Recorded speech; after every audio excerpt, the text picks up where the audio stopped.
Welcome to coverage of the 84th edition of Gent-Gevelgem, the absolutely iconic Belgian classic. This Sunday, at the start of what is, of course, Flanders Week. We have Tour of Flanders next Sunday, the next of our monuments.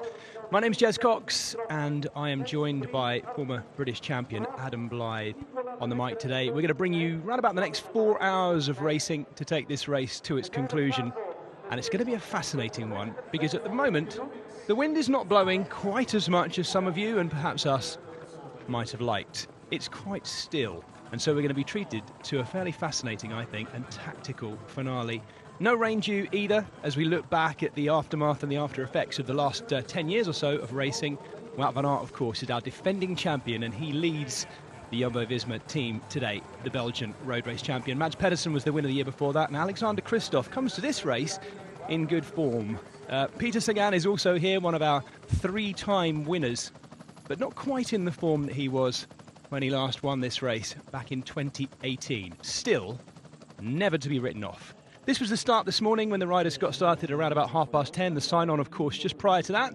Getting a look at Tim Merlier there of the Alpecin Fenix team. Jasper Philipsen, that's an interesting one. Two big sprinters heading up that team today in Gent-Wevelgem. And a big crowd. Wonderful to see a return to big crowds in Belgium. Jasper Philipsen, very popular, of course, with the fans now in Ypres, where the race starts. For those of you perhaps who might not have watched Gent-Wevelgem before, the race doesn't actually start in Gent, it starts in Ypres, and that's mostly down to the Great War recognition that this race became known as Gent-Wevelgem in Flanders Fields at the 100th anniversary of the Great War, of course. Tom Pidcock is back, there he is, for Ineos Grenadiers, after a little bit of a layoff with stomach issues. You saw him going off the back, I suspect, in our coverage of Milan-San Remo. Jonathan Navarez also there, growing his reputation as a classics superstar. Dylan van Baarle is already that, of course, and there he is, masked up and ready. As you can see from what the riders are wearing, not overly warm, just about knocking on double figures in terms of degrees down there. Stefan Kung of Groupama FDG, lots expected of him today, as there is of Sam Bennett, although some fans perhaps slightly muted in their expectations of Sam Bennett, still yet to get a win this year, will really show his very best. This man, though, has been looking good since the beginning of the season. Matteo Trentin, the former European champion, and there he is for UAE Team Emirates, a big star, and the ideal, I guess, in a way, Gent-Wevelgem rider to be watching today. He's been on the podium. The last two editions, he was third behind Mads Pedersen and third behind Wout van Aert. Dylan Groenewegen, should it come down to a bunch sprint, of course, he will be one of those riders, if he's there, that we'll all be looking to. As we will this man, Biniam Girmay, the Eritrean, for Intermarché Wanty-Gobert, the Belgian team with a French sponsor. And, of course, Alexander Kristoff, another former winner of this race. From 2019, of course, Kristoff, another one of those riders who we could classify as a bunch sprinter, but always capable of being there at the sharp end of a big classic. Greg Van Avermaet underneath that mask, by the way. Of course, also a former winner of this race back in 2017. He had a good start to the year by podiuming at Het Nieuwsblad, of course. And also getting a look there at Oliver Nursen, another one of those former Belgian champions.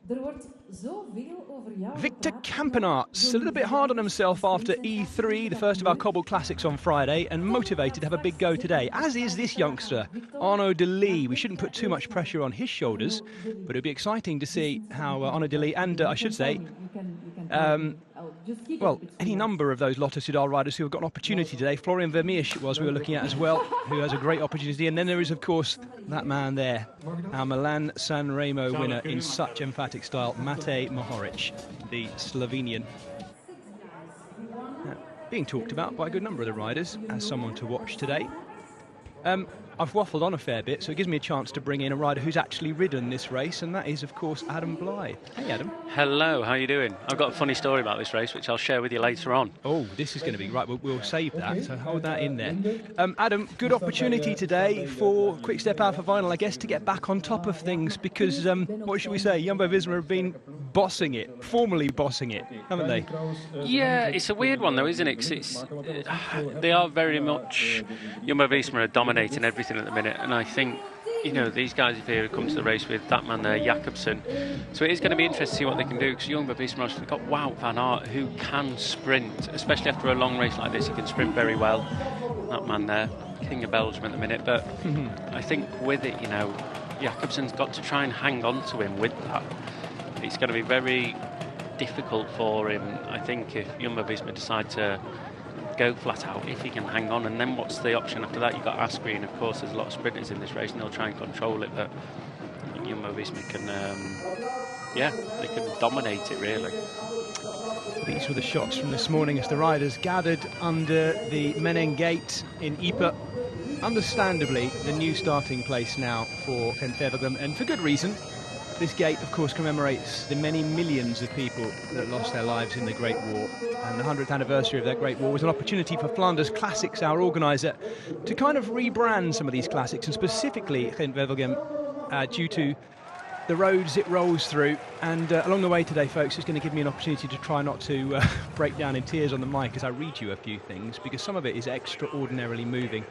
Every year, Flanders Classics likes to choose a nation to sort of honour that was involved in the Great War, and of course there were many, many of them. This year it is Australia, kind of appropriate, I suspect, with the new race director. There he is, right on cue, Scott Sunderland, our Australian race director.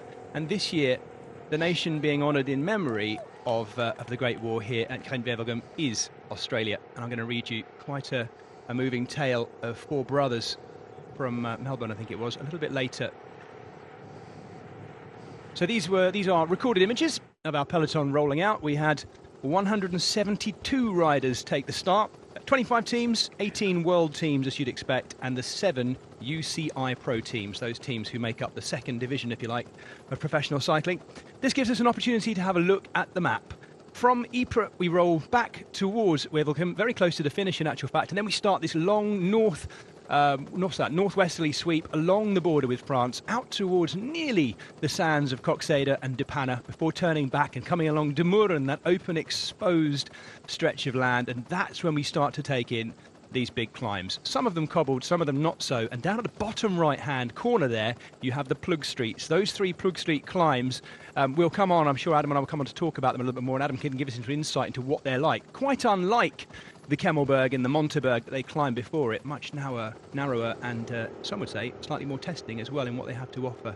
So a wonderful, what would you call that, 3/4 section of this course, which I think is going to smash things to pieces, but I am not the resident expert, Adam is.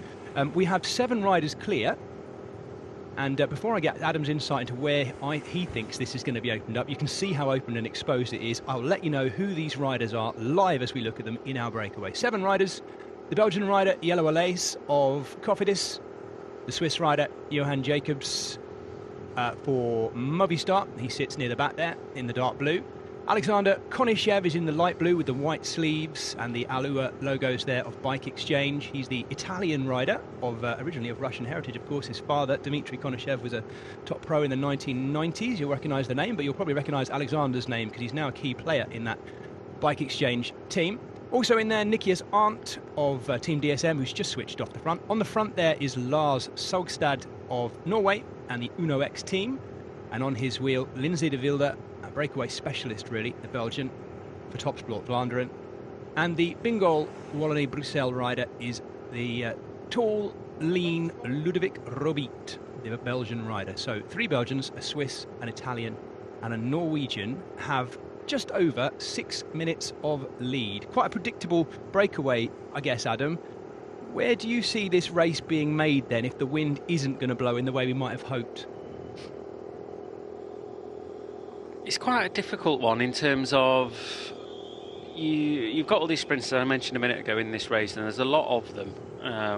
We'll go through them shortly, but you know, you've got those guys that will want to try and control this, keep their sprinters towards the front. There's not that much wind today, so just the natural wind and the mother nature of how it's going to affect this race is not that much. But in terms of the riders here, the sprinters I mentioned, they'll want to try and keep it together, try and make it as easy as possible for those guys, the sprinters, to get over the climbs.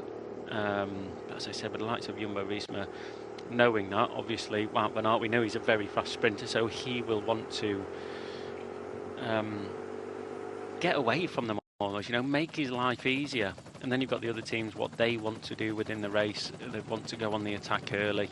I think when you look at the likes of Victor Campenaerts, he'll want to make sure he's in a small breakaway, call it the early final, where they get away from the peloton. And if the likes of Jumbo-Visma, Wout van Aert are going to attack, he's ahead of them already, so they can catch him up, and then he might get an easier ride to the finish. I say easier, it's still going to be very difficult, but the race is wide open. And as you mentioned, Jez, you've got the likes of Quick-Step that are going to want to do something. You've got Asgreen, who seems to be getting better and better. He said that he had a bit of, wasn't in the best position on the Patersburg. That's why he lost out a little bit the other day in E3. So they've got cards to play. It's just what these riders can do as well. Tim Merlier, Jasper Philipsen as well.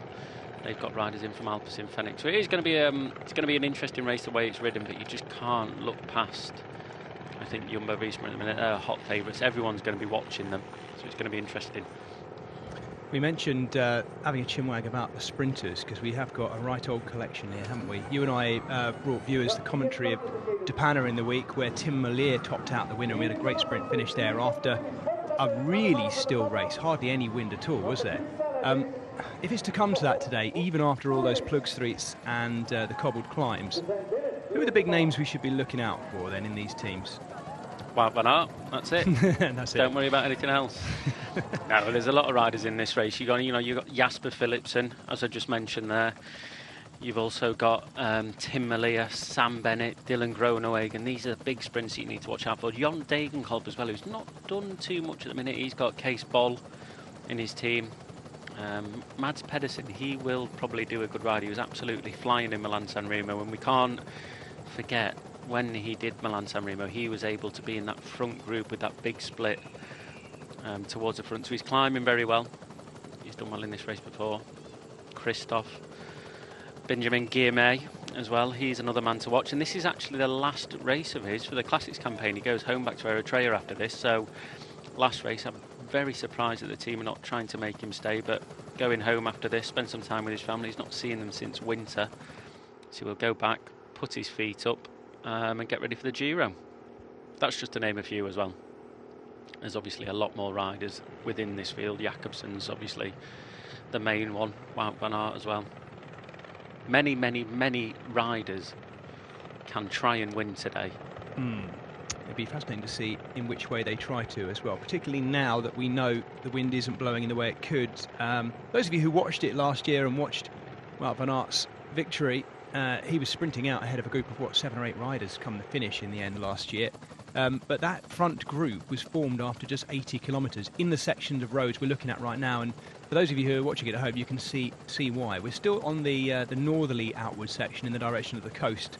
And it's slightly more murky conditions, actually. We've had a lovely few weeks in Western Europe, the last week or so, with lots of sunshine. Thankfully, it is dry here, though, today. But would have been quite nice to see a little bit more wind. You can see from the compact nature of that group there, no obvious pushing. It's a slight cross-tailwind, I think you were saying, Adam, at this point, on the way out towards the coast. Yep, nice cross-tailwind for these rides, but as you can see, it's not too much. The group all together, not really in one side of the road, so that just says to me there's no wind. In that classic arrow-shaped form at the front, which we don't actually see that often these days. Just normally slammed to one side of the road, so not much wind. Sort of cross-tailwind out towards the coast and a cross-headwind on the way back. Yeah, nothing too much to worry about. But I say that, it's Belgium. Anything can happen. Our camera's already, even with 160k to go, still focusing on the Belgian champion, Wout van Aert. Wherever he goes today, should he so much as sneeze, there will be someone there to wipe his nose. 8 former winners in the race. Peter Sagan, as I say, the winner on 3 occasions, and he's been second. He's twice been third as well. His record in this race is incredible. In a way, he is I guess, Adam, when on form, Peter Sagan is your archetypal Gent-Wevelgem winner, isn't he? And the stats, I guess, show that too. Oh, flipping heck, yeah. I mean, when you look at Peter Sagan and what he's been able to do in this race, he's finished 7 times in the top 10 out of 9 starts. I mean, it's not too bad, is it? It's not too bad at all. No. But I just don't think he's in the form. His form's getting better, obviously, but I just think, you know, with COVID and everything throughout the winter for Peter, he's not had the best of winters that we've seen him in the past, but I'm sure that we'll see him get up there. It's Peter Sagan. We're not going to be surprised all of a sudden if he rocks up and gets a result just because it's Peter Sagan. See the pace hotting up a little bit now, coming into a corner, no doubt. Ryan Mullen on the left, trying to get his team up towards the front. Bora's an interesting one today as well, Jez. Not that many. I'm going to say they've had a bit of a quiet start to the season. They don't have one big hitter within the team. I know they've got Niels Pollitt, who had that fantastic second in Roubaix, but just seem to have a bit of a, not a big star within that team at the minute. It's interesting, Adam, that you say that, because I've also noticed that, you know, just sort of listening into people in the run-up to this race and reading some of the previews and things, a lot of people pretty much ignoring Sam Bennett. And don't forget, folks, those of you who saw it last year, this was the race where he made that front split and then later on had pretty bad stomach problems and was seen on our cameras vomiting on the bike and then disappeared from that front group. I'm sure he'll want to make amends. I think in a way, Adam, you know, we talked a bit about this, I think, didn't we, at Depana on Wednesday, that Sam Bennett, we would assume, or certainly I would assume, in my humble opinion, he'll want to make a statement at the beginning of this year, having left Quick-Step, De Koning Quick-Step as it was then, in not great circumstances, not parting on great company with Patrick Lefevere and the organisation, I guess. But he still seems to have the lingering after effects of what he was suffering with yesterday, or at least, at the very least, he hasn't started this season in the way I'm sure he would have wanted to. This could be an opportunity for him to get things back on track, but there is so much illness going around the peloton. Some of it COVID, some of it just, as we said on Wednesday, kind of exposure to germs that perhaps they haven't had exposure to the last couple of years when things have been so quiet and protected. Yeah, I'm not going to say Sam's had a bad start to the season. It's just what we're used to. If you give me his results at the start of the season, I won't be too displeased with them. Up there in Paris-Nice, I think he gained a lot from Paris-Nice in terms of form. We're just used to seeing him at the front, and after splitting with Quick-Step, I know that he had a knee injury as well. That was the main part of what went wrong with Sam, and I think even now, I went out with Ryan Mullen a couple of weeks ago on the bike, and he was saying he was still 60%, 40% with his leg, so pushing an extra 10% with one leg, which obviously can cause back problems, hip problems. It's just not a comfortable place for him to be, so he's getting there, and I think this race is a good test for him, but we just have to see how the other teams tackle it and who tackles it in the way that we expect to do, but I think we're all expecting Wout van Aert and his team to get to the front and do a little bit of damage, let's say. The riders are just turning past the westward side of Vern, which a town that became the unofficial capital of Belgium during World War I, when it was still a stronghold. They're turning away from that now. They track alongside the canal here, and we're into proper canal, dike and ditch country. As those of you, I keep harking back to it, but our coverage of Depana on Wednesday, even without any wind, I mean hardly any wind on Wednesday, we still saw riders down in the deep ditches and dikes, didn't we, Adam, on the run off the edge of the road. So thankfully, as they go through the edge of Vern here, it's much more back into the urban terrain. Perhaps those of you who didn't see the race in Depana, we were left with such a big group coming into the finish in this part of Belgium in Westhoek that at times the road just wasn't wide enough, and we had riders on cycle paths, on footpaths, going around trees, and we didn't really get a chance to talk so much about it afterwards, Adam, but there was an awful lot of comment about the racing in this part of Belgium on why weren't riders getting bans or fines or being told off for doing that. I guess there comes a point, does there, when it's happening so much? Can't keep track of it. Yeah. Can't keep track of it. Everyone in that race will have been on a bike path, no question. So they can't disqualify everyone, not at all. And even now, don't ride on a bike path. The bike path's part of the road. You have to ride on the bike path. Yeah, of course it is. But yeah, it's Belgium. It's always been the same. We'll carry on always being the same, and that's part of why the racing in Belgium is so difficult sometimes. I know a lot of people might say, but that's not how it should be, or they shouldn't have to jump on bike paths. If you're desperate to move up and there's a little bit of space at the side of the road, you will take it. Yeah.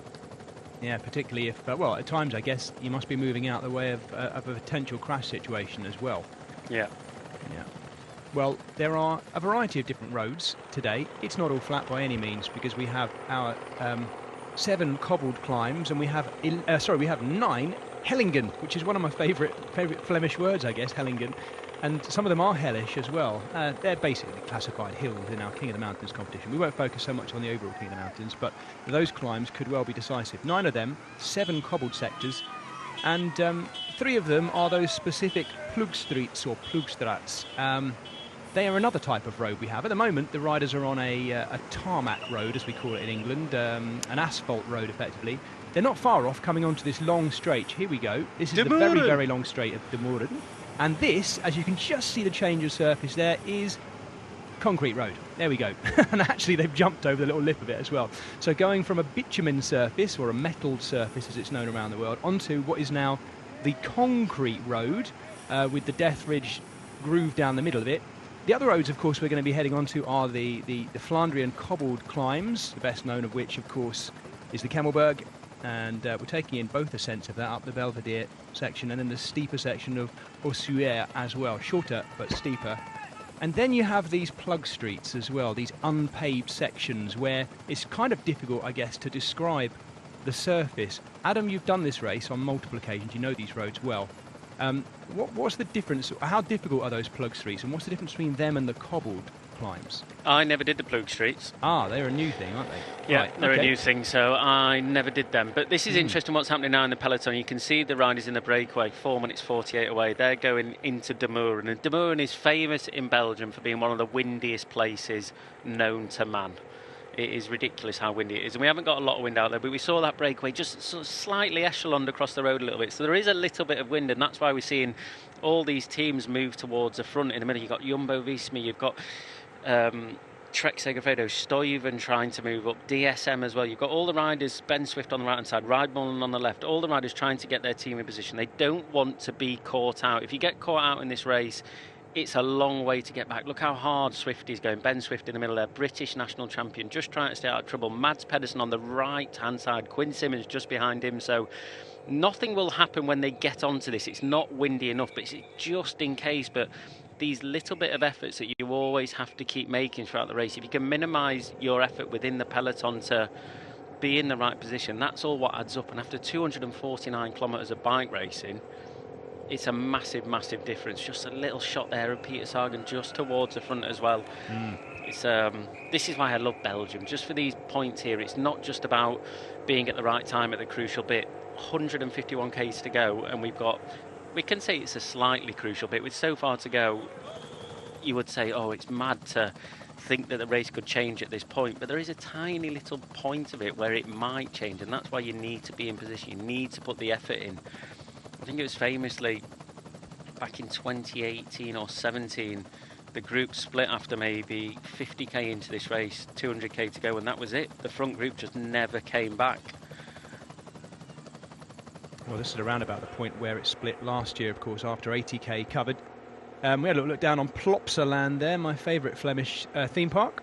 Water-based, of course, because where we are right now actually sits, the vast majority of De Moeren sits around about 2 metres below sea level. This is all reclaimed land that was drained and dredged, then reflooded during... yeah, there we go. Well, it's exactly as what you're saying, Adam, isn't it? Little... There's obviously understandably a dipping into those little parking spaces below, between these little bits of greenery as well. Ben Turner, the tall British rider, new signing, of course, over the winter for halfway through the cyclocross season it was for Ineos Grenadiers. I think I commentated on his first cross race in that kit. Useful signing, big tall guy as well, provides lots of shelter at the front, and a very handy bike handler too, going by his cross credentials. Strong rider, he's been a brilliant signing. He's one of these new modern riders that seems to be able to do everything, can climb quite well, can definitely get into position quite well, and during these classics it is vitally important that you've got a rider like that within your team that can help do that. I can see, talking of riders who can do everything, Adam, I can see Tom Pidcock tucked in there as well, making his return after we saw him drifting off the back at Milan San Remo. We haven't mentioned him as a potential winner of this race yet, but we almost sort of ought to mention him as a potential winner of almost any race because you never quite know what Pidcock might come up with. Yeah. They've got a good team today as well, haven't they? Overall, Ineos Grenadiers, a strong team for this one. They have got a strong team. I spoke to Luke Rowe the other day and I was asking, about Wout van Aert. Is he just that good? And he quite rightly so said, yeah, he's just on another level. But interestingly, he said the other riders in his team, they can, if they were in another team, they could quite easily get on the podium as well. It's not just their riding in that team and they're so good. If you put them in another team with the form that they're in, they could quite easily, as they are doing, get on the podium. He just said the whole team is capable of being in the top 5 almost. So he said when you try and go up against that, it's not that you've got one rider that you have to watch out for, it's a lot of them, all of them almost, apart from Affini who's probably riding on the front as usual. It's just the speed of the peloton, the way it's going in the last couple of years, it's just getting faster and faster and faster. So I think we saw Tom in San Remo not have the best of legs, sickness as you mentioned at the start of the show as well, Jez, that he'll be looking for a good ride today, and it can suit him this. We've seen Tom after a long race, a hard race, Amstel Gold, losing out by a couple of centimetres to Wout van Aert. This could be, a good race for him today if it goes into that hard, aggressive manner that we're looking to see Jumbo-Visma set. Peter Sagan with his world champ stripes and his Slovak national champions jersey, having a little bit of bants there by the look of it with Elia Viviani, easily recognisable with the former European champion stripes on his sleeves. You see how it's calmed down now as well, Jez? It has, hasn't it? No, you're right. And you were mentioning about Jumbo-Visma taking control. Well, actually, their jerseys aren't, at the moment, that evident at the front. They seem quite happy to sit back and let the others take a bit of the pressure, I guess. Yeah, we saw Wout van Aert there, that side shot we got of it, just sat about 40th place. So not towards the front, not wasting too much energy, not risking too much in the fight to be at the front.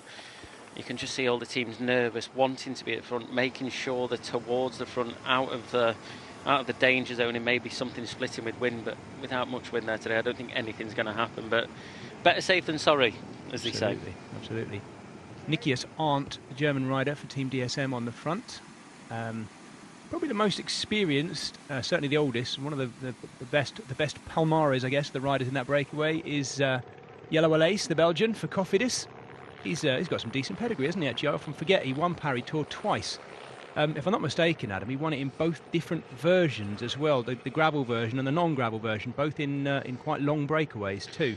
Yeah, 2019, it was my last ever race as a professional and I was absolutely creeping. And I retired from that race, jumped in the team car, and I was sat in the director's seat. Not driving, obviously, but yeah, we followed him and he was just like a train. He was absolutely flying. It was a pleasure to watch.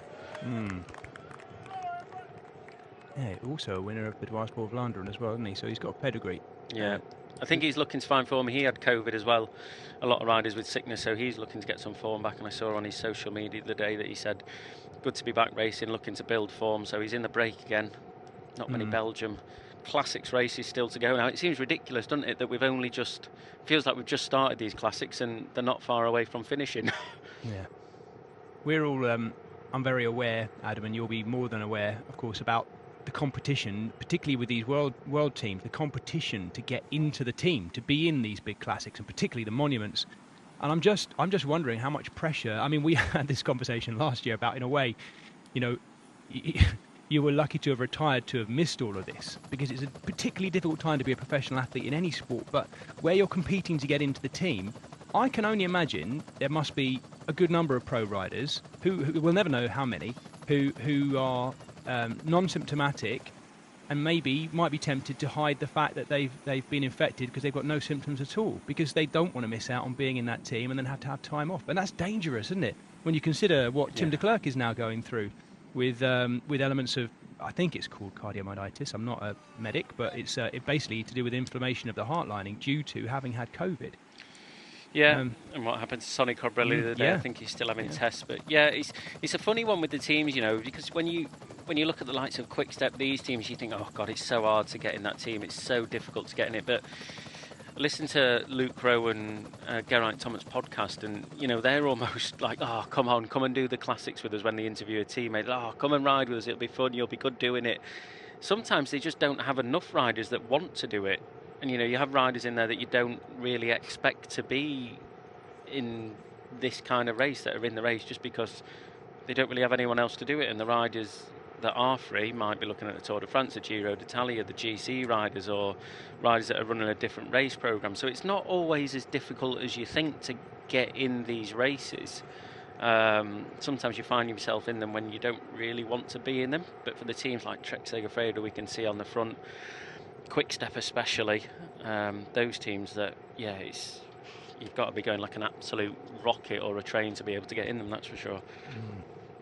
Well, Trek Segafredo making their intentions known at the front end. Quinn Simmons has been there a fair while. It's still remarkable, Adam, when I think about it, that Quinn Simmons is still one of the youngest riders in the race. He's been in the... well, of course, he signed for them, I think, just a couple of days after winning that junior world title up in Yorkshire.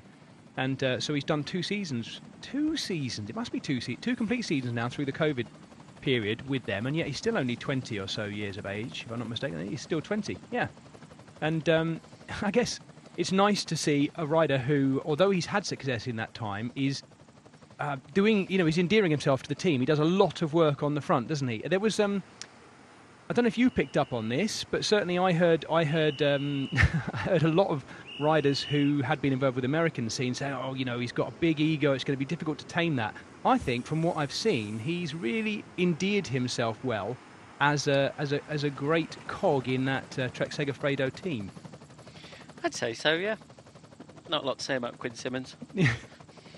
He's doing his bit on the front today anyway. There he is. He's got an engine. As far as a bike rider goes, maybe don't agree with everything that I definitely don't agree with everything that he's been through. But as a bike rider, he's a very, very good one. Yeah. Still young, as you pointed out, very young. A big future ahead of him, I think, in terms of bike riding and what he's capable of. And I think he's finding his feet. We see him in all these different races, the Belgium Classics. We see him in the hilly races as well, which he's very, very good at. He's just a rider, one of these typical young riders that we see coming through that is almost good at everything. Yeah. And I think the further he gets into his career, he'll probably realise what he likes doing more, what he excels in a little bit more. Yeah. But he'll keep testing himself, because that's what they have to do when they're young. They're not like these older guys that know what they like to do. The likes of Luke Rowe, they like to do the classics, build up for the Tour de France. He's still very much learning about himself and just realising what he's good at, which at the minute, as you said, is everything. Yeah. Especially growing a beard. Yeah, well, that's never changed. I think he had that same beard when he was 18 years old and ripping through the hacking rain of Harrogate when he won that junior title in very impressive style. Talking of youngsters coming through, by the way, I was keeping an eye on the results today, because this race today is being badged as 7 races in Flanders Fields and not just 1, because of course we have the elite women's race which finishes after this. So if you're watching this on the GCN app, you'll just be able to flick over and watch the latter half, the back end of the women's race, which is going to be really exciting to see if Marianne Vos can defend her title from last year. And if you're watching on, when the viewers are watching on Eurosport, they'll be able to watch it straight after this to finish the women's race. But there's also junior races and under-23 races today as well. The junior men finished a short while ago. Thomas Lapra, the Italian, was the winner ahead of Tobias Svure of Denmark. But a young British rider who I know quite well, Jed Smithson, took 3rd place. Those 3 had a breakaway. Jed came 3rd, and no doubt Stuart Blunt and the team who look after the British juniors will be really pleased. Another British junior coming through and performing well at this level. I know him quite well because he's from not far from where I am, on the edge of the Oxfordshire border. And there's also today under-23 women's race and a junior women's race as well. Of course, they call them different things here in Belgium. Under-19s, under-17s. It's the same thing. And their finish, not the same finish that we're using in gevelgem today. They're actually finishing in Ypres. So the crowds who got to watch the elite men, elite women heading off were then treated to the finishes of those junior and under-23 races as well. Really nice way of doing it, actually, packing it all into one day. I still don't, Adam, and even though I get to commentate on a lot of these things and we're both so heavily involved with the sport, I still don't understand why that doesn't happen more often. I know it's going that way, but it just makes so much sense, doesn't it? To put it on and maximise things for the crowd and all the rest of it. Definitely does, yeah. 100%. Yeah. Peter Sagan's decided, right, my turn at the front. He's obviously going to pick up a feed by the looks of it, because they're going through one of our feed zones. Talking of British riders, of course, and Adam and I are only allowed to do that for a certain period of time before we get told off to British commentators. But Ben Swift, of course, has been in that jersey, your old jersey, Adam, for, 3 years now? Because, of course, there wasn't a British champs in 2020. He was lucky I retired. He was lucky. Wow. Yeah, wow. No kidding. Ben was I love it. Absolutely brilliant. I couldn't be happy for him. I think especially his first win that he got in the national champs kit, brilliant. Second one, wow, chapeau. Yeah. It was on the streets of Lincoln last year, wasn't it, of course? Yeah. Yeah. Would not be surprised to see him defend that title again another year at some stage. Obviously, as we know, it is the most beautiful national champions jersey in world cycling. Now, I don't even expect you to comment on that because I know what you're thinking is. Yep. But it is. Great. It is. Discussion over. Okay, so I thought we were about to head on to our cobble section because we've got one coming at Vuurnestraat. But hold your horses, we're not quite there yet. It's the second longest of our cobbled sectors, and it's not too far off.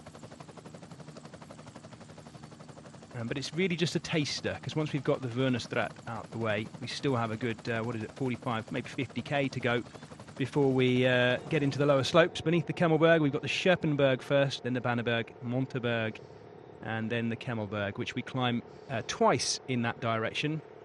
The long way up Belvedere, 400 metres of cobbles on that occasion, and that is a climb I'm certain you'll know well, Adam. What have the riders, those of you who are in their first gevelgem today, what have they got to expect, maybe if they've never taken on the Kemmelberg before? It's a hard climb. You run into it with no speed whatsoever.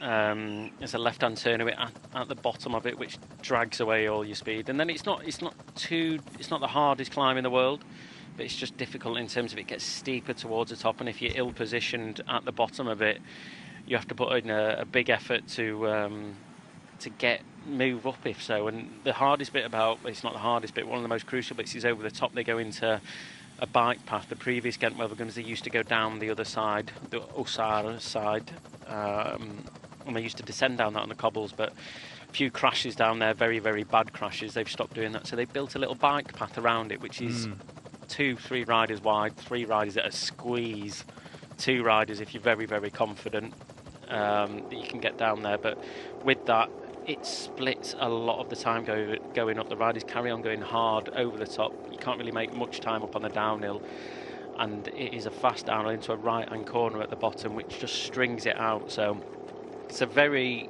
short but sweet climb, very difficult. Any climb is hard when you're riding flat out up it, but also the running into it as well. They have a little climb before it, which makes it harder to move up. There's a big road before that you have to go down into, which is a very wide road, like coming into a bunch sprint. You turn left onto the bottom of that climb, you drag up ever so much. Quite a difficult climb for about 1.23 k's, drops down a little bit, then it's flat, and then a left turn onto the Kemmel. So the positioning starts 10-15k out from it. It's just, you get to the climb sometimes and you're like, whew, blood my neck, this has been a bit hard before the climb starts, but that's all part of the race, and that's why you've got your teammates in there that can help position you. As I said earlier, if you can save your energy as much as you can throughout the whole day, that adds up massively. So yeah, it's not too hard to climb, but everything else around it makes it extra difficult. Yeah, I say it's not too hard. If I rode up it now, I'd be breathing out the back end. It's awful. I went to watch my wife Leda taking part in this very race when she was riding for the Great Britain team many years ago, and I was racing triathlon at the time, and I thought, I'll take my running shoes, I'll go and watch, I'll go and do some hill reps up in the wood alongside it, and it nearly killed me. It's just the nature of this. And I got there very early. I thought, well, I'll do a few reps up and down the climb on the cobbles, and for a start, running on the cobbles is probably the most stupid thing you can do. But man, it was hard, and so I have every bit of respect for the riders. Victor. There he is, right near the back, just getting a few gels, well, big fistful of gels in the back pocket, Mr. Campanarts. Yeah, he used to take on what Adam Hansen used to do, is have like a tiny little camelback where he'd dilute loads of gels into it, so he wouldn't carry food in his pockets. Yeah, he'd just have this one sort of sack, like a bladder, that he'd just squeeze in his mouth throughout the day. I'll tell you something, I still don't understand, Adam, why more riders don't do that now. I mean, stomach. I'm a very, very, well, I don't know, you say that, I'm a very old man, and I'm going back to like late 90s, very early noughties. I can remember a lot of riders used to have these, and they're very popular in triathlon. You know, if you see Ironman triathletes wearing a belt with these little plastic bottles all around them full of gel, that's often gel they've mixed up themselves. And we used to mix up our own gel so you get exactly the right intensity you want, the right thickness, and you just know you've got a race's worth in your fist, and you just keep squeezing it every now and again. I mean, admittedly, I used to make mine ridiculously strong, so you have to drink with it anyway. Yeah, I think it's different. A lot of riders, I don't think necessarily it's anything to do with age. It's just what your stomach can cope with. So it's what your stomach can cope with. Also, the taste of it. It's just general having something to eat in your mouth is also nice, something to digest for your stomach. But also, we have to remember in bike racing, it's not difficult in that peloton now. So squeezing energy gels into my mouth to keep I'm going to say keep you hydrated, but that's the wrong word I'm trying to think of. Keep the food in your body.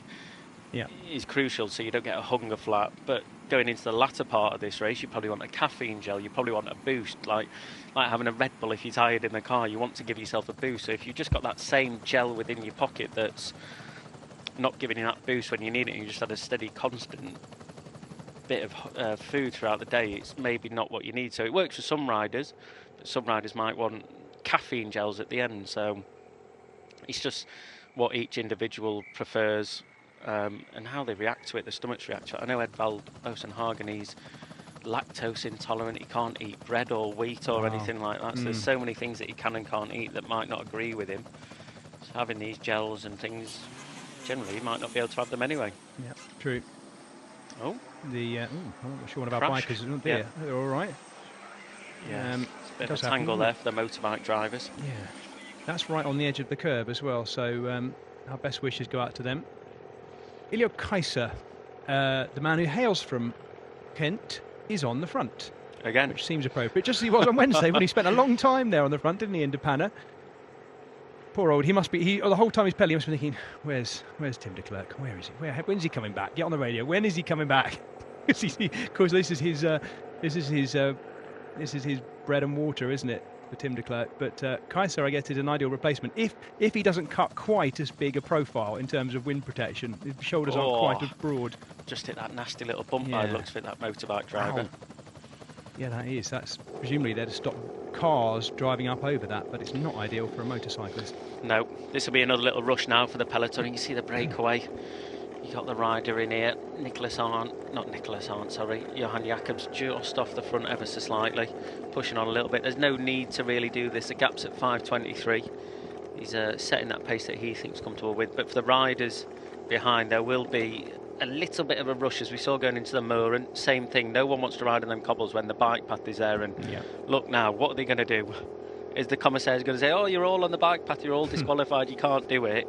They've left it free, so you can't argue with the riders if they're doing this, I don't think. But yeah, back to the peloton, I think there'll be a rush going into this because, you know, it's 10, 15, 20 extra watts that you're going to have to do of riding on the cobbles that you don't want to do. Well, it is flat, at least, the Vernestraat. It's the second longest stretch of cobblestones the riders have to take in today's Gent-Gevelgem race. 1,200 metres. The longest one is, nearly double that, and that is Hill 63, which comes in our Plug Street section. Slightly different surface in a way, by the looks of it. Yellow Alay's missing a feed there as well. He'll be no doubt able to get one, I presume, Adam, from the car behind, but it was a bit annoying.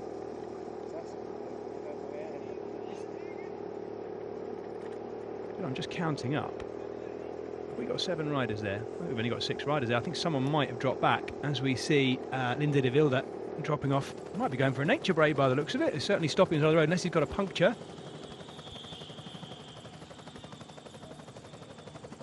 And certainly there were only 6 riders rolling in our shot there as they make their way off the Vernestraat.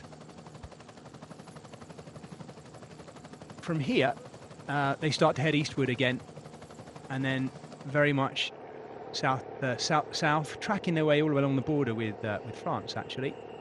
Just staying in West Flanders and going past Popperinge, and from there they're very close to the Scherpenberg and the start of our climbs. That 3/4 section is going to smash things to pieces as far as we can see it. Jumbo-Visma absent off the front as well, so just saving their energy. No need for them to ride on the front, leaving it to the sprinters teams, which is also interesting. Saving their keeping the powder dry, let's say. Is that the right saying? Well, keeping the brake and crisp. It's kind of appropriate in this part of the world, I guess, bearing in mind what we're remembering. I've put the feelers out to a few friends of mine, some of them within the cycling family, some of them sort of fans of cycling, some of them cyclists. My old mate Tom Rowan, former elite rider from down in the Exeter direction, he gave me his prediction this morning, and he's usually very good at picking these things, but he went with Wout van Aert, Wout van Aert to win, Christophe Laporte second, and Tej Benoot third. So an all Jumbo-Visma top three. Of course, wouldn't be the first time this season we've seen that, but just goes to show the effect that the last few weeks of Jumbo-Visma performances have had on people, that even even someone whose informed decision I would trust, but to pick an all Jumbo-Visma top three is a biggie. Personally, I can't quite see that happening. Sam Bennett back at the car, having a quite deep and involved conversation, wishing the camera wasn't there by the looks of it. Adam? Yeah, by the looks of things, Go away, we're talking yes. tactics here. Yeah. But yeah, probably just giving a little bit of information out with, roads coming up, maybe wind coming up, points they can get to the front and try and split the field a little bit. It's interesting. Sam Bennett at the car, and just in that green helmet just there, Danny Van Poppel, Niels Pollitt right towards the front for all this cobbled section. I know it's coming. Sam maybe just going back to the car to check a few things. That was narrowing of the road again. Yeah. This will stretch out the peloton even more.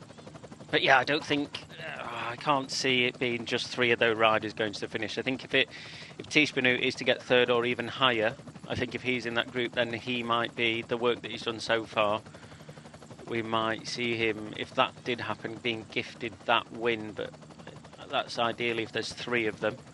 And if it's not, I can't see.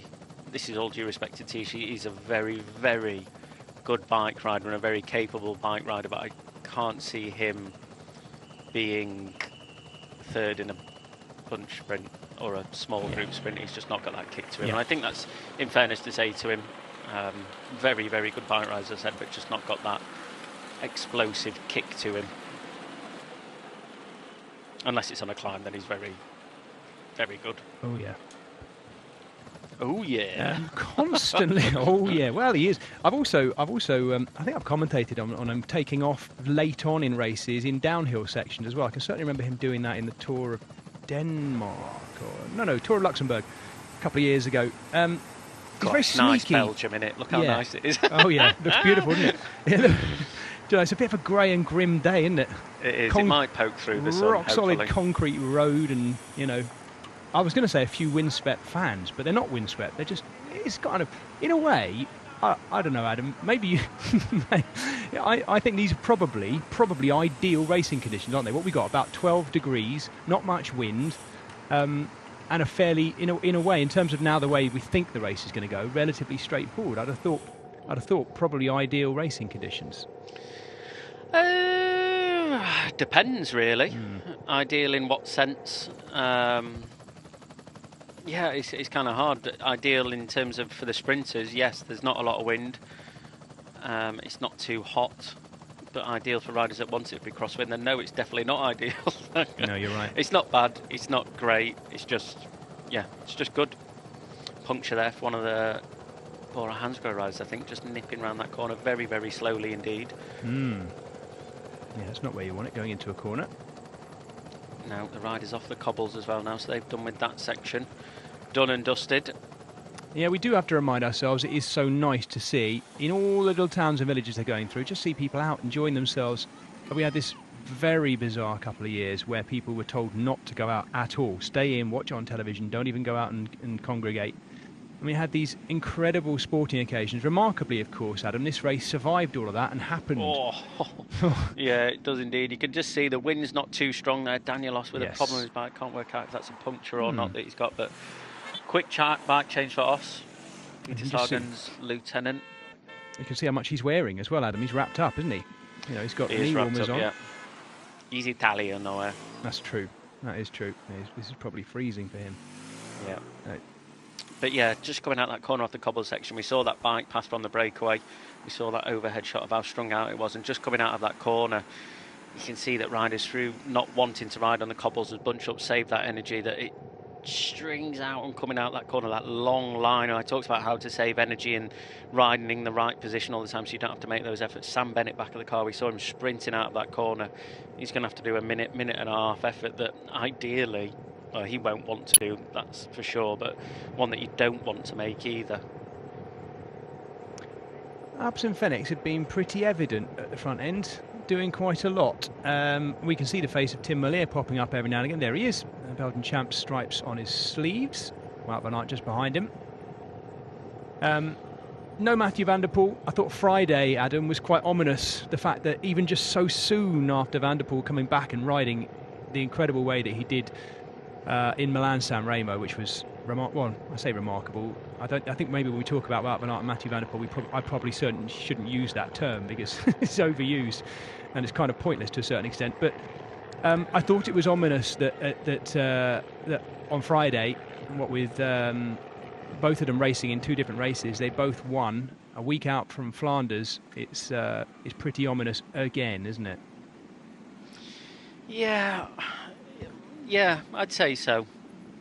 I'm just trying to think about that one in my head. I guess I mean it was the fourth stage of Coppi Bartoli that Van der Poel won ahead of Ethan Hayter, of course, and Remy Mertz, and of course on the same day, Van Aert winning E3. The two of them not together. No Mathieu van der Poel here today. We can't compare them though in a kind of way like that. I think Van der Poel San Remo really threw a spanner in the works for me because I don't think anyone, in fairness, we all knew he was good, but we didn't think he'd be that good. First day of racing, and he comes third in a monument. I mean, you'd be happy with that if you were trying to. That was your main aim of the season, you know. And it's not for him. It's just his first day of racing. He got called up 2 days before saying, "Do you want to do it?" And he said, "Yeah, go on then. Why not?" A direct quote. You sure about that? Yeah, he said it. But I mean, he said it on an interview. I'm sure. 2 days before, he just said, "Yeah, okay, I'll do it," because a couple of riders were sick, so he filled in that spot. Yeah.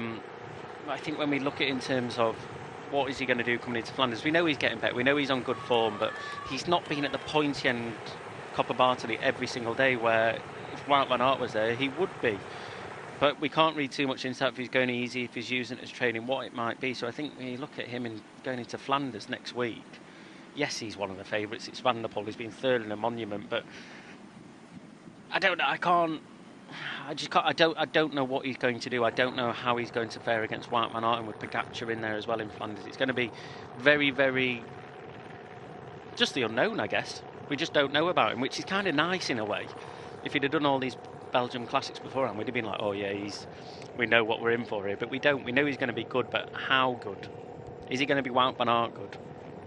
Yeah, I had the pleasure, as I'm sure many of you enjoyed watching the cyclocross this winter. I had the pleasure of starting off my my year doing some of the cyclocross commentary on Eurosport GCN, and just watching the two of them actually, both often racing in different races. Mathieu van der Poel starting much later and then having to stop in January because of his back, flare-up of his back injury, and I think it was very uncertain during January and February as to when he would be back, of course, January, February and March to a certain extent.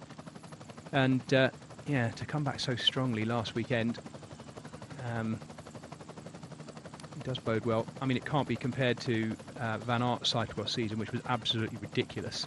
He won everything except one race, where I think I was the curse, because it was a World Cup race in... it wasn't Houston Zolder. It was the one just after that. I can't remember the name of it now, but that was the only one where he had a bit of a problem. He had a problem with his gears, ended up coming fourth. But other than that, he won everything. And there is, I guess in a way, you mentioned it earlier, Adam, that idea of the do-it-all pro, you know, the rider who literally can do absolutely everything. And he is that personified. I mean, last year's Tour de France is just a classic example of that, isn't it? Winning 3 different stages, one of them a sprint, one of them a time trial, and one of them a mountain stage, effectively. It's yeah. And when he thinks the likes of Pogačar, all he has to do is get good at bunch sprinting, then he's even better. True, yeah. And he's not slow either. Why have we got, I mean, I know it's an obvious question, I'm sure you've been asked it many times, but why have we got not just one, but a number of riders coming through like that? Where's that? How has that happened in the same era? Can't answer it. I don't know. Riders are just gifted like that, doing lots of different kinds of cycling as they're growing up, I guess. It used to be more, I think for England, mainly it used to be a lot more track that riders would do, so we'd always see the fast finishers, riders that are able to position themselves well, etc. But now it's more cyclocross that road riders are leaning towards, and yeah, reaping the benefits of it, being able to cross. I think cyclocross it's like doing a time trial effort, but with spikes in it. So it's going hard, recovering quickly, going hard. They can hold a high amount of power for a long time, and I think that helps them massively in road racing, that's for sure. Time trialing as well, bunch sprinting, because you obviously have to sprint out the corners a lot in cyclocross.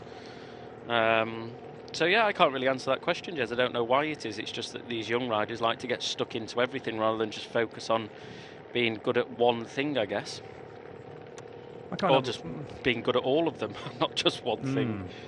I wonder whether the kind of, what do you call it, the 4-minute mile barrier syndrome is something to do with it. You know, the idea that because there are other riders doing that, it normalises this sense of riders not being pigeonholed so much early on, and it kind of normalises that sense that young riders can break through sooner and be able to do all sorts of, I mean, that can't suddenly make you physiologically better than you were, but it does at least mean that maybe the likes of us and the team managers and what have you aren't quite so quick to pigeonhole people into the type of rider they are, I guess. Maybe that helps a bit. I'd say so. It's a really difficult one. Now, it does mean it's a very good time to be a fan of pro cycling, both men and women's scene as well. Such an exciting year this year for the women with the advent of that, well, I say advent of, we've had a women's Tour de France before, but a Tour de France organised by the same organisers as the men's Tour de France, and one which is going to be given great profile. What a wonderful year for women's pro cycling this year. The full professionalisation, Adam, it's miles from being there yet. We know that, right? It's not there yet. I think to hail this as being, you know, a year of equity, we're not there yet, but we are on the right road towards it. Yeah, we are indeed, which is absolutely fantastic.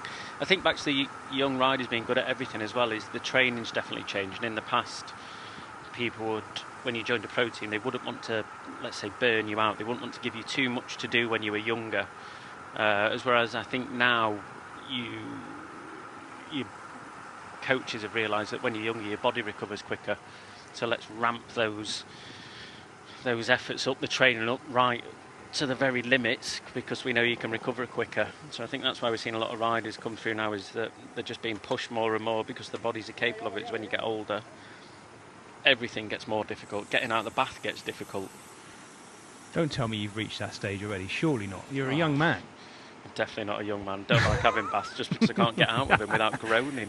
You wait till you get to my age, I tell you. Peel myself off a bike, peel myself into a bath. My goodness me. It only gets worse. That's another thing you never really see. That Jumbo X car right at the front of the screen, just going past the police car now, that will be a Swan year. And he's just done the feed zone, and he'll be hopping around all the little lanes in Belgium trying to get himself to the next one. The logistics of this, of riding in Belgium and getting to your next feed zone, is never easy. You never really see it or even think about it, but just shooting off in the distance, one of the Uno X cars, as I said, going to the next zone where he needs to be, and just finding his way through Belgium and doing that.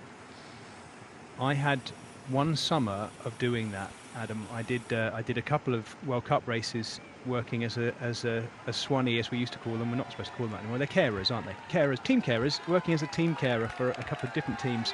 And I have never felt, I've never driven in such dangerous circumstances in my whole life. Just the way in which you're encouraged, particularly when you get to the highest level, and you'll know this when you're in a team car of any kind anywhere in the race. Generally, it's a strange thing to get your head around, and fans often wonder about this one.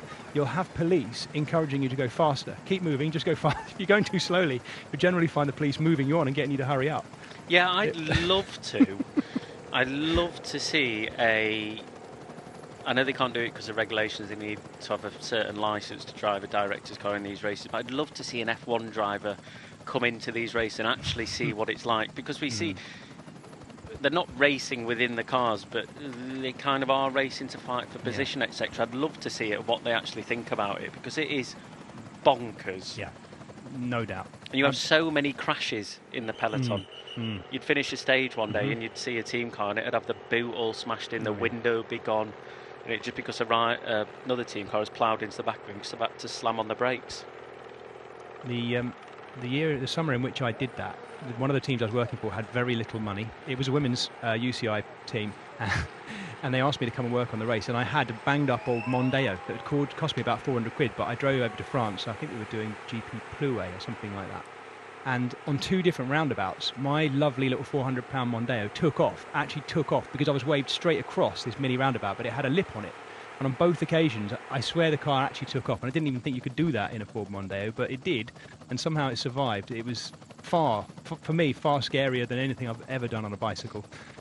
So I've just come up with a great thing there, yeah. Talking about car driving, Ineos Grenadiers Oh, are sponsored by Ineos, and so's Lewis Hamilton. Yes. Let's get Lewis in a team car, Good shout. Ineos. Yeah, good shout. Make it happen. Launch the Twitter campaign right there. Yeah, exactly. That'd be amazing, wouldn't it? Sir Jim Ratcliffe, I think it is, yeah. Make it happen, Jim. Sir Jim, sorry. Yes, get it right, come on. We're never going to get anything going at that rate. So, the gap has come down a little bit. 4.5 minutes, it was up to one point in excess of 5 minutes, but it's sort of hovering there. Ilio Kaiser still tucked away on the front and getting on with it. And we're getting ever closer now, having dispatched with the Wurnerstraat, heading further inland towards the next town we'll be going through is Popperinge, and then into the Scherpenberg, and then the hills start as well. The trio that leads us into the Kemmelberg, the Scherpenberg, the Vanneberg, and the Monteberg as well. The middle one, the Vanneberg, the steepest really, the shortest as well, because the Monteberg's quite a long one, Adam, isn't it? It's oh no, sorry, it's a kilometre. I was thinking it's a little bit longer than that. They're all around. They're all about that kind of height, aren't they? Yeah, they're not too difficult. Not too long. Difficult, yes. Not too long. Yes. So, by your windsock estimations, they should have a little bit of a tailwind at the moment, shouldn't they, coming back in this direction? Oh no, they'd have a head cross, wouldn't they? Not too, yeah, head cross coming in back towards the climb, so it's not too bad. It's only 14k an hour. Yes, it is a bit of a shame. It does mean we're going in for a slightly different race today, but then, you know, more dice to roll come the sharp and cobbled end of it, as we're getting closer to as well. And more, I guess, team helpers, team workers within these teams to dispense of and use up, racing into those various sections. Keep seeing Peter Sagan, don't we? I just wonder whether we talked about it. Maybe this is the day where short sleeves as yes, well. You're right. Good point. Good point. Ready for action. Let's see. Van der Horn tucking into a taco there as well on the right-hand side. Don't be silly. It might be. That would be deliberate. No, Sponsored by tacos. That would be brilliant. Yes. It is across most of Europe, for those of you who watch us in Europe, and I know we're being watched, our live coverage is being watched all around the world, but those of you in Europe, it is lunchtime, Sunday lunchtime. So if maybe you've been out for a bike ride already, I hope you've had a good spin and you're settling in, perhaps, to watch Gent-Wevelgem in its 84th edition with myself, Jez Cox, and Adam Bly this afternoon. Or whatever time of day it is, wherever you are. Go on, Adam, sorry. Sorry, Jakobsen as well, dressed down to shorts and short sleeves, so ready for the action, as you say. Sorry, we might be reading too much into that, but it's always good to see when you see these riders get down to business like that. Ackerman as well, just seen a little shot of him on the left outside. Yeah, hashtag stripped down Pascal Ackerman, who we saw smack his nut on Wednesday, didn't we? He hit his head hard as well. Thankfully, all right afterwards, but he kind of went into a little bit of a ditch coming back into De Panne, very close to the final sprint of Brugge De Panne on Wednesday. Went into the little groove at the side of the road, managed to sort of flip the bike and landed on his back, and his head went down, back of the helmet, pretty hard, didn't it? So I'm glad to see, by him being here, we know that he's all right. He'll have been checked out, no doubt, on the head impact protocol. It could have been a bit more nasty, that, couldn't it? Yeah. Definitely. Not a nice thing to see on any occasion. We keep rumbling over these little shorter strips of, I guess we can call them cobbled. They're paved sections in the little towns and villages we're going through, aren't they? Little reminders, maybe, punctuations and reminders of what they have yet to come. The rider we're looking at in the front is Lars Sorgstad, the Norwegian. If you have just recently joined us, 7 riders in the breakaway. Just behind him, the tall figure of Ludovic Robiet, the Belgian, for Bingo Pals Sausen. I have to get that one right. Sources, sorry. Sausen is their winter version. Sources is the summer version, isn't it? It's the same thing, by the way. It's just whether they call it Sausen and Sources. They are basically, Pal sauces are dipping sauces for Belgian frites. Hope you're enjoying your lunch if you're tucking into it right now. Alexander Konishev is in the light and dark blue of Bike Exchange with the white top and the Al Ula logo. If you recognise the name Al Ula, that is the town in which most of the Saudi tour happened earlier this year. I had a great pleasure of bringing you that one on this network as well. And Al Ula was that fantastic backdrop in northwestern Saudi Arabia, a partner in the Bike Exchange team now. And just behind him is the dark blue colours, unchanged for a few years now, with a light blue Movistar logo of Johan Jacobs, and yellow lace is the Cofidis rider. Those 7 riders went clear around about 15k in with the wind at their backs, and they are still 4 minutes and 30 thereabouts clear of our peloton. Lindsay de Wilde from Top Sport there as well. I'm going to geek out a little bit, but he has done his numbers brilliantly, pinned them onto perfection. We often see now, as we see yellow lace with those pockets that riders put the number in. You don't really see a lot of the pins anymore, but he has done them wonderfully. It used to be one of my pet hates when you used to get the sticky numbers. Generally the ASO would always, the French race, you get a sticky number and you could just stick it on. A lot of riders would just stick it on, being a bit lazy and never use pins, and it was one of my pet hates. But yeah, great to see the builder there doing a fantastic job with the pins. Listen, as long as we can read it, that's all I care about. I think I had a good moan about this on Wednesday, and I'll revisit it now if I have to. It's those mesh pockets, particularly the ones that are sort of like black, light black mesh pockets. I mean, why would you have a black mesh pocket for a number you're supposed to read?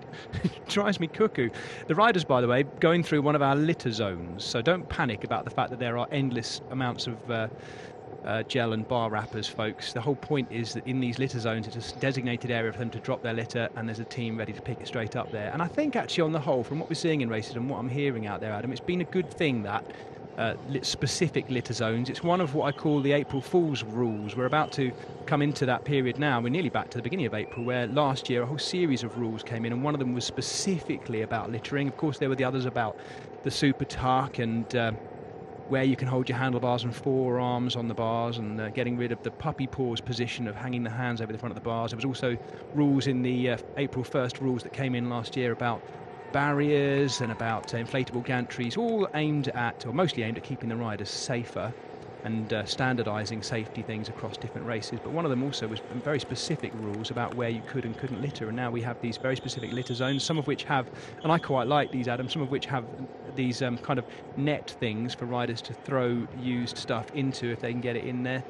They seem like a good idea. At least if you miss, there's a team who are ready to pick it all up anyway. Although sometimes if you just switch on your TV, you could be forgiven thinking, oh my gosh, what is this bunch of careless cyclists just throwing it. But they are, of course, deliberately throwing it, because that's the place where they are told to keep it. And it's always nice to see, I've seen plenty of racing this year where you see even banana skins hanging out the back of a pro rider's jersey, and you might think, folks, that, well, you know, they're sponsored by nutrition companies, or why would they be? But you know, a lot of natural food is still consumed by these riders, and it's certainly not uncommon now to see banana skins hanging out the back of a nice, very expensive aero skin suit, because they're not yet allowed to throw it until they're into that litter zone. So thankfully, on the whole, the riders have been pretty respectful. Of course, they don't want to get fines or docked UCI points or anything like that should they pick any up, but it's been a good thing, in my humble estimation.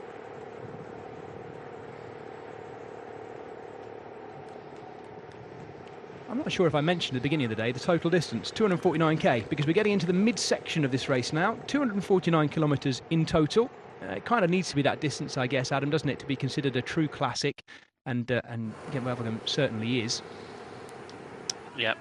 And not a lot has happened so far. Been quite steady in this peloton. A few accelerations to get them into position.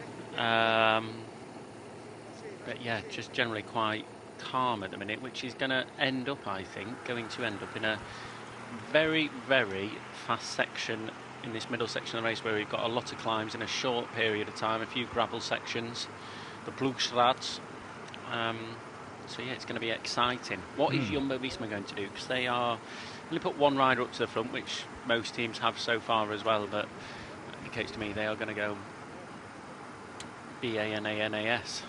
Yes, not the first mention of bananas in this little interlude as well. You can see the wind coming from the left here. Little bit of it's really the first we've seen of an echelon so far today, Adam, isn't it? Really, in its truest sense. Look at that. So that's what people have tuned. People have look. We've just gone 1 o'clock in England here, 2 o'clock mainland Europe. people switching on and seeing what they expected to see, but it's not been this way. Yeah, So far. 156 as well there, the rider on the back. Nicholas Arndt just resting his hands on the top of his handlebars to get some food. Hopefully the commissaires will not kick him out of the race for that. Surely not. Because he's just taken a little bit of food. He's not using an aero advantage. How long do you think it's going to be before dropper seat posts are banned? Well, they've been allowed for a couple of years now, hasn't it? Been a couple of years. I haven't seen any forever, I think. Yeah. Which is brilliant. Do you know what? There would be an interesting question to find out whether... no, I'm just asking it, whether any of the riders are using them today. I mean, the descents today are all very fast. No, I'm just wondering whether someone's decided to just whack it on anyway and test it. No, I don't think so. I definitely don't think so. The descents are not long enough in this today. They're not technical enough, so you're not going to get that advantage down these descents. I will guarantee you, Adam, in one of our local sportives happening in England today, there will be a guy, and it's always a guy, there'll be a guy on an $8,000 bike with a dropper post on it, and he'll use it at some point. At some point he'll use it.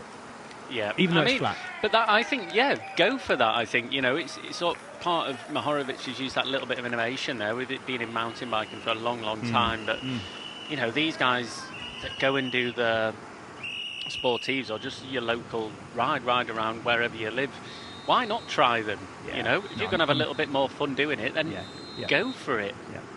I've thought about getting one just to ease the back. Oh my goodness me. No, I'm telling you, you wait till you get to my age. You can't moan, you're a young man. No, my back is wrecked. But I do think with these races that even on normal road bikes with a traditional seat post, is that through the cobbles and the bumpiness, your seat can slip down. And it's a lot better than it has been, but you generally, at least one rider in the peloton will have had that problem throughout the race in the past. I'm not going to say the last year, but quite often you have that. So I think when you're riding over cobbles for a period of time, you don't want your seat slipping down because you can't really get out of the saddle on cobbles too much. So I highly doubt that any of these riders will have a dropper seat post in today. Well, as we watch things in a bit of a stalemate, a calm period before we get to where it's really going to kick off, as we looked there across Flanders Fields, it gives me an opportunity, and I'm going to just, this is not my own words, I'm going to read to you folks from the information I've been given by the Brothers in Arms Memorial. A particular story, as I said, this day today, we're remembering our Australian fallen in the Great War of 1914 to 1918. And I'm just going to take the opportunity, we'll cut away from this if anything happens, but I just want to read to you because this story is so poignant, not least at this point in our current history, but thinking back to well over 100 years ago now as well. Have a little listen to this. In wartime, there were 127 Australian amateur and professional riders who undertook the Great Crossing to Europe, including the only pair of brothers and professionals, Alex and Mick Wan, both of whom were killed in the summer of 1918. Whether they were sports-minded or not, Australia sent its sons. John Hunter came with his brother Jim to fight in Flanders Fields. A pair of brothers in the 49th Battalion, a band of brothers made up predominantly of Queenslanders, in fact. John was killed, hit by an artillery shell, witnessed by his brother Jim. Jim lovingly and very carefully covered his brother's body with a standard issue ground sheet in order to preserve the body well. And like so many other soldiers in World War I, John remained missing, one of the many names engraved on the Meningate Memorial, until by chance, almost 90 years later, his body was unearthed along with 4 other Australian soldiers, well preserved thanks to the care of his brother. And he could be identified. And this overwhelming experience inspired John van der Walle, the digger, and his team to set up a unique memorial project near Polygon Wood, very near to where we are now, in fact, for all brothers killed in wars. Finally, the Australian brothers Theo, George and William Seabrook from Sydney first saw action in the Battle of Menin Road on the 20th of September 1917. It was their only action in the Great War because all 3 of them were killed. William was buried in the nearby cemetery near Popperinget, and the other 2 brothers are recorded on the memorial for the missing in Ypres. A Saving Private Ryan story also played out with the 6 Reed brothers from Brisbane. 4 were killed, 1 at Gallipoli and at the Somme, and the 4th at Polygon Wood, and is now buried in the nearby cemetery. The 4th brother returned down under, severely disabled, and the 6th brother was sent home by the military authorities after a plea from his mother. And on this Mother's Day, we remember all the fallen, and specifically today, the Australian servicemen who gave their lives for our greater freedom. At the going down of the sun and in the morning, we will remember them.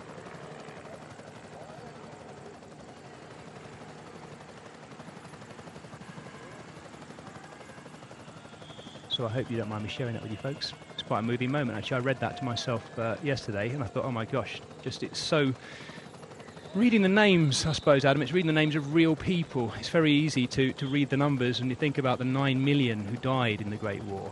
When actually you bring it down to the real stories of children, mothers, sons that were so greatly impacted, suddenly it becomes so very real. Not least, and no one needs me to say this, but not least because I'm talking about a war in which we had an advancing, invading army and others trying to defend themselves from such invasions. It seems kind of poignant at these times right now. And as it has done all seasons so far, it kind of puts our wonderful sport of cycle racing into context. It is thankfully just sport. Although there are always, whenever we come to Flanders, so many parallels drawn by ourselves, I guess by the journalists, the fans, the riders, between the battles that have literally shaped this landscape. There are hills that we're going to go over today which aren't real hills. They were hills made as vantage points and observation points during World War I, and today they become part of our racing parcours. The battles ongoing within our main peloton, of course, just sport. Adam, is it just me, or have Taco van der Hoorn's levers turned inwards even more? He's going to get to a point where the tips of his brake levers there are basically going to be touching in the middle. He's created a mini Spinacci bar out of 2 levers by turning them all the way in. I don't get that position. I really don't. Yeah, it's personal, isn't it? I guess if you believe that you're more powerful or aerodynamic in that, then yeah, go for it. Crack on with it.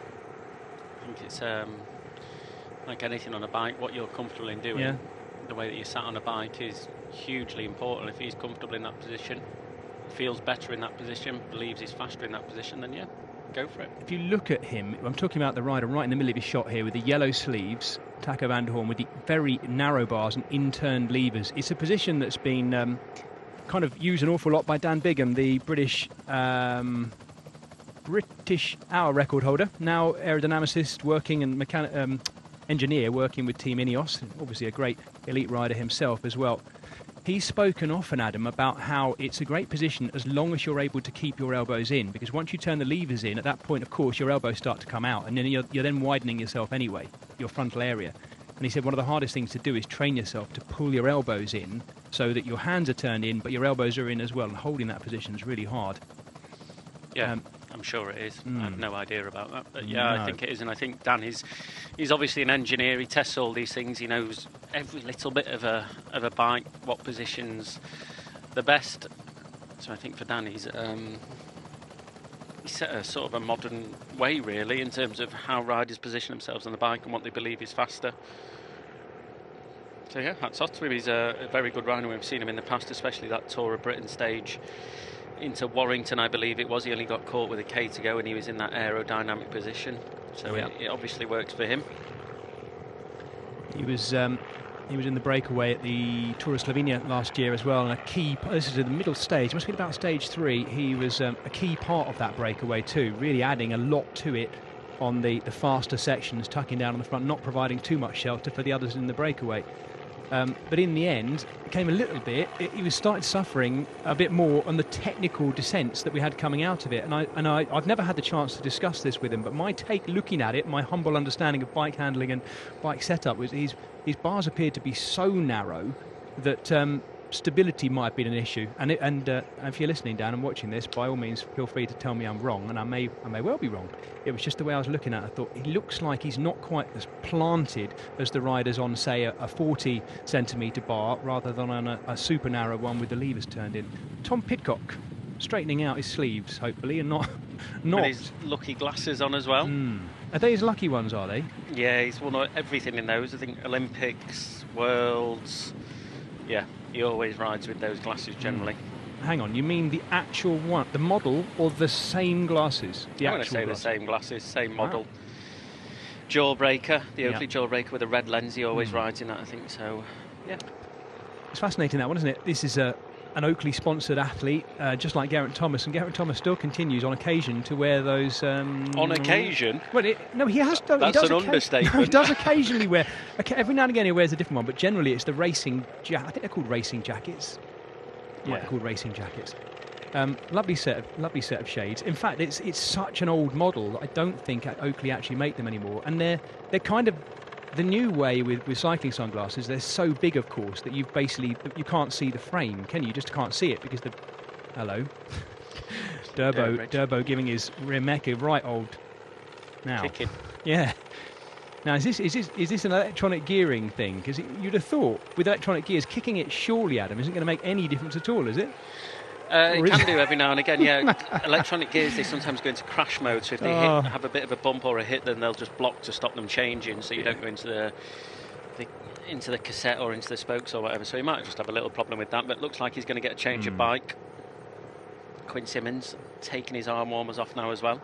Mads Pedersen was his off already. It's going to be interesting to see what Mads does today. I know we've discussed it, but he's on great form. I know he changed his trainer last year. At the end of last year, he was very old school in the way he trained, doing big 6-7 hour rides. And even before a race, I heard that he likes to do 3 hours of bike riding. He always goes well after a hard day beforehand, so he needs a big day in his legs, or not a big day, but a hard day in his legs to get the best out of him the next day. And I heard that he does 3 hours the day before with an hour of motivation at the end of it, so 4 hours the day before a race sometimes, just to get himself feeling better. Wow. And there's a man that's always without his arm warmers on and gloves on, the legend. Yes. I know. Tough guy.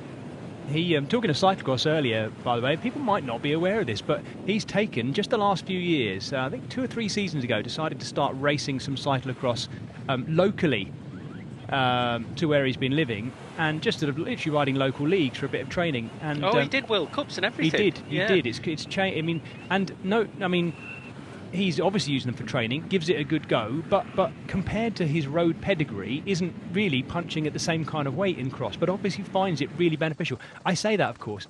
What I mean by that is he could rock up to pretty much any cyclocross race anywhere in the world and probably win it. It's just that when he's going to the World Cups, he is a kind of mid to second half packer in the way that he's using the race. But I don't think, from what I've read of what he's saying, Adam, you might know different to his approach, but that he is still using it as part of his preparation and give it a right good go, but using it as preparation for the road season. Ben Swift there with a puncture as well. And is that... No, it's not Sam Bennett. Sorry, I thought that was Sam Bennett, but a few problems for gears. Marco Haller. Yeah. So we've seen this time and time again. We saw this with Peter Sagan, something getting stuck in his chain. That's one way to fix it, Marco. Yeah. He's not happy, understandably. He's pulled the chain back on by himself. With his hand. Pulled the chain back on, setting off in 53.11, which is never fun. There's Ben Swift on the right-hand side, getting his spare bike as well. Luke Durbridge coming back on. So a number of gear problems. Might have been some bumps in the road or something that's just jumped the chain, but... It's going to be a tough time to get back on, I would have thought, as well for the Austrian, because we are getting ever closer to the Scherpenberg, and as we get towards any of those climbs in this three-quarter section, the back end, the second half of the race now, there's going to be racing, as you say, Adam, I presume, into the base of all those climbs, and particularly those that are cobbled. The next cobbled climb, of course, is the Kemmelberg, but before we get to that, we've got 3 Hellingen to get over, the Scherpenberg, the Bannerberg, and the Monteberg as well. And the gap is slowly and steadily coming down, 3 minutes 11 now.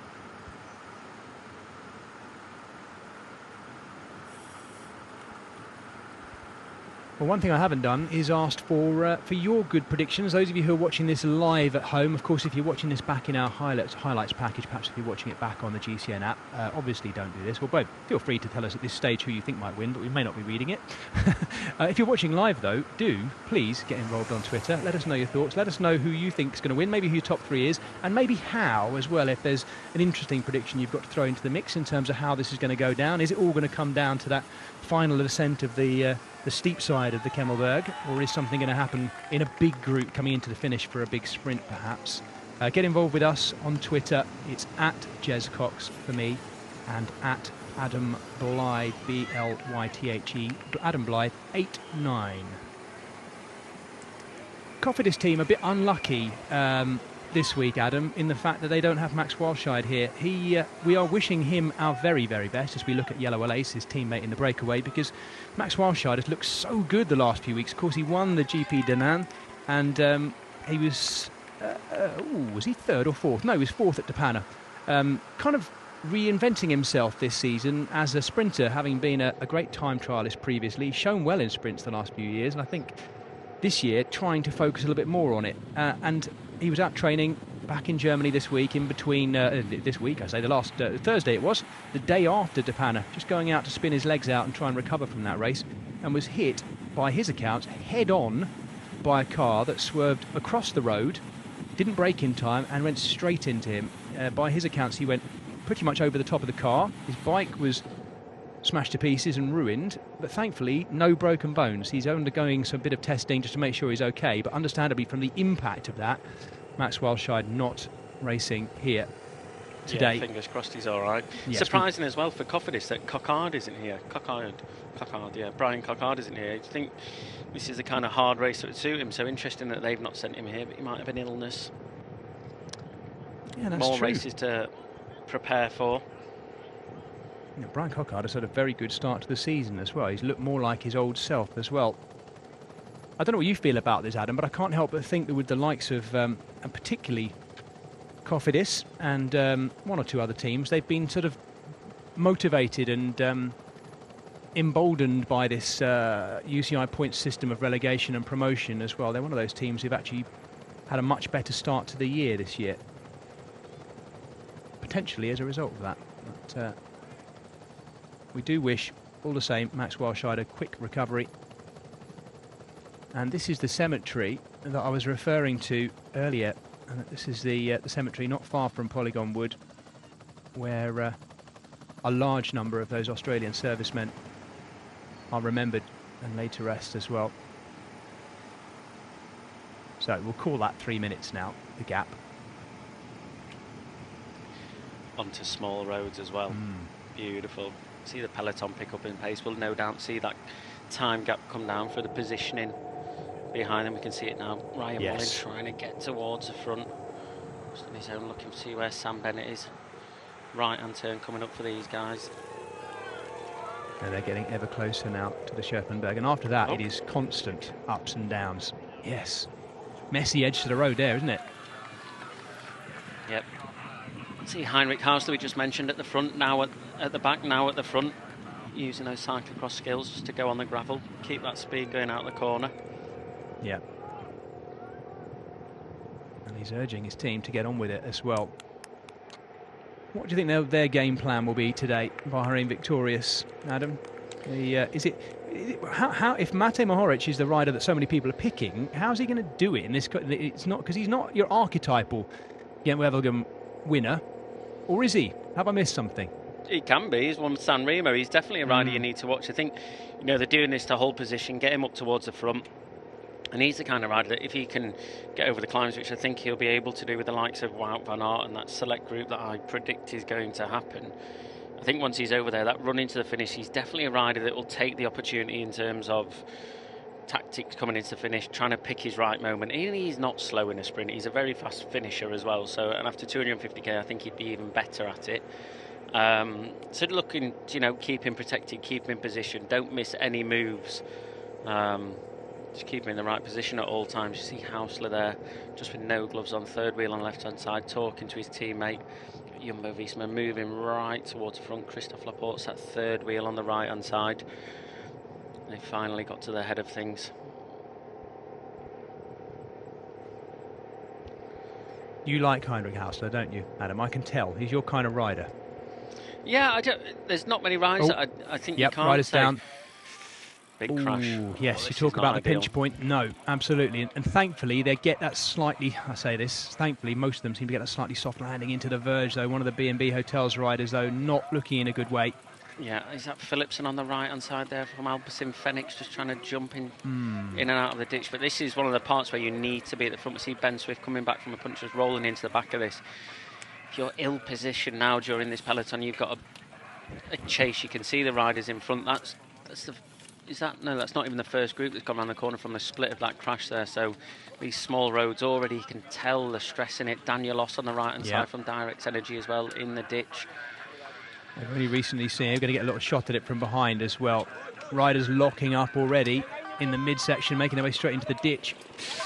No room to go. No. room. This is why we see all the riders at the front, not just for crucial points in terms of terrain being at the front for climbs, but also small roads like this. If this happens as it has done, you've got energy that you don't want to waste, efforts that you don't want to use to get back into the front group. You see Marco Hull on the right hand side jumping on the grass to get on his bike as quick as possible. Welcome to viewers who are joining us on Eurosport for our coverage of the 84th edition of Gent-Wevelgem in Flanders Fields with myself, Jez Cox, and Adam Blythe. We have been bringing viewers on our digital platform on GCN Plus the last hour or so of racing, and it's just starting to kick off. So you have joined us at just the right time. Let me fill you in on the situation at the moment. We have 7 riders, 3 minutes clear, and they are Yellow Alace of Belgium, Johan Jacobs of Switzerland for Movistar, the Italian Alexander Konishev for Bike Exchange. These are riders you're looking at now chasing back on after a crash we've just had. The rider at the back there, Florian Seneschal, someone we would have expected to see right up at the sharp end today, and he's got ripped shorts as well. We'll come back to who's in the breakaway in just a moment, folks, because you've joined us at a poignant moment. We've just had a crash with just over 100 kilometres to go, riders going off into the ditch, and it's meant we've now got 2 or 3 little groups detached off the back of our main peloton. And I think for those of you who have just joined us, you're going to see a little bit of a slow-mo of the crash as it happened. Our digital viewers aren't seeing that because they've seen it already. But as you can see, those of you who are watching on our linear coverage, a little replay of the crash as it happened. We're waiting for information to come to us about any after effects of that and whether we have any withdrawals from the race. Of course, we hope we don't. But little groups detached. Sepp van Marke of Israel Premier Tech is one of them. You can see those pictures there. Van Marke still trying to get back on. I guess it was kind of predictable that would happen at a moment like this, Adam. Yeah, well, you can't predict it in these circumstances. It's always good to be at the front and staying out of danger, but these things sometimes don't happen. They sometimes do. That's bike racing. You just have to deal with it and jump back on, as Sepp van Marke was doing there. Just trying to save his energy, sitting towards the back a bit. Luke Rowe now on the right-hand side, moving up. This will have given the riders a bit of a kick up the backside as well. Just say, pay attention, guys. You need to stay towards the front, stay as a team. I'm sure we'll see, as we can see already, more riders trying to be up the front. A bigger road now for these riders. This is the last group on the road. Ben Swift there, British national champion at the back. Well, he's gone from the front to the back because he and his team were right there. Yeah, Ben Swift's been... Crag as well, I think that is. Yeah, DSM rider there just at the back of your shot. Case Bowl just in front of him as well. So Case, one of the sprinters in that team today, and Soren Krag, he launched that massive attack, probably the hardest attack in San Remo there, almost dropping Pogacar. So he'll want to get back into contention as quick as possible. But Bahrain looking to do what they can to string things out a bit. It's a small select group now at the front. It really is, isn't it? I say small. No, but that is considerably smaller than it was, though, Adam, isn't it? When we had the whole bunch together. And that crash, let's have a look at the gap visually. Forget time gaps, let's look at it. There's the back end of our main peloton, because don't forget, folks, we've got, those of you who've just joined us, we've got 7 riders clear. We'll come back to them in a minute. There's the gap visually. Around about 15, what is that, 10, 15 seconds, something like that? Yeah, I think 13.5 seconds there. Just timing it, counting in my head. But yeah, also they do have very, very shortly as well the first climb of today, the Scherpenberg. So we see Bahrain on the front now, just trying to string things out a bit, and that'll be positioning, getting them into that climb first, keeping Mohoric protected. See Jumbo-Visma moving up, Luke Rowe as well. So these riders that are trying to get back on, it is not an ideal time whatsoever. That Alpecin Phoenix rider there just covered in mud. Yeah. After being in a ditch, but on his bike, so he's okay. Jent Boucher on the back, number 201, ex-Belgium national champion as well. It's a hard time to be if you're in this crash now. Ivan Cortina as well, another fast finisher that were looking to get a result today, just off the back a little bit. It's a big effort, They can't possibly have known this, Adam. It was literally Bahrain victorious now looking back, had kind of gone to the front and put the pressure on at just the right moment for them in terms of being up and out of trouble. I don't think the crash was anything to do with that. It's presumably just literally one of those things, but their timing was kind of perfect in a way. It was. I mean, you can't expect these things to happen, but you have to expect these things to happen. You can't predict if there's going to be a crash or not, and there is only a certain amount of room on the road for these riders to move up, so you can't all be at the front, and that's why we see teams all coming up to the front to hold that position, to keep that position, to get rid of that danger. You can just see Bahrain just backing off ever so slightly. Trinity Road, Jumbo-Visma lined up perfectly on the right-hand side. All of their team pretty much there with Wout van Aert, the last man in that team. Quinn Simmons on his left.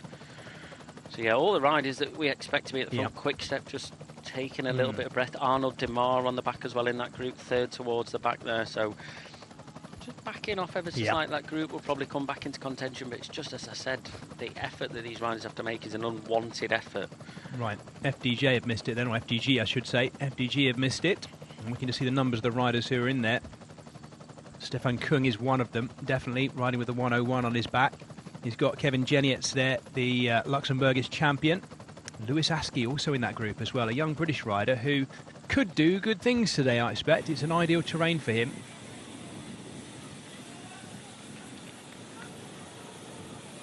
So exactly 100 kilometres to go, 60 miles in old school money. And the racing now fully on, and it will be for the next, well, that's it now, isn't it? The next 100k is going to absolutely shred, because we're coming into the most testing part of the whole of this course in Gent-Wevelgem with a big group, despite the crashes and the reforming of a very big group, because the winds have made literally no impact on today's race. Unlike the last couple of editions, and specifically last year, where we had a leading group who contested the win, from some, 170k out, 170k to go, I should say. It was smashed apart on the road out towards Vern and de Moeren, and that was it after that point. No such wins today, although we have had a crash at an unfortunate moment, and it does look like, thankfully now that's two groups together. I think, Adam, there's probably one more recognised. There it is. There it is, and they might just get back on if they keep that pressure on, I presume. Yeah, they'll probably get back on, but it's a crucial point in the race. We mentioned that we've got the first hill coming up, the Scherpenberg, and then we've got the Banderberg, the Monteberg, the Kemmelberg, and that is all within the space of 10k. Yeah. So it comes thick and fast now, and these riders that are chasing to get back on, is that Pidcock there?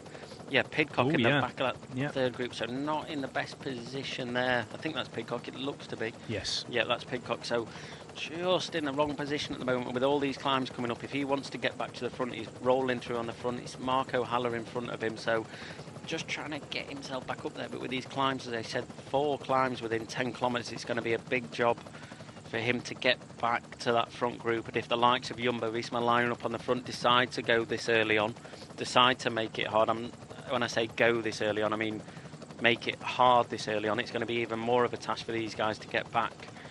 It can be done, it's just what they have left in legs to get back to the front and what they've got left in the finish.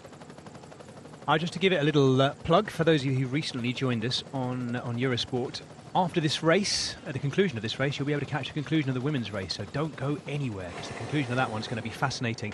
I'm pleased to say that this year the women's race does include also the section out to along de Moeren, and then the Plug Street section as well, that we're going to be seeing imminently, I guess.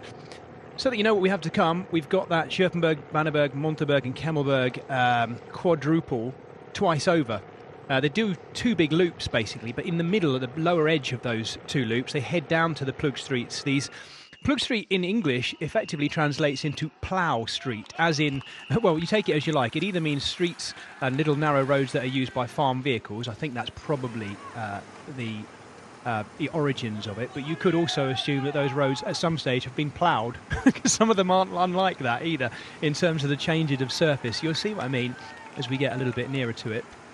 I had the chance to listen to a fantastic episode of the Cycling Podcast last year, and a colleague of ours in journalism, Lionel Burney, did a wonderful piece about the Plug Streets, going and riding up and down them, and just experiencing what those kind of roads are, because the cobbled climbs of Belgium, particularly the Kemmelberg and the well-known climbs from the Tour of Flanders, are so well visited by fans, aren't they, Adam? And sometimes it's the lesser-known, smaller back streets, and the Plug Streets specifically, that I hope over time will come to be better known. And they're wonderfully named as well in remembrance of the Great War in excess of 100 years ago, of course. The 3 climbs this year, Hill 63, the Christmas Truce is the second of our cobbled climbs, and then the catacombs, of course, being underground, very large underground cemetery, because underneath the middle part of those 2 climbs is where the bodies of hundreds, if in fact I think thousands of specifically Australian servicemen are buried during the great tunnelling operations of the Great War.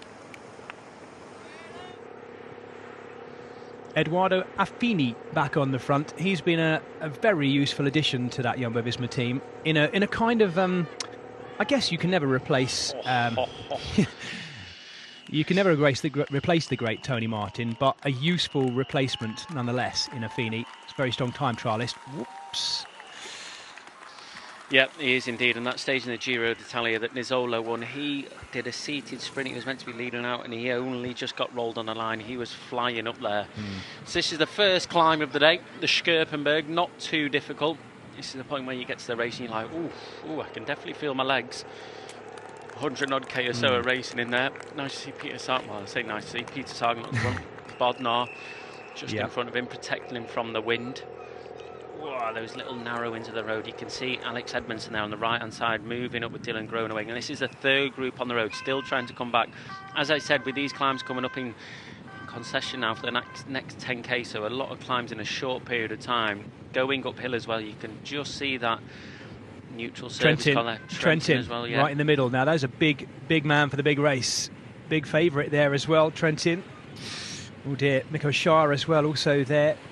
The Pidcock as well, yes, as we spoke that's about. A quality group detached, isn't it? Yeah, and it's going to be even harder for these now. Going uphill, we just saw that neutral surface car. You can just see it from right on the back of the peloton. If you're right behind that car as Jonas Rutsch was from EF, just that little bit easier, making it easy for these guys. But these guys are running at 2-3% up a climb now, and look how fast they're going. Yeah.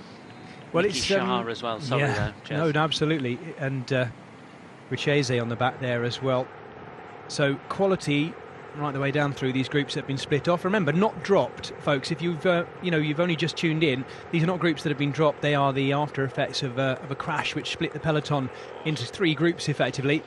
The national champion's jersey there of Jumbo-Visma is the Dutch national champion, Timo Russen, riding in third wheel there. It's the red jersey, red sleeves, white middle. And there is a crash for Florian Senechal by the looks of things, Senechal, so their fast man.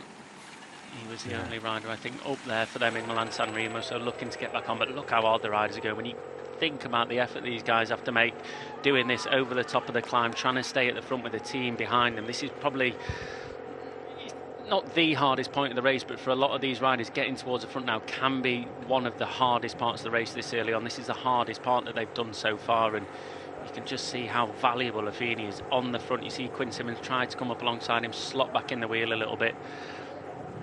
Just as importantly, Adam, as well, look at the look what it's done to the gap. Under 1.5 minutes now, and getting ever closer to catching them. And they are, if we go by past Bourne, we would suspect they will be caught somewhere in between here and the Kemmelberg, somewhere like that. Yeah. If not before, maybe. Christophe Laporte moving up in the middle of his shot there in the black helmet with the Christophe written down the middle of it. The Jumbo-Visma jersey, of course, in the yellow, red sleeves. Good Yves Lampard is as well. Yeah. Just moving up on the left-hand side into the middle of those Jumbo-Visma riders, placing himself next to Christophe Laporte and Wout van Aert. It's a brilliant job that he did there. No teammates around him. Sun is out in Flanders, the fans are out too, and we are just heading towards the second of that trio of climbs.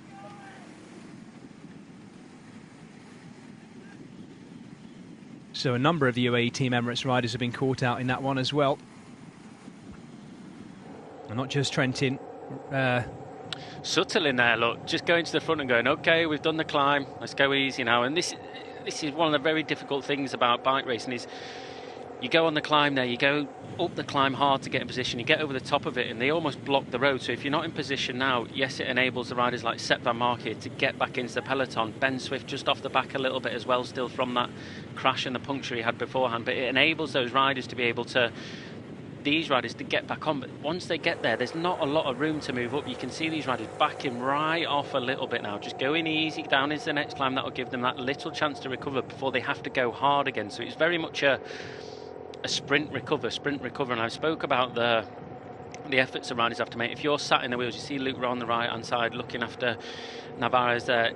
If they move up and down, if you're doing these sprints, making these big efforts, then backing off, big efforts, backing off. If you're on the front doing those efforts, we saw Rafinha, he's no longer on the front, so he's done this big effort, he's able to go back in the wheels, recover a bit, and then he'll able to come back to the front again.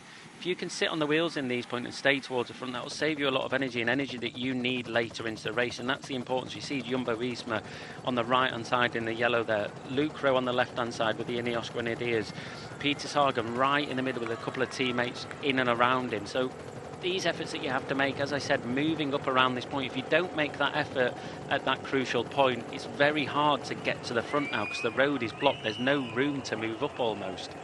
Narrowing again, another one of those pinch points. The riders, thankfully, as they always will try to, signalling it to each other. Tom Pidcock madly trying to move up the outside, using any little dips and gaps to nip into, move up the right-hand side, having rejoined the back end of that peloton.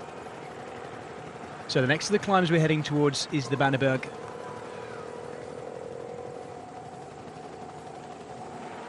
And it will not be long. So lower lying areas and little villages and towns we're making our way through in between these climbs. The Banneberg actually takes us up to one of the highest points of the whole race. In fact, it takes us up to the highest point of the race. We climb it twice in this direction on both these loops. So it's an opportunity for us to see it, see the riders take it on, the fans to see the race pass through too. Lots of support for Yves Lampaert there. Yves Lampaert given the opportunity not to race at E3 on Friday, so coming into this quite fresh today.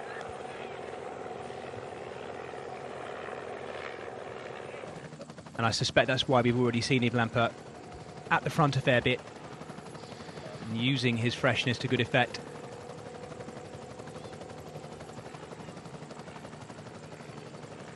And that's the narrowest road in its entirety that we've really had so far in this race. Of course, we had the super wide open exposed roads of Demuren and the long ride out to the coast and back, some 150 kilometres really to bring us back to this point. And now we're into cobbled, undulating Hellingen. This is Flanders, as people will remember it at best. Sorry, Adam. It's all right. Well, this is one of the hard parts now. They go up here and on the top of the Banneberg. You think this is narrow. Wait until they get onto the Banneberg. It's roughly this, but with a couple of very tight turns going up the climb, and they get over the top of it, and they have got a very, very quick descent. So this peloton that we see now is going to string out massively. It has to, because there's not enough room for the riders. You go over the top of the climb, and then you've got a very fast 80, 90 kilometres an hour descent.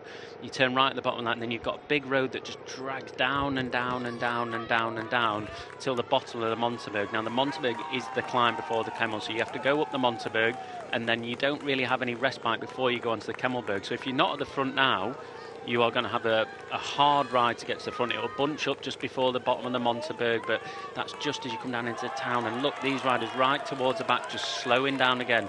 Wout van Aert already. Here we go. Yep, he knows, doesn't he? He knows what the effect of this will be doing at the back end as well. Van Aert just lifting it a little bit, looking back. Ben Turner on his wheel. Just looking for his teammates, I think. They're just trying to make sure where they are. There's no point in doing this effort and being isolated. He wants his teammates up towards the front, but this will make it very difficult indeed. He knows what he's got to do. He knows he wants to swing things out before getting onto the Kemmelberg, the Monteberg. Not going flat out, but just getting riders on their toes a little bit, making them panic. Christophe Laporte on the left-hand side, just stuck behind Ballerini there. Mohoric on his right, on his left, our right. Peter Sagan just behind him as well. Gosh, in the sunshine there, Adam, with the camper vans as well, it's like watching a mountain stage of the Tour de France. It's very un-spring classics-like, and yet this is very much one of the big ones. Timo Roossen now lifting it on the front. Wout van Aert just sitting in, looking so comfortable, but the faces starting to tell a little bit more back there as well. Pressure being laid on. Yeah, pressure being laid on, and just at the back of that screen there, just about 20 riders back. Stefan Kung, Kasper Asgreen right up there towards the front. Look at all the Jumbo-Visma riders right up there. Luke Rowe as well in there. You've got Greg Van Avermaet going in shot. Stuyven just going around that corner as well. Victor Kampenaerts. Tom Pidcock moved up ever so slightly there. So Tom's making his way through the peloton. There's Matteo Trentin as well, just going through shots. Still a bit towards the back, but this is the Banneberg now. So very, very narrow indeed. A couple of switchbacks. 1,300 metres, or just slightly over that in length. And a maximum gradient 14%, as you can see. In that midsection, very narrow. Very narrow indeed, and there's a church at the top of this. They get over the church, and as I said, it's a crucial point. There's not a lot of room on this road, so they'll slow down now. There'll be a rush from behind. That's the top of the climb, the windmill, sorry, not a church.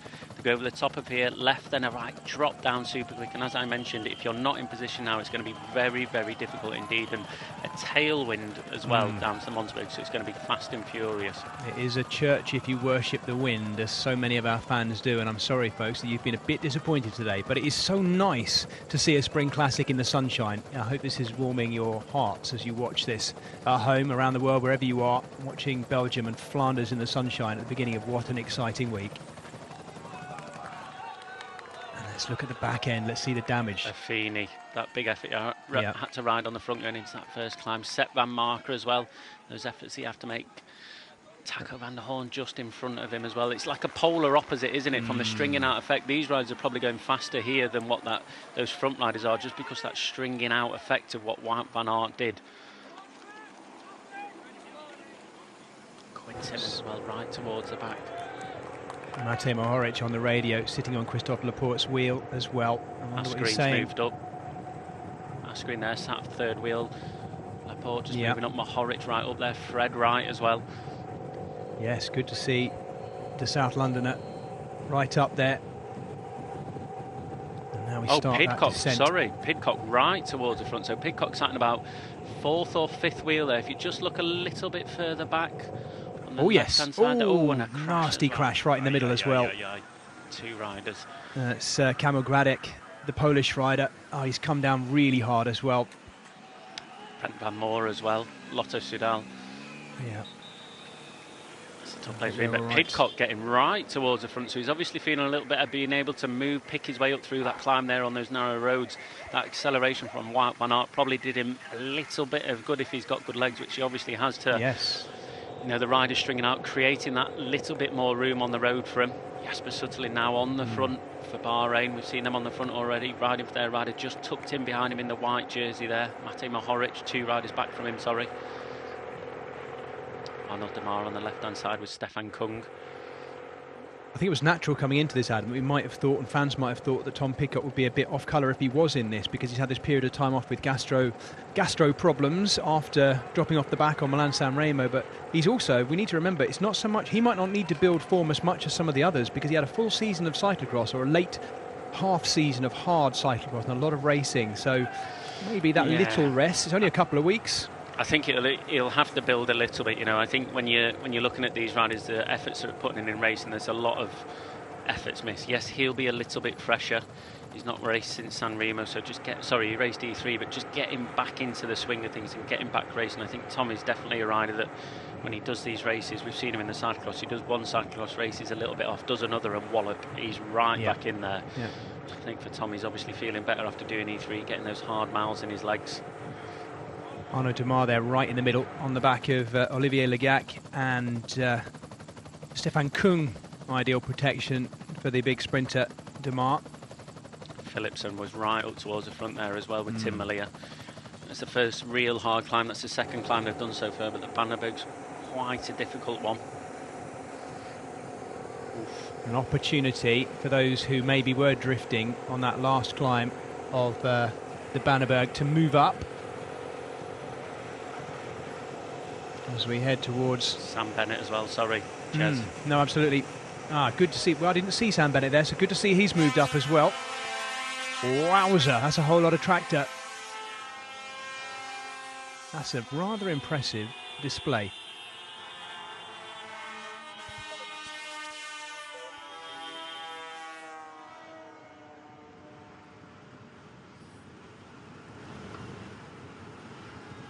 And there is no point in me trying to talk over a load of horn-blowing tractors. But we'll get that again next time through, because this is the first of 2 laps, don't forget. As I say, we go southward to take in the Plugstreets, and then we come back and take in the whole of this again, including the same direction up the Kemmelberg that we're going to take in just a short while. But then we go looping round again and go up the other side of the Kemmelberg, up the Ossuer, the steeper cobbled side. And that's really our final climb. We then have 35k of kind of ever so slightly flat and slightly downhill run all the way back to Gevelgem and our finish. Could be the front end of our race is decided by that point. That is, of course, what this parkour is designed to do. But I wonder if we'll have a bit of a regrouping. That's still a big old group, isn't it, Adam? I mean, that is our peloton. It's definitely not a peloton complete. We've lost riders along the way, but they're getting the full effect of the horns now as well, by the looks of it, as they rip through there. Next ascent is the Monteberg. I'm getting that. Am I missing out my hills here, Adam? Looking back, of course, we've been up the Bannerberg and the Schuppenberg. I'm losing my Flemish mind. No, this is the Monteberg now that they're on. Thank you. Monteberg, and then it's up this climb now, and that group is split just from the Bannerberg there. That little effort that Wout van Aert put in, the pace being held high all the way down here with the positioning, all riders wanting to be at front. So this is the climb just before the Kemmelberg, and as I said, the Kemmelberg you go into with not a lot of speed. If you're in the first 5, you can roll around that corner with a tiny bit, but not too much. Our breakaway. We're barely seeing them, understandably, but let me remind you, because I don't think I've even had the chance yet, it's been kicking off so much, to talk you through who's in there. Yellow Alace, the Belgian, Johan Jacobs, the Swiss rider, Alexander Konishev, the Italian, Nikias Arndt, the German rider, Ludovic Robit, one of 3 Belgians, the other one being Lindsay de Wilde, and Lars Solstad, the Norwegian. They are our 7 breakaway riders who've been clear since 15 kilometres covered. They now have just over a minute of lead. Each one of these climbs just eating into that lead a little bit more. Kasper Asgreen, by all accounts, not happy with the defence of his win in E3 on Friday. I think he was 10th on Friday at E3, and if I'm not mistaken, he was the best of the Quick-Step Alpha Vinyl riders as well. An opportunity today for that team to try to reassert themselves. I mean, their history really suggests they don't need to, because their history is incredible in all of these spring classics. However, the last few weeks, they've been slapped in the face a couple of times by Jumbo-Visma. Today, an opportunity to punch back.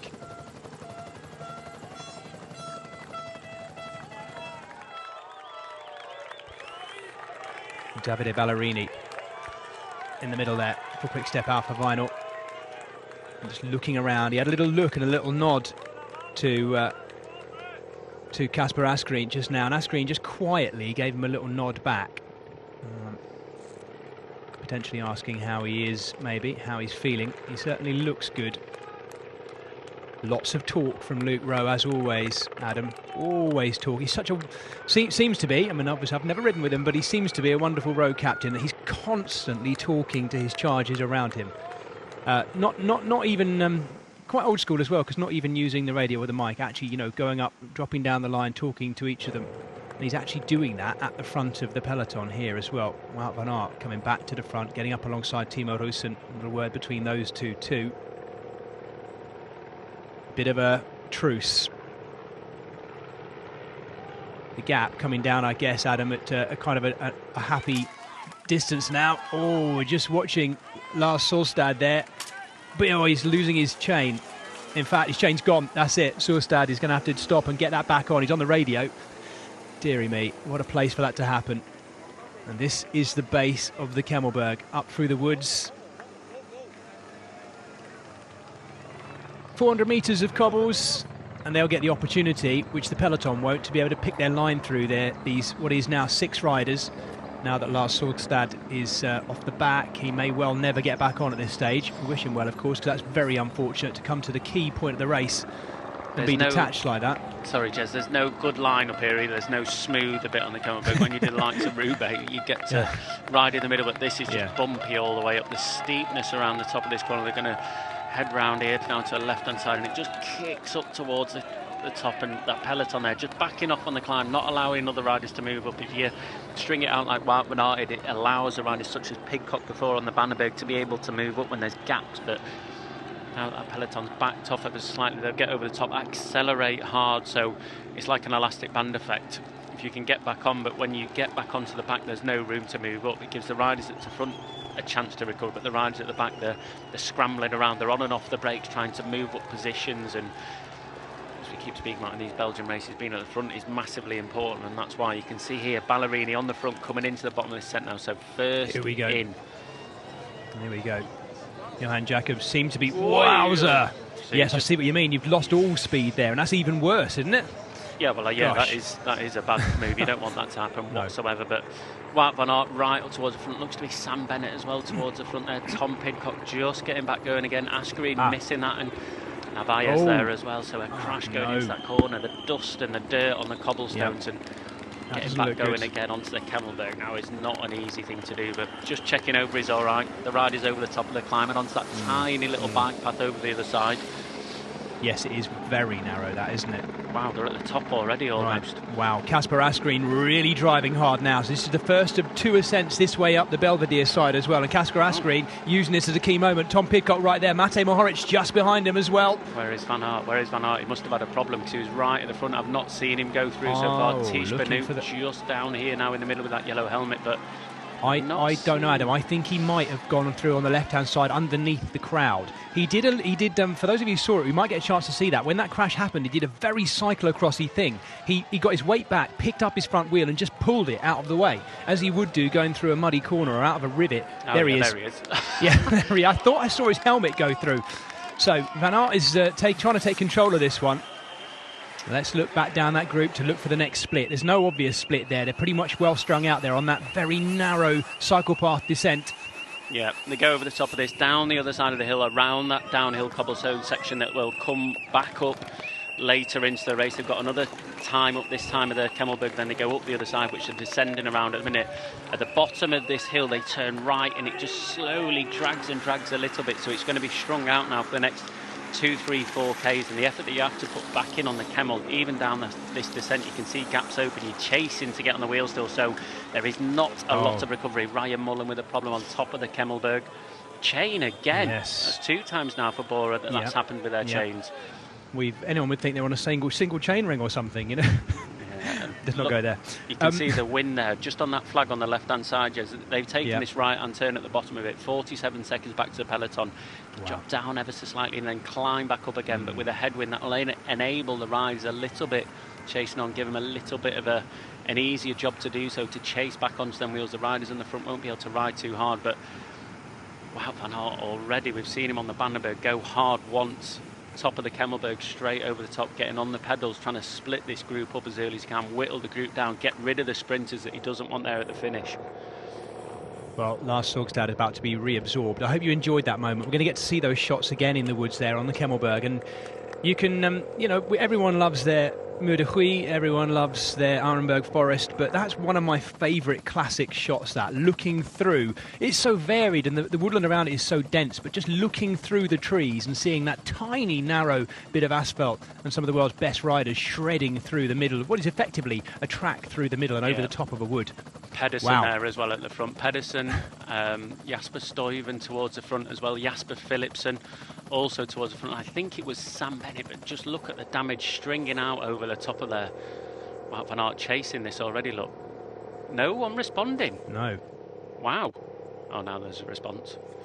Asgreen immediately on the pedals. Don't want to let Wout van Aert get too far. Well, he's jumped on it already.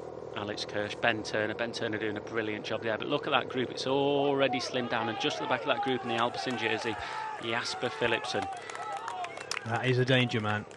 Arnold Demar in there as well. So a couple of the sprinters first time up have managed to hang on. Christophe Laporte, Pidcock still in there as well. Fred Wright in Bahrain in the red jersey, just looking over his shoulder.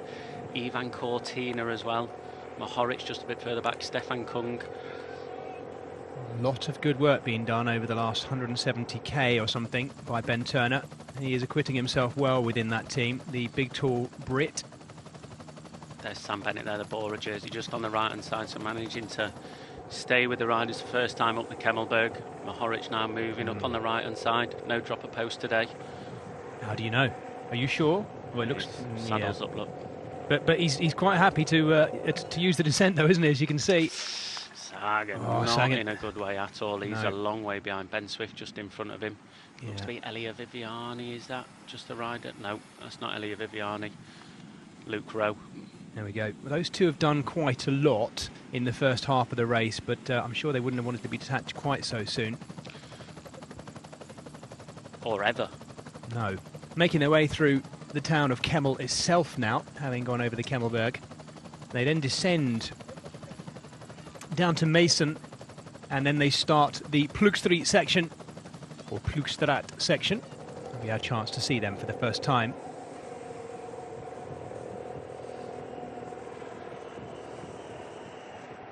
Milan-San Remo winner Matej Mohoric, the Slovenian national champion, did what was highly predictable, using the descent coming down off the back of the Kemmelberg and into Mason through Kemmel itself to start to push the pace a little bit. Good numbers in there from teams like Jumbo-Visma, who've got an opportunity now to go on the attack and put the pressure on the others, I guess, and that's exactly what they're doing. Nathan van Hooijdonk, it is here, who played an important part, didn't he, last year as well. It is a big group, you're right. Massive group. I think now you can get carried away, I think, from being in this front group at the minute. We saw Wout van Aert just covering the moves, just trying to make sure nothing went away. But I think now you can definitely get carried away. And we spoke about the likes of Victor Kampenaerts, this early final. That's a select group that's been made from the Kemmelberg just one time up it so far. We've had a couple of times before that, but you can see the gap already. And riders now, we can see them jumping off the front. They'll want to get ahead of that group before the next time. Or Ballerini with a flat tyre as well. A lot of mechanical problems there. So Ballerini with another puncher out of that front group is going to be hard for him to get back on. But as I was saying, a lot of the riders will want to start that early final to get ahead of the likes of Wout van Aert, Kasper Asgreen, so they can catch them on the climb, so they can stay with them, because they know the power that they've got. Timo Roosens with a chain off again. Oh man! Wow, there is a lot of change problems with this today, and it's the same thing again. It's front. It appeared to be front mech again. Just this week, Adam. I think back to Brugge de Panne on Wednesday. We had a lot of it there as well, didn't we? I don't know what's. I'm trying to think whether over the winter some of these teams have changed to having even narrower chains or something. No, well, it's very odd. Now that Shimano's gone up to 12 speed now, so a slightly narrower chain, but it's not normal for chains to be jumping around like this. But yeah, as I was saying, these riders in the front, you see Mohoric, just getting a little bit excited. Victor Kampenaerts fourth wheel, Greg van Avermaet's second wheel. Looks to be Alex Kirch, that's fourth wheel as well. So you can just see riders wanting to take advantage, and this is how groups happen. You get one or two teammates in there and you're going, right, done. The riders in that group behind now, unless they've got a sprinter in the front, they've got the likes of, you've got a Jumbo-Visma rider in there. You've got an Alpecin rider in there. So for the likes of, see Asgreen responding to it, no quick step rider, so he has to respond to it, he tries to bring this back. But for the likes of, the sprints in there, Sam Bennett, they want to be in this move. They don't want to be sat trying to save energy. This is the point where they need to get in this front group now. If they miss this group, then they're going to have the problem of trying to stay with Wout van Aert, these big classics riders, the more punchy riders that can climb a little bit better. They have to be confident to go with them. You can see Asgreen, the importance of it, jumping across, but that's is it Teunissen? No, Teunissen on the back of that group. So the lead out man for Wout van Aert in the Tour de France has made that front group. 2 Jumbo-Visma riders, 1 quick step, 2 FDJ riders. So things have been smashed apart on the descent of that Kemmelberg. And Wout van Aert has teammates to accompany him, 2 Jumbo-Visma teammates there. This is a dangerous group that's gone on front. Dylan van Baarle as well, Guillemets in there as well. Yep. So it's a very, very good name. Big name in there. This is a strong size group. You can just see behind there's no cohesion with them. No one wants to chase on that peloton. Looks like it's coming back together. That second group coming back now to that group. That is a big group gone up the front. Yeah. Jumbo-Visma with 2 teammates in there. We've seen that Wout van Aert wants to make this hard already, putting the pressure on. So a lot of riders are going to look towards Wout van Aert now. What can you do? But with 2 riders in there, he doesn't want to chase those down.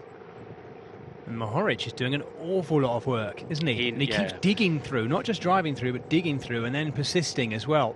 Yeah, he knows this situation. He knows that this is a good situation for him to be in. The likes of Wout van Aert distance, the sprinters distance, Alpecin Fenix going on the attack, Fred Wright chasing him from Bahrain now. That's another 2 riders gone clear. Marco Haller moving up on the left-hand side, trying to respond to that.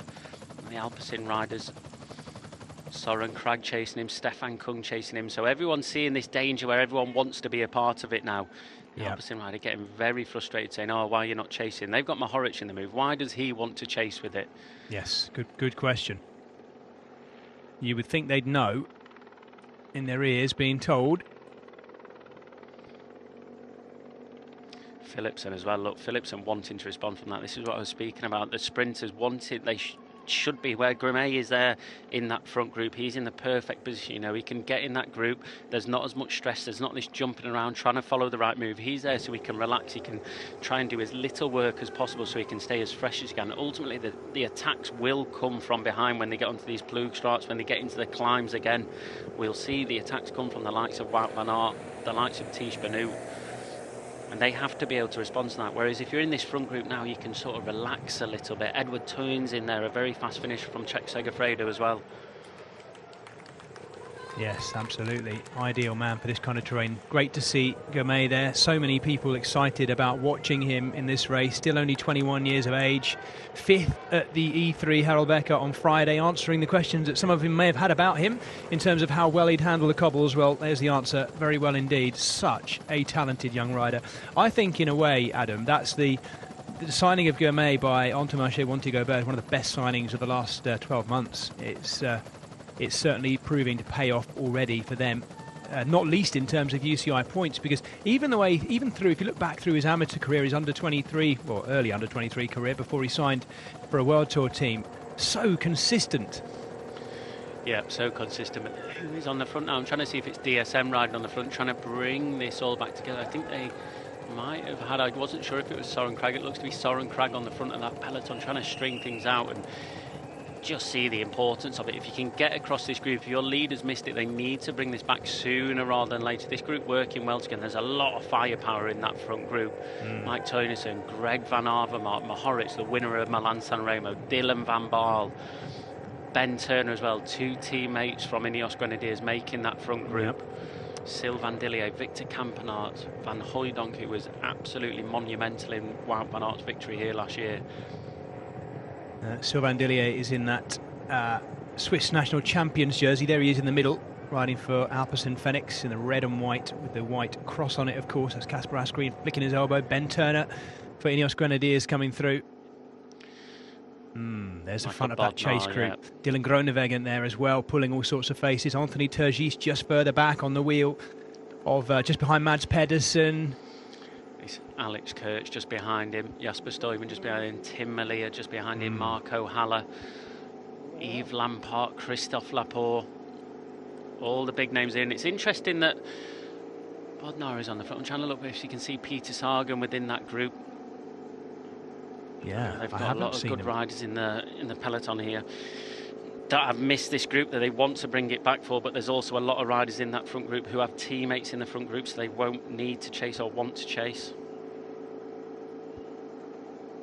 Well, the gap, is around about 30 seconds, isn't it? It's still only 30 seconds, really, between them and the breakaway of 6 riders who you would think at this point are doomed. But we have the Ploegstraats to come, and anything could happen there, because once again we're going to be back onto the narrow roads and all sorts of shifting conditions under tyre 2 as well. Victor Kampenaerts, the world hour record holder. Demar as well, Demar in that front group as well. Yep, the broad shoulders of Arnaud Demar with those French champion stripes on the tips of his sleeves. Red sleeves, white top, of course. Dylan van Baarle, the quite upright, tall rider for Ineos Grenadiers, sits just coming past Matej Mohoric now, coming through to do his turn. When I look at the front of that peloton, you've got Michael Bodnar there from Total Direct Energies on the front. We can't forget about Anthony Turgis, who was second in Milan San Remo. He's obviously on very good form if he's at the front in that race. A very, very fast and difficult Milan San Remo. If he's at the front there, and Sagan was dropped by the looks of things that we saw that are obviously riding for him today. Nikias aren't doing a hard turn, and these guys just surviving right now. Johan Jacobs having the sense to take on some food at this stage as well, because they'll know the capture is getting closer. And for some of the riders in this group, it's an opportunity to try and tag on, I guess, Adam, as best you can. They've been out there a very long time, but there will be some amongst them who will try and tag on to this front group, if it is this front group that catches them. Yep, there will be indeed, no doubt. They're not far away from the first Ploegstraat now. Hill 63 is the name of it. So they'll turn onto that very, very shortly indeed. Edvald Bosenhagen on the front as well, so they are really going hard. It must be for Turgis. You see Terpstra up to the front as well, just about 6 wheel back. Lance Wout van Aert as well, moving up to the front, making sure he's in good position coming into this next Plugstraat, and you know, they're just under 30 seconds for them, so it's not too big. And you think about Wout van Aert, if he made one big effort, let's not forget in that front group, they don't want to attack each other. They want to keep that group as big as possible and moving as well as possible for as long as they can to be in with the best chance. Whereas like Wout van Aert, he's going to need to jump across to that group. You can see Christophe Laporte just in front of him, riders lining up behind Van Aert to try and hold that position. They know what's coming. Turgis there, it was just banging one of the riders, FDJ riders, moving him out of the way. I think Casper Asgreen is the only Quick-Step Alpha Vinyl rider in that front group. Now, actually, that might be fine, but he's got no... yes, they are close. That's closer than 30 seconds, isn't it? Much closer. Greg Van Avermaet on the outside. He may not need to jump across now, Wout van Aert, because I think they're going to... No, he will. Need to be decisive about closing this one. Let's see how quickly they can do it.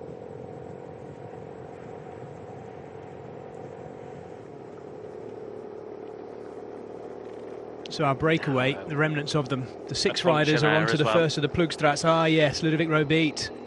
Well, good or bad timing, depending on which way you see it. Robeet's getting a change from our neutral service vehicle, the Shimano motorbike there on the Plugstrat. And there you can see an example. There you go. That's him absorbed, unfortunately. That's a shame for Robeet.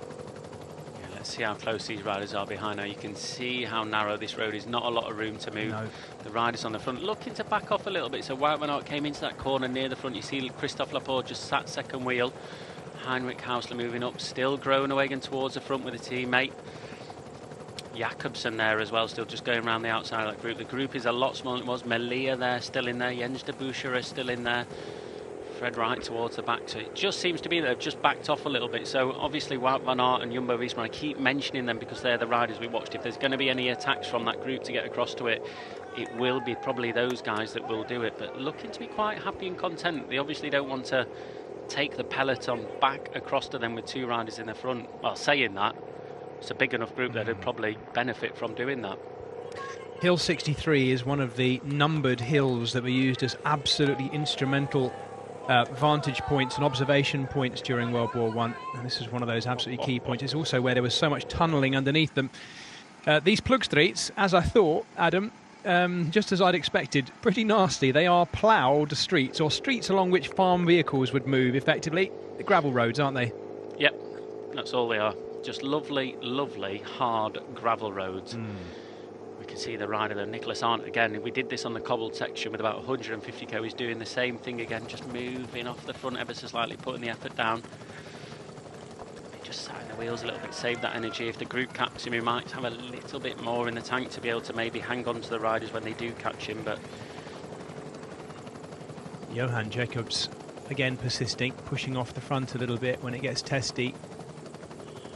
They are going to be caught, and Dylan van Baarle sensibly using this testing technical terrain to go to the front and just put a little bit of pressure on himself, string things down. Casper Asgreen looks good today, but isolated right now, Adam, isn't he? Considering the firepower they've got in there, Quick-Step Alpha Vinyl, he's got no support at all. It's all down to him at this. It's quite an early stage with 70k to go, even in this race. It's not, though. It's not 70k to go. You think when they finish the Kemmelberg, they've still got 34k to go, so he's only got about 40k's of this hard terrain to really do any damage. Yes, he's isolated at the front with only him in there, but he's got the help of everyone else in there. We can see how hard Dylan van Baarle's wanting to ride at the front of that group to try for it to stay clear. So he's on his own in terms of teammates, yes, but in terms of people that are wanting the same thing as him right now, is that's to stay away, to push this group further away. Then he's got company, and good company with him to be able to do so. 15 seconds at best, and Asgreen happy to pile on the coals at the front. Good to see Golden Greg, as he is no more, but he will forever be Golden Greg, piling in on at the front. And there is one of those observation points and the remnants of some of the war fortifications at the top of Hill 63, and the Australian flag flying, as I say. Many hundreds of Australian servicemen buried beneath this and some of the other surrounding hills around here, the catacombs included, amongst them part of the tunnelling brigade, many of which came over from Queensland to play their part in the war. Johan Jacobs going over the top.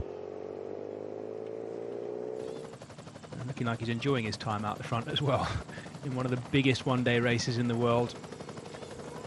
This is the second of our plug streets. We're straight into the second one, the Christmas truce.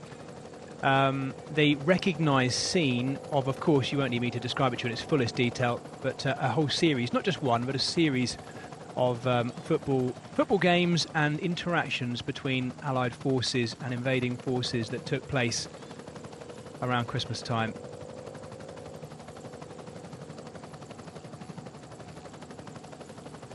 It's a hard part of the course. It's after we went over the top there in the Kemmelberg, dropped down the other side of the group, had split, came back together in the little attacks of it. If you've been ill-positioned and a little bit further back in that group, it's not really stopped all the way until now. I say Nicholas Arndt should have sat in a little bit more, but he's doing a brilliant job at the minute, extending that lead. We have one more Plugstreet to come, and that is the Catacombs, the one that marks the vast underground cemetery. And they come very close together, these three. The tiny plough tracks that link up these recognised climbs, linking them up. And it's going to be Matej Mohoric, by the looks of it, who does the final bit of winding in and the capture. One of the things we'll see, you see that quick step right, the staff in the background there. You'll have a lot of these riders. Punctures are massive on this part of the course, and if you can get riders out, Groenewegen with a problem there. Doesn't look to be, is it a puncture there? Yeah, front wheel puncture there, front wheel puncture for him. That's what I was just about to talk about. You've got the rider, the staff on the side of the road where they'll spot along the course, so they'll hold up at the end of the section a wheel, because the team cars, it's almost impossible, or it's a 2, 3, 4 minute wait for them to get back to you. So Groenewegen, unless he's got a teammate with him, and if he can get the wheel out, if they've got a skewer in that disc brake, they'll be able to assist him. But 9 seconds to that breakaway. I'll be interested to see where the peloton is, because Askren, Mohoric, Van Baal there rode very hard across there to try and extend that lead, which I think they have done. Yeah, you were right to point out, by the way, the teams that have got 3 or more riders in there, because Lotto Soudal have got Campenart's Arnaud Delis, I do believe, is in that group, certainly according to the stats I'm seeing coming through, along with Cedric Bullens as well. And that would be 3 Lotto Soudal riders, and also 3 from Trek Segafredo in Alex Kirch, who we've seen at the front an awful lot, the Luxembourger, and Edward Turns and Otto Vergade as well. Bodnar still on the front of that group, so things haven't hotted up massively yet in that chasing group, with Total Direct Energy still riding.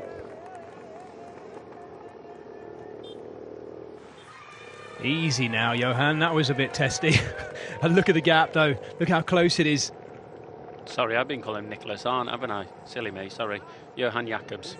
Well, it's that dark kit, isn't it? It's the combination of dark blue and black. And my half-wittedness. No, it's a long. this is a long day out between you and I, Adam, on the mic today, and it's dusty, dark, and well, it's not dark, it's bright. The shots coming back at us from our pictures are beautiful sunshine in the spring. Love it. And GVA on the front as well. I was just about to say, brilliant to see Van Avermaet on the front again. Yes, couldn't agree more. Absolutely right. Just looking, trying to see who's riding on the front of that group stuff. It's Bodnar still riding. It looks to be Bodnar. I don't know if it is, but Total Direct Energy rider. So Turgis seems to be their man today. We saw Peter Sagan dropped after the Kemmelberg, so not with the best of legs. Laporte second wheel. These guys are pushing on though. Absolutely. They're coming off the back of the Catacombs now as well. Or just, I'm missing whether they've actually taken in the top of it. These, like you, Adam, these are 3 Plugstreet. I'll revert to the full English of it. Plough Street is what I should be calling them then. In between them, I don't really know these climbs, and so the condition of the road is such that at times you're thinking, have they taken in the next one, or are we in between the two? And we are close to exiting the Plugstreet section, and that's it for the race today, because they're looping back round to go back over the Monteberg and the Kemmelberg. So they don't take in the Scherpenberg again this time. They stay east of that and take back in the Monteberg to set up the Belvedere edge of the Kemmelberg once again, and we go back through that fantastic forest within which that climb is set, back off the back of it. Yeah, that group has whittled down as well. That chasing group that we're watching now, that has got ever so slightly smaller after coming across those sections, but only one rider riding on the front. You can see Christophe Laporte, second wheel, Tish Benoot moving right up, Wout van Aert a little bit further back, Stefan Kuhn behind him, Stuyven in there as well still. So it's not a massive group that's chasing this, but it's got all the riders that we're expecting to see there. The other riders that we're expecting to see in this race are already off the front of the group, and how long are they going to wait? How long are they going to let that gap grow to before the likes of Wout van Aert, Tish Benoot, the three we've seen, Laporte already this season, go to the front? And the front group here, we've seen generally the same riders on the front: Dylan van Baarle, Greg van Avermaet, Mohoric. These riders have to extend this lead and do what they can to keep this group moving, but also at the same time they have to remember they've got Arnaud Demar in there who's getting a free ride. There he is on the right hand side, red sleeves, white jersey, red sleeve, in the middle of your screen with those blue lenses on. They've got Guillemay in there just sat in that yellow helmet just a little bit further back. Those guys at the minute, they're not getting a free ride, but they've not been asked to do any work. And these riders, they're such as Ascareens, these guys, are they going to keep pushing on the front for as long as they can, or are they going to try and get them to force through? Because it's still a big group with a lot of riders still able to rest.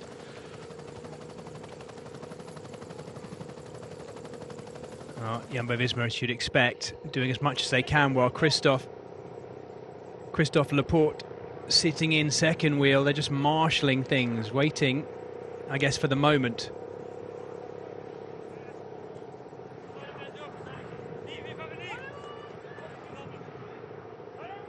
Feed zone there for a lot of these riders. An opportunity to pick up, I suspect, more liquid, Adam, than they might otherwise have been drinking in Gent-Wevelgem this time of year normally.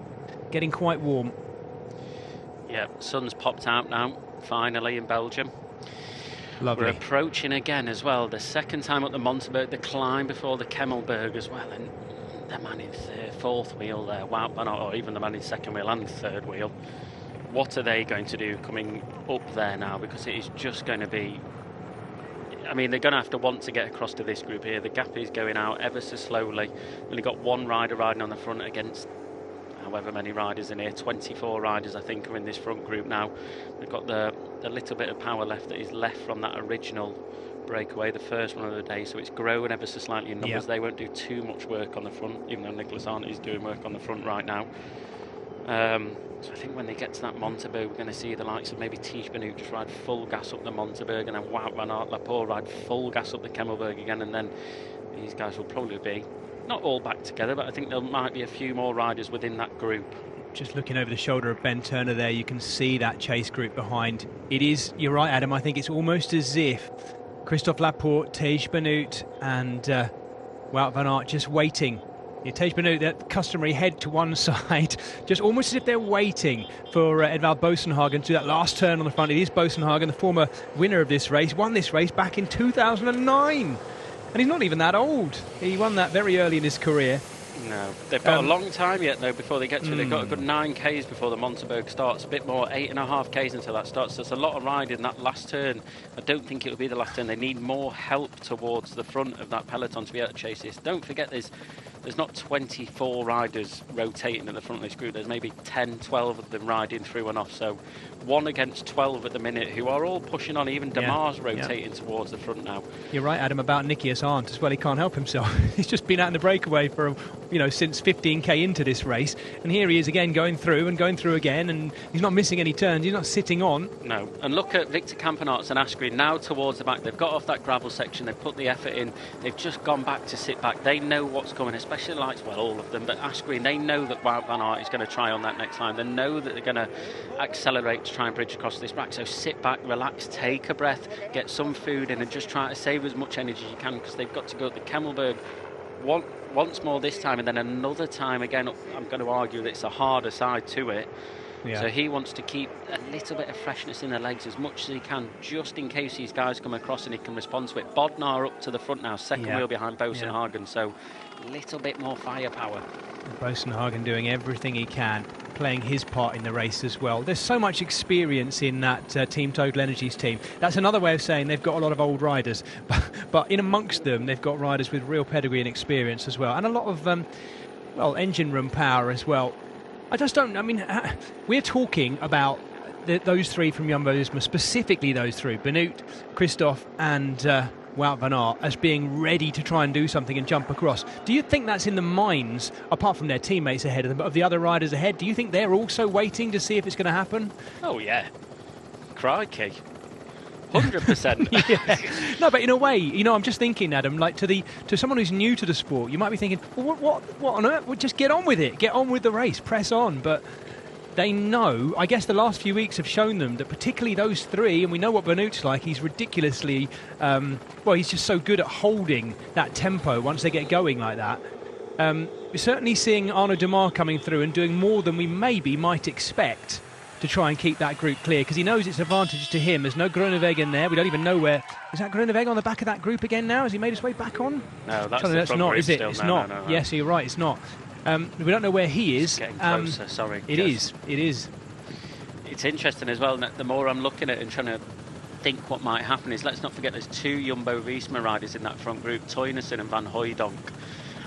If they go across, they can just, stay in that good position. But if Wout van Aert jumps across that group, and say if he's the only one out of that team to still do that, he's still got two teammates with him.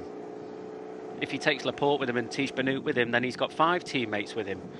So the numbers, even though they've got 2 in the front and they can't ride on the front because of the group off the front, he's still got firepower in front of him. So if he does jump across, he's going to have riders in there that are a little bit fresher, because they've not been riding on the front, let's not forget. They've not contributed to it. They're leaders behind. So they're getting an easy ride of just sat in this group that we're seeing now on the back of it, relaxing, not having to pull turns. I say relaxing, they'll still be trying hard, obviously. But they're in a good situation. I mean, it's Wout van Aert behind, thankfully for those guys, that he's probably able to jump across to this. I'm saying this like he's going to be able to jump across to it. We don't know how he's feeling. He might not be able to as well, but through the past races that have been happening so far, you'd think that he would be able to do that. I'm so impressed, Adam, with Biniam Girmay. He's 21 years of age, only recently turned 21, and he looks so comfortable there as well. And not just as a now recognisable as one of the sprinters to look out for, but also just as a classics rider. We need to see him as being a big classics threat throughout this whole campaign this spring now as well. He's on the wheel of Greg Van Avermaet, tucked down. He just looks so comfortable. And it is, I mentioned this a little bit on Wednesday in our coverage of Brugge de Panne. So important to see riders making their way through from the African teams, from the World Cycling Centre development team, which is all about getting underrepresented nations into our great sport. And it's always good to see any riders from nations that we're not used to seeing in our sport, regardless of skin colour. I'm talking about background of nations that maybe don't have big cycling infrastructure. But he's come through already as a really, potentially a big superstar of the sport. He is, yeah, definitely so.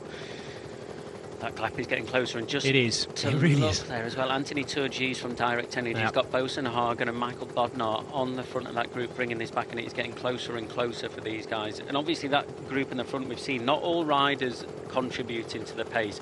A lot of them with teammates in the back. They're not the leaders, so they don't want to do any work. But the majority of them are probably thinking, I don't want to do too much work. This is a big enough group that I can sit on. I need to save myself a little bit. We see Askren sort of 7th wheel towards the back. We saw him driving the pace over those Plugstraats, and now just sitting up a little bit ever so much on the front. Legac now just going off the front of that front group. Now they're easing a little bit, knowing that this group's coming back. Sepp Van Mark at the back of that group again, so he's managed to get back on the left-hand side there. That is Gianni Vermeersch, the rider who is caked in mud. He's landed in one of those dikes by the looks of it. This is Olivier Legac, the Frenchman, who, sensing the chase coming and being freed perhaps by the fact that he's got Arnaud Demar in that group anyway, is going to put the pressure on the others by clipping off.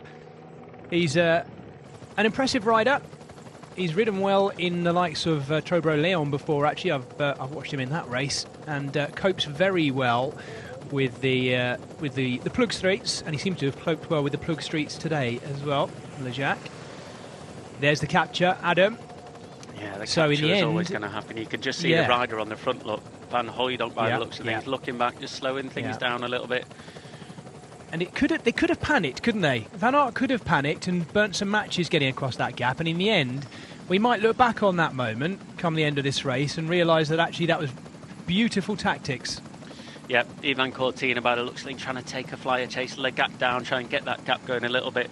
Jumbo-Visma and the other teams, especially Direct Energy, will not want this to happen again. They don't want more than 4, 5, 6 riders maybe jumping off the front, because they don't want to have to try and control it again. They don't want to have to try and bring back 23, 24 riders. Again, it's going to take a massive effort, and for the likes of Boasson-Hagen and Bodnar there, they're not going to be able to do much more after this. See Narvaez crash at the bottom of the Kemmelberg. It's a real shame, that, isn't it? For a man who's, well, I'm sure we'll see more of him throughout this Flemish Classics. Nice sportsmanship, though. Yeah. I wish I had that when I was in the peloton. Give me a push. That'd be lovely. Yes.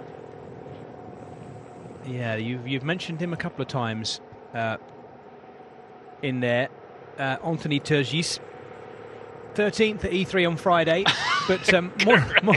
Greg Van Avermaet did the most Belgium thing ever. There's this thing in Belgium where you sort of stick your lips together and pout, but it's generally when they go, oh yeah, it's good. And I think Tish Badu turned back to him and he just went, oh yeah, yeah.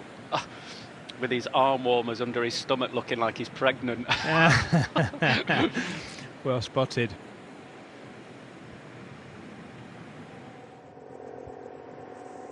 Wow, Jumbo-Visma on the attack.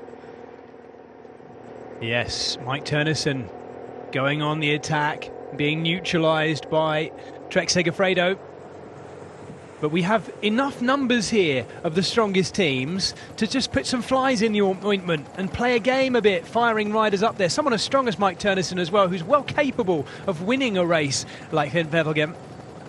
Yeah, let's not forget as well, he's been sat on that front, in that front group that was where the riders were 24 riders. He's been sat in there saving his legs.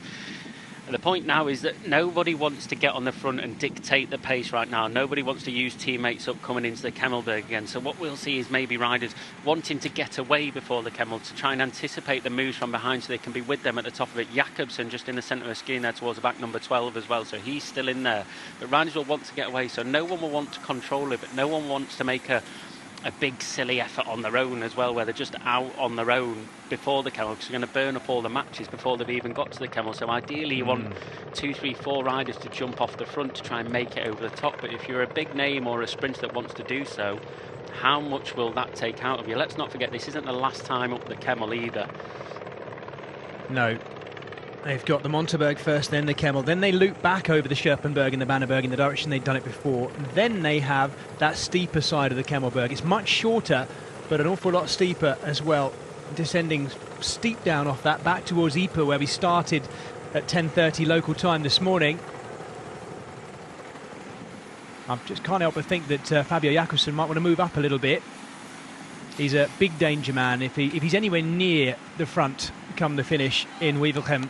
It's very difficult this though, in terms of Jakobsen moving up. He'll move up, but the argument is with this, I think you can waste a lot of energy trying to move up and get into position. By the time you get in position and moved up, if you've not got great legs, you can be already knackered by doing so.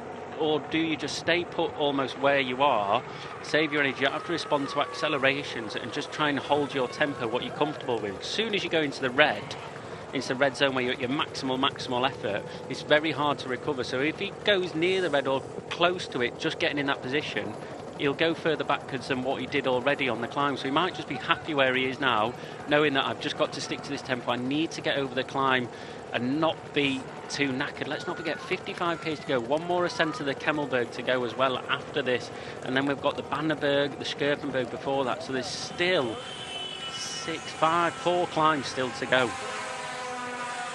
Here we go with the horny tractors once again. What do you mean?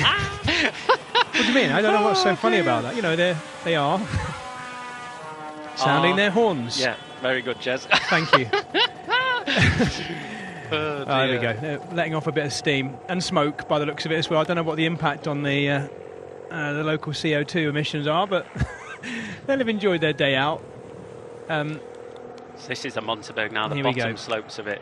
This is the climb that's not too difficult. You can go up there very, very quickly if you've got brilliant legs, but just after it, a little flat section.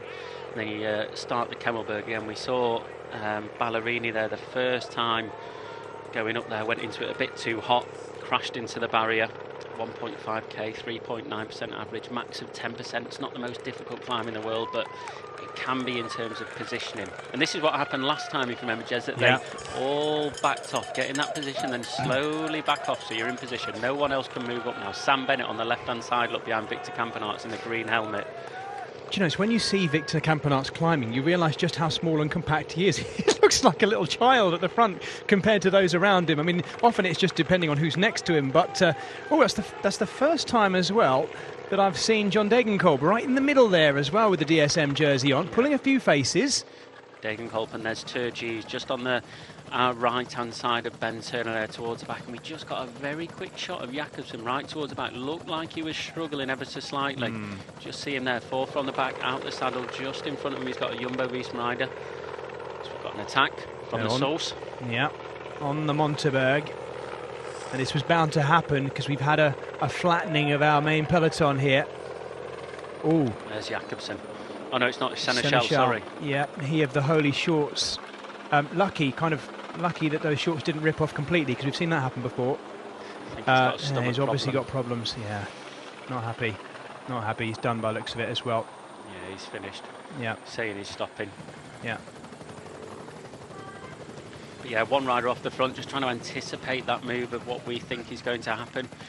Can't see. We can see Christophe Laporte. Can't see Wout van Aert up there. Just keeping hidden at the minute. Everyone will be expecting it, so just trying to stay hidden. Let the other riders maybe waste some energy, go flat out and just follow those moves. If he does that, that's very much showing that he wants to open the race up. He's done that already once, but probably letting the other riders tire themselves out a little bit, go on the attack, not waste their energy, but use their energy up more. He can follow, not dictate the pace. Nice move here by Arjen Livens, the Belgian rider for Bingo Powell's sources, Wallonie-Bruxelles.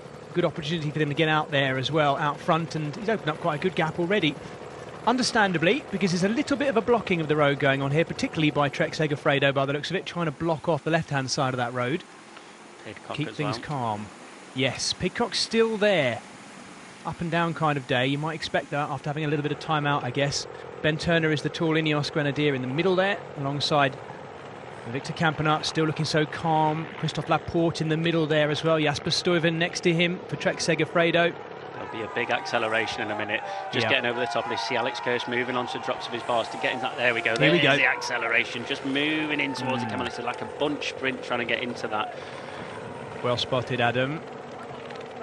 Yeah. Arnaud Demar on the right hand side, just tucked in behind Stuyven there. You see him with the red and blue sleeves. Legac just next to him. This isn't the turn into the Camel. They've got a few tight left-handers. Wout van Aert on the left-hand side. I've actually been a little bit surprised today, Adam, to see Trek Segafredo playing such an important role in this. I thought they might have sat back and possibly wait until a bit later when we might have seen Mads Pedersen isolated in a leading group, but they're working very well together as a team for him today. Yeah, they can't wait too much. 34k of flat roads towards the finish. He's very capable and flying at the minute. You see Wout van Aert on the right hand side moving up to G's just behind him. Campenaerts towards the front as well. So Kemmelberg, here we go. Let's see. Hopefully no pinch and crash like we had last time. Pedersen on the right hand side with the puncture. Is that Pedersen? Might be an AG2R ride. Was it a Trek Segafredo rider? It looks to be a Trek Segafredo. There is someone rolling very slowly. Yes. Ooh, struggling to see the number there. Alex Kirsch, I think it is still on the front there by looks. I think that's Pedersen, there, yes, on the left. And Arjen Livens looking like he might be mopped up going over the top of the Kemmelberg. It's a nice dig that, though. Good attack by him. Very good. Ascari now on the left-hand side, look, pushing that tempo. And being followed by Wout van Aert too. Wout van Aert knows the wheel to follow. Ascari motivated today. His form's been getting better and better and better. We've seen him just building up, but wanting to push the tempo and split that group down once again. Wout van Aert, Casper Asgreen, Demar. Campenaerts getting bounced out the side as well. Shoulders of... Paul there as well. Look at their gaps already. 200-300 metres of climb and it's already over the show. Yves Lampart's going backwards, catching that front man that launched that attack on the Monteberg there already. Van Aert looks so good. La la la. Yeah, oh la la, it might say as well, because right in the middle is the former French champion as well, Arnaud Demar, sitting down and driving seated there. Christophe in the middle of your screen there. Van Aert trying to get on terms to it. Yves Lampard, Mohoric a bit further back. Dylan Van Baal once again. Those riders are in that front group. Sam Bennett just at the back there. You see him in the green, just struggling to hold the wheel. Van Hooijdonk as well. Little gaps opening up. Jakobsen still at the back, as we spoke about, Jez, just trying to hold that tempo. There's no point in going into the red zone. He's going to be a red zone over here, but Asgreen's got different plans than Jakobsen today. Wants to make it very hard. Demar has done very well getting over the top there in that group. Mads Pedersen also looking very good. Demar on Pedersen's wheel. That's a good wheel to be following. Pedersen third wheel, Demar fourth. Campenaerts fifth going through there as well. Anthony Turgis in that group too. Just about 2 wheels from the back. Here's that lovely smooth descent off the back of the cobbled climb, coming off the back of the Kemmelberg. Ben Turner doing a brilliant job as well there. Frinios Grenadiers right towards the front. Is Van Avermaet coming round that corner now. Christoph on his wheel. Yves Lampart as well.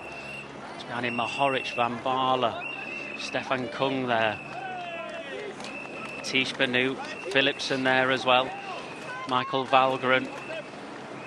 All these riders in their group will be trying to get back on terms. But as we spoke about the last time, Jez, is that when these riders go off the front, you've got teammates in the front. Who is left to chase behind? Pidcock just rolling through. Sepp Van Marker still rolling through. There's Sam Bennett, Van Hooijdonk. Jakobsen as well. This could be what's done for some of our best sprinters, but there is an awful lot of fast finishing power within this leading group now. Wout van Aert, of course, capable of winning big bunch sprints, as we know, winner on the Champs-Élysées at the Tour de France last year. Arguably the most important bunch sprint finish of the year. How many riders do you make that now, Adam? What is that, about 12? 16. 16? 2, 4, 6, 8, 10, 12, 16 riders. Might be more. Don't know, it's just a random guess. I'm going to throw it out. I'll go with that. Chase is on, fully strung out in that second group. Well, the second group is our main peloton now, isn't it? The remnants of what's left here. Yeah, and this road here, as we spoke about the last time, it just drags up ever so slightly. One of the quick step riders looks to be Yves Lampart coming to the front, trying to get on terms with it. They've only got Asgreen in this front group. Jumbo-Visma once again, I think Laporte has made that group. Yep, there he is, just on the left-hand side, that little flash of yellow. So 2 teammates in there again for Wout van Aert. Pedersen right up towards the front. Demar doing a brilliant job. He's got Casper Stuyven with him as well. Jasper Stuyven with him as well. See Sam Bennett just off the back. And these riders now rolling down this descent and heading westward to take back in the smooth slopes of the Scherpenberg again. Wow, Christophe Laporte going on the attack. Now this is of course playing the numbers game, isn't it? Making Campenaert's chase to get back to him. Turgis trying to go across, and yet again another chain off, Adam. Yeah, another chain off. This Campag this time though, not Shimano, so that's good news. But not good news for this rider here. Problems with the chain once again. Just coming out of that bottom corner, changing up the gears, a little bit of a bounce might make the chain drop. But this is brilliant for the likes of Wout van Aert now. Campenaert's doing a fantastic job putting himself into that move. Turgis not missing a thing after his team rode on the front. Bodnar and Bosenhagen just launching, and Trentin, look, just off the back of that group. Pidcock straight over the top, trying to get on terms of it. A little bit bad positioning coming into the Kemmel, so just trying to get back to that front group while he can, while it's still hard. He's attacked them, Tom Pidcock, trying to go across there, so he might not be done just yet. Campenaerts has looked so easy, Adam, all day today. Yeah, he's had himself in the right position and just the right time to attack as well, because not many riders are going to want to follow this. The riders that have gone off the front already, you've still got a lot of big names within that group and they don't want to show their card now. Obviously, Wout van Aert's got a rider in the front. Turgis has done the right thing. Campenaert, a lot of firepower in that front group. So if the likes of Pidcock, this group here, just maybe backing off ever so slightly, Pidcock might be able to get on terms with it as they back off, but I think you see Wout van Aert there just backing right off a little bit. One of the Trek Segafredo riders looks to be Pedersen, straight over the top of him.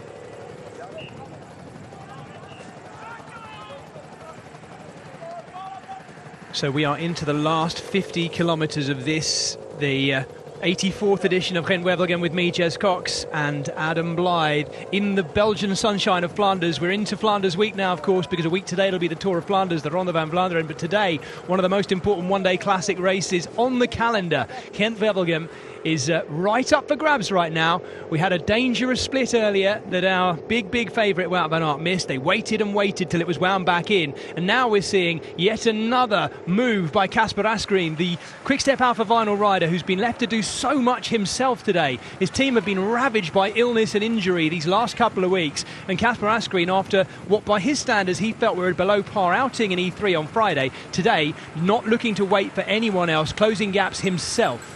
No, 3 teammates as well for Trek Segafredo. Alex Kirsch, Jasper Stuyven, I'm getting the name mixed up now, Mads Pedersen as well. So a good number of riders, but you can see nobody wants to work together. That group is only just off the front of this large chasing group behind.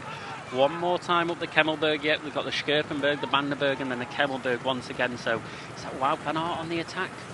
Wout van Aert on the attack, chasing one of the riders. And look at the lull in the pace there, straight behind. I think that's Ben Turner trying to get on terms with Wout van Aert, and one of the riders off the front looks to be a Trek Segafredo rider. Asgreen again, once again having to do the work. You remember the last time over the Kemmelberg, he jumped across to that large group that went away. That's the first time we've really seen Wout van Aert have to open up in the wind himself. Ben Turner, what a ride by the young British rider today. He's been doing the lion's share of working, chasing and working as a team helper today. Now he's involved in an attack amongst the very, very finest riders in this race. Yeah, doing a brilliant ride there. And Wout van Aert just responding to that. Don't forget he had Laporte just attack earlier on, so it's not just because he's Wout van Aert, he's greater than everyone and doesn't have to respond to stuff. He knows that Laporte can't cover that move because he went earlier than that, so he's just making sure no riders gets away, putting the others on the back foot, making the likes of Asgreen work for it. Asgreen knows he cannot give Wout van Aert an inch. I think that gap's going out a little bit as well. Just opened up a little bit more under the pressure of that attack. I think these guys will come back together. I think, you know, you've got one of the Alpecin Phoenix riders. You've got a lot of sprinters still within this group. You've got Philipsen still in there. I think that's Philipsen on the front of that group. You've got AG Tawar that's missed it. You've got Mohoric that's missed it. You've got Degenkolb still in there as well. Philipsen doing the chasing. Yeah, right at the back, isn't he?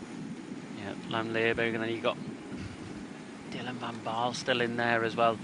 There's a lot of big names in here. It's just, as I said before, who is going to ride in the front. Alpecin not with a rider in there, so they need to get onto this as soon as they can before the likes of the Bannerberg. The Scherpenberg is not the most difficult climb. The Bannerberg is quite difficult, and then the Kemmelberg once again. So if they can catch this group before these climbs, they'll be in with a better chance of looping back round before the Kemmel, which I think is a harder side of it than the other side, and it's later on to the race.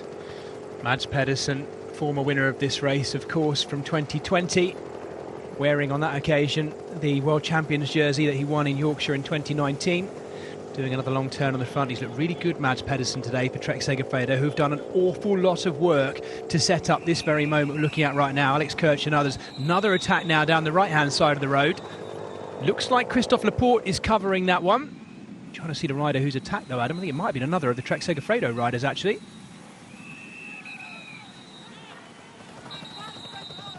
All slowly coming back together onto hard terrain again, climbing up this climb now, the Scherpenberg, which is, we saw them last time where the riders from the crash, not all back together but not far off where the crash happened before, and we saw the likes of Sepp van Marker trying to get on, going up that long drag.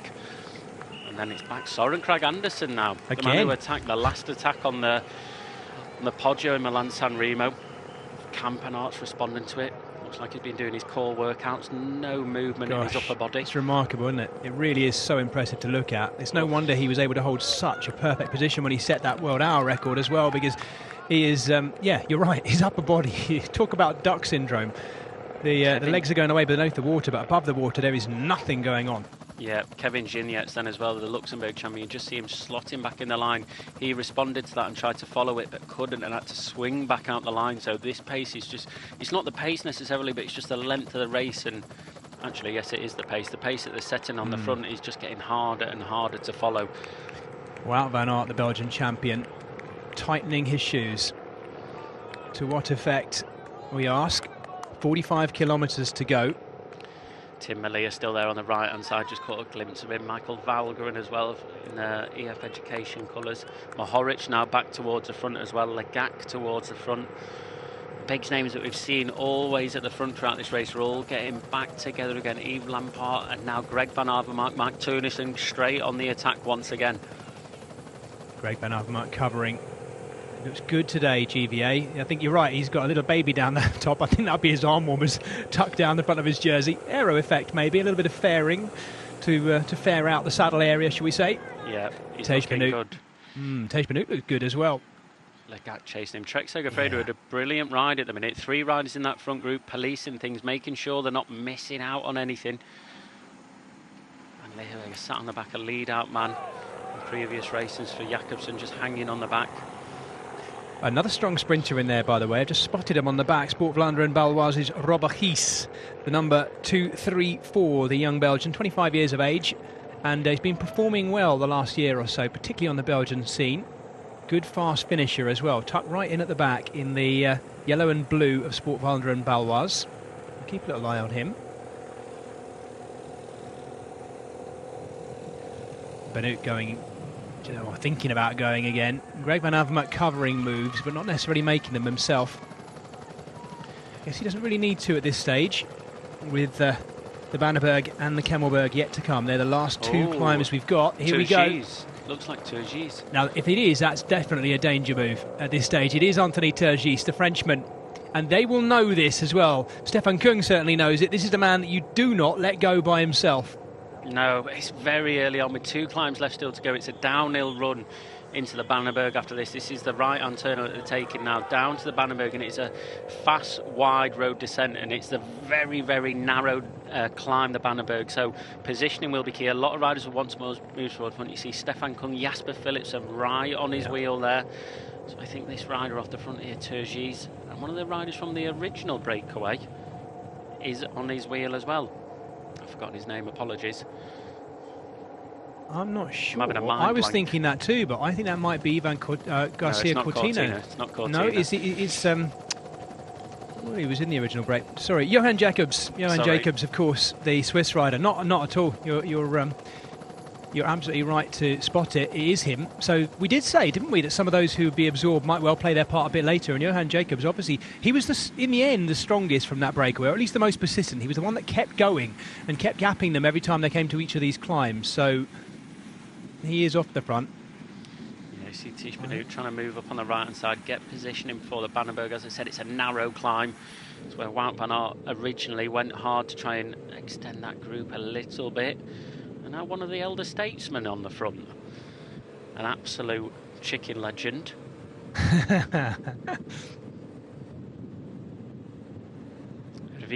Emanuele Rviti. Hausler now on the right-hand side as well. So this early find that we spoke about in that big group getting away, trying to get ahead of things, this is what they're trying to do now. They know the attacks are going to come. Sorry, these 2 riders here, that was off the back of the second group, off the front of the second group, sorry. They know that these attacks will come. They know that the attacks are going to come on the Camelberg, the Bannerberg. They know that something's going to happen, so if you can anticipate it, get ahead of it, and then sit together within that, the 2 group, and try and catch them at the top, they'll save a little bit of energy and maybe end up in the front group.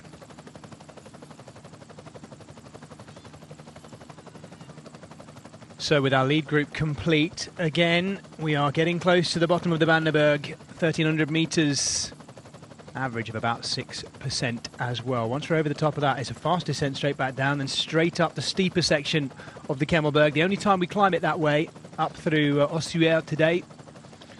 Benjamin Guimet as well, up towards the front of that group as well, so he's made that front group. 40 riders at the minute. And this is where we get the narrowing happening as well, isn't it, Adam? There's a lot of riders still in this front group. If they go super hard up these next climbs and really split it down, they'll be in with a better chance. But with so many sprinters in that group still, I think that the more of the classics guys would like to split it, the likes of Askren. Let's not forget, I'm sure Wout van Aert might be happy for it to go to a bunch sprint. You have to remember he's one of the fastest in the world, so he might be, he's fine with it being like this, whereas the sprints we can see Trek Segafredo fine with it going to a bunch sprint. They've got Mads Pedersen in there, Benjamin Guimet there sat behind his teammate on the left hand side. He'd be happy for it to go to a bunch sprint, so just back it off, let things go easy a little bit, stop those big attacks coming from the likes of Wout van Aert, Tish Benoot, Tim Melia there on the left hand side as well, Mohoric still in there. Little chance to look into the faces as well, see who's looking good and see who's hurting a bit more perhaps. Mohoric looks comfortable in the middle there in that Slovenian national champions jersey. That is a very compact but particularly well-formed leading group. Tish Benoot taking all sorts of chances on the grass. Yeah. Again, moving right up, using the gravel in which to do so. And Victor Campenaerts choosing to follow. A little bit of cyclocross going on the outside. And let's see to what effect. Yeah. Well, is he being called to the front, or is he being decided to go to the front? Deciding to go to the front, I should say. Going through with him is Olivier Lejac as well. I would not be surprised to see him have another dig. All the time he spends off the front is taking the pressure off his team leader, Arnaud Demar. Had a good depanner on Wednesday, 6th in that final sprint. So there when it needed to be. A slightly different kettle of fish today. 2 more climbs to go. This one that we're on, the Bannerberg. Lejac again going. Yeah, it's a great opportunity for him, I guess, Adam. No pressure on him, really. He's already done it once today, so he's blunted his legs. He may as well keep going. Yeah, I mean, you've got the Bannerberg here, and obviously no one's willing to really stamp on the pedals and really put the pressure on. Tish Benoot now on the left-hand side looking to increase the pace a little bit, but with the gap from the top of the Bannerberg till the bottom of the Kemmelberg, this time running into the Kemmelberg, it's a slight drag up. So again, they're running with no speed, but just a straight road all the way up to it. A very, very difficult road to really, unless you've got diamonds in your legs, to get any sort of gap on, let's say. And if you do get a gap, what you're going to have left on the Kemmelberg is not going to be a lot. So it's a brave attack, this, wanting to keep things rolling for Damar maybe, but Tish Benoot using it as an opportunity to really lift the pace, see if we can thin out this group a little bit. Lejac doing his best to make sure he hangs on. And that really is a steep section, that bit there, isn't it? You can see it. Benoot's gone hard over the top and is now persisting. Little gaps. Stefan Kung being left to close that up, and you can see the Belgian champion Wout van Aert, about 8 riders back down there, just waiting. I wonder if he's waiting for a bunch sprint. If he's got to this point in the race and he's saying nothing's going to happen up this climb, as long as I stay with the front riders, I can have one more go up the Kemmelberg. If I succeed, brilliant. But if not, I'm happy for it to be a bunch sprint, because normally if that's happening, you'd see him right on the wheels trying to make sure it tries to stay clear, because Tish Benoot is kind of like, okay, this is one of your last attempts now. You need to go flat out and do this, because if not, it's going to be a bunch sprint, or we're full on for Wout van Aert. So this is your opportunity now to try and exchange things. Mads Pedersen responding to it. Stefan Kung trying to get on terms with it as well. Well, if Wout van Aert is waiting, there's riders going with Tish Benoot who would beat him in the sprint, you would think. Mads Pedersen and Tish Benoot most days of the week would be a fairly obvious pick. Pedersen getting it, but let's see. This is the back of that front group. House just towards the front there. You can just see them going over the top. Just slight gaps appearing, but looks to be like it's going to come all back together on the left-hand side. That's the road they're going to rejoin now. Downhill. And then a right, then a left turn. And that long, awful, open drag up towards that Kemmelberg for the last time. One more climb to go. Yeah, and the steep side up.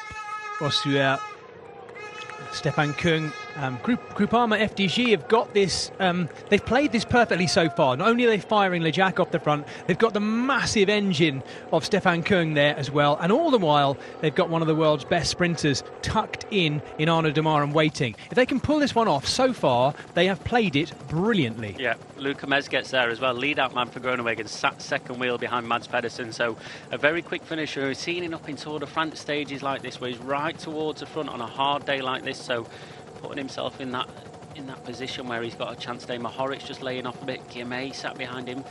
Campenaert's just in front of Mohoric on the right-hand side. Still a large group. This is rarely this big in Gent-Wevelgem when you come into the last time when the Kemmelberg was such a big group. Normally it's sort of 6-7 riders. So is it going to be the Sprinters Classic? Well, I tell you what, there's enough good sprinters in there to make this a proper sprinters sprint, despite the fact the group is is not a full bunch. Oh, Mohoric only well? just touching the wheel of one of the Ineos riders. I think it might be Pidcock. Yeah, that looks to be. No, it's Melia as well, right up towards the front. Just took behind in Greg Van Avermaet, so he's still right up towards the front. One of the fastest man in the world right now. Winner of De Panne. Yeah, absolutely. I think, Adam, you're right. I agree with what you're thinking in terms of if it does come down to a bunch sprint, Wout van Aert might fancy it. But when you've got Melia there, when you've got Démare there, it's not like he's sprinting from a leading group of just bog-standard classics riders. No disrespect to anyone. As you say, Melia, probably one of the fastest men in the world right now.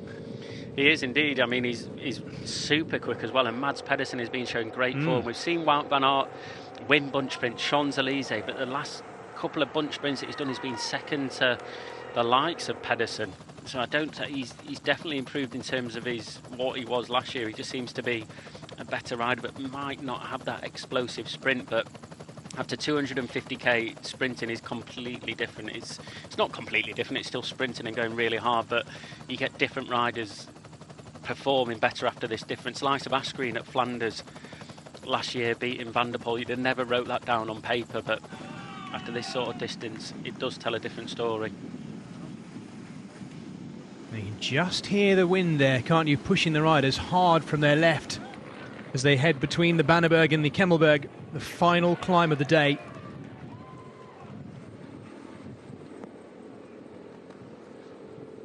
We barely mentioned EF Education Easy Post today. We've mentioned Michael Volgren.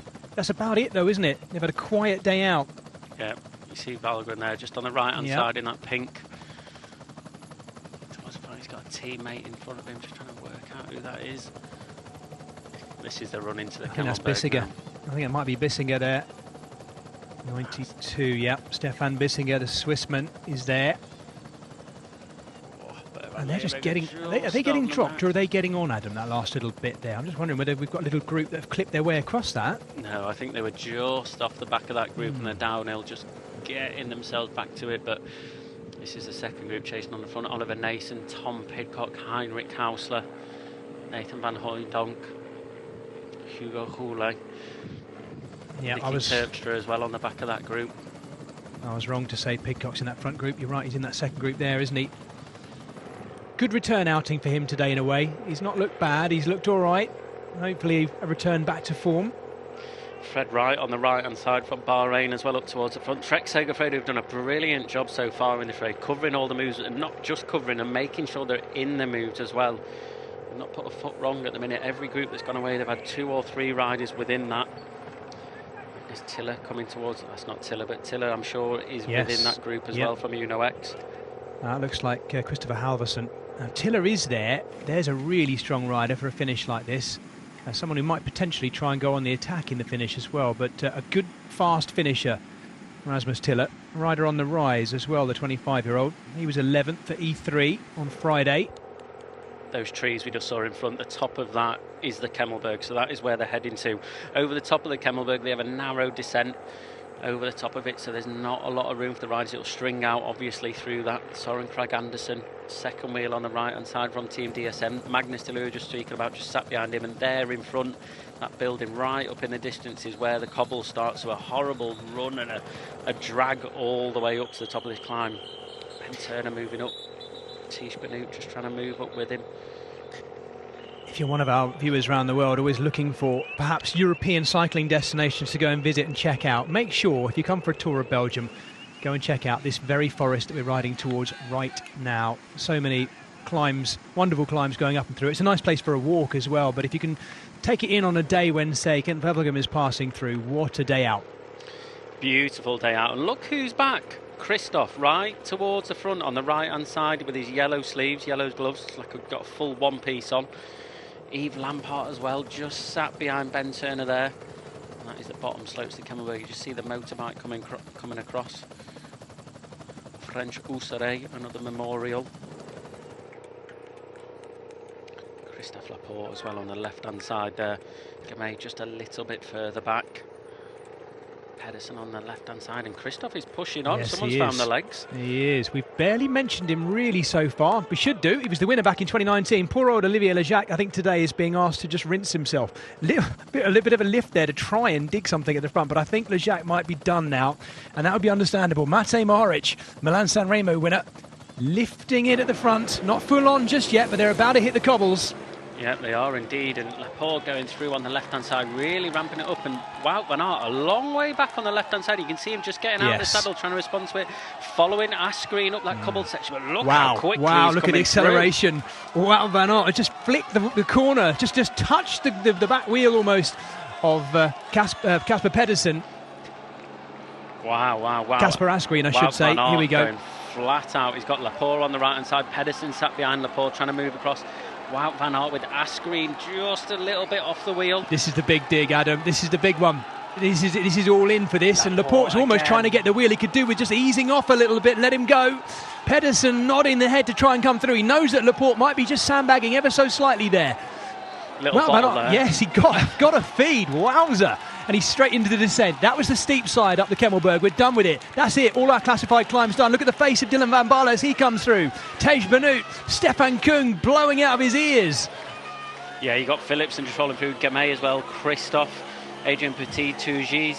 All the big riders are up there. But Wout van Aert came from such a long way back. But still 33k to go. You got Pedersen, Asgreen, Laporte, Mohoric, Sorensen, Van Baarle, Tish Benoot, Kung, Turner, Pedersen, there's so many riders still towards the front. It's a long group, and with 33 Ks to go still, they've got a little bit downhill for about 1.5 Ks.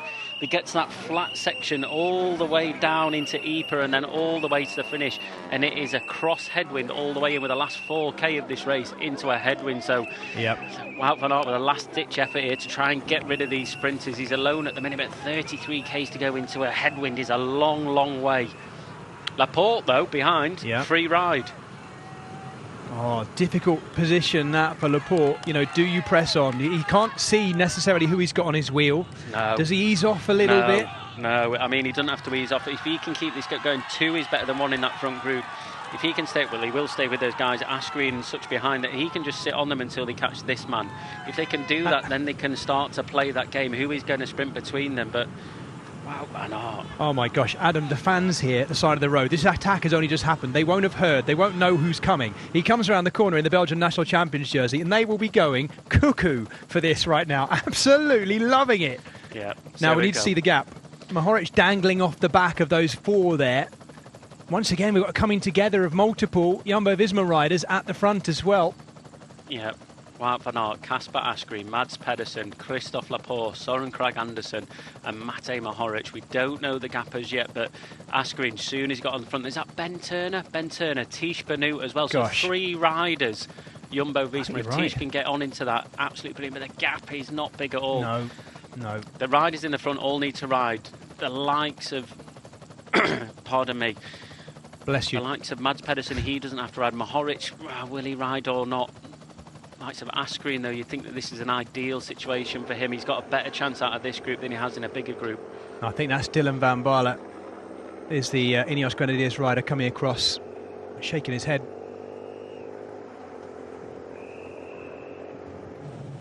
So Dylan van Baarle, the last of those riders to ride across that gap.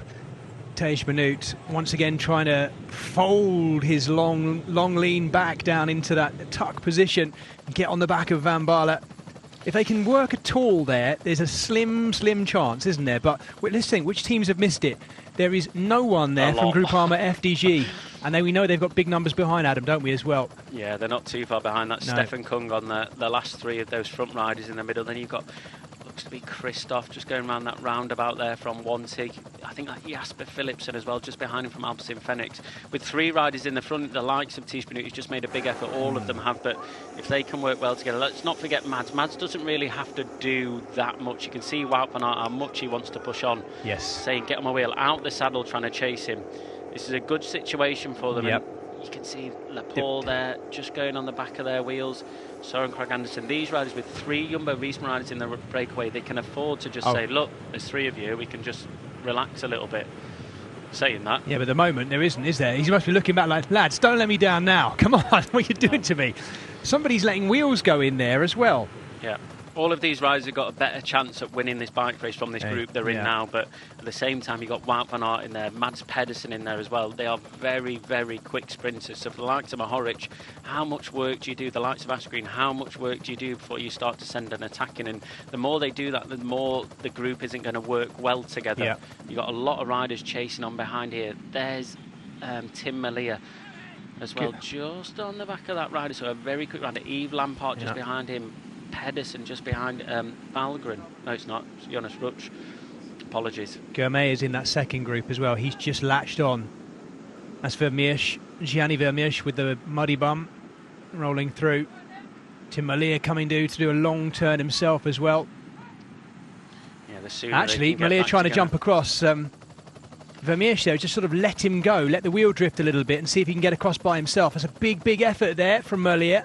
Yeah, Ben Turner there on the right-hand side, pulling hard on the front as well. He doesn't need to do that. He's got Van Baarle in the front. Just sit and wait. You've got a long run into Ypres. All these attacks that keep going on and off is that he can just follow them. He can just sit on the wheels.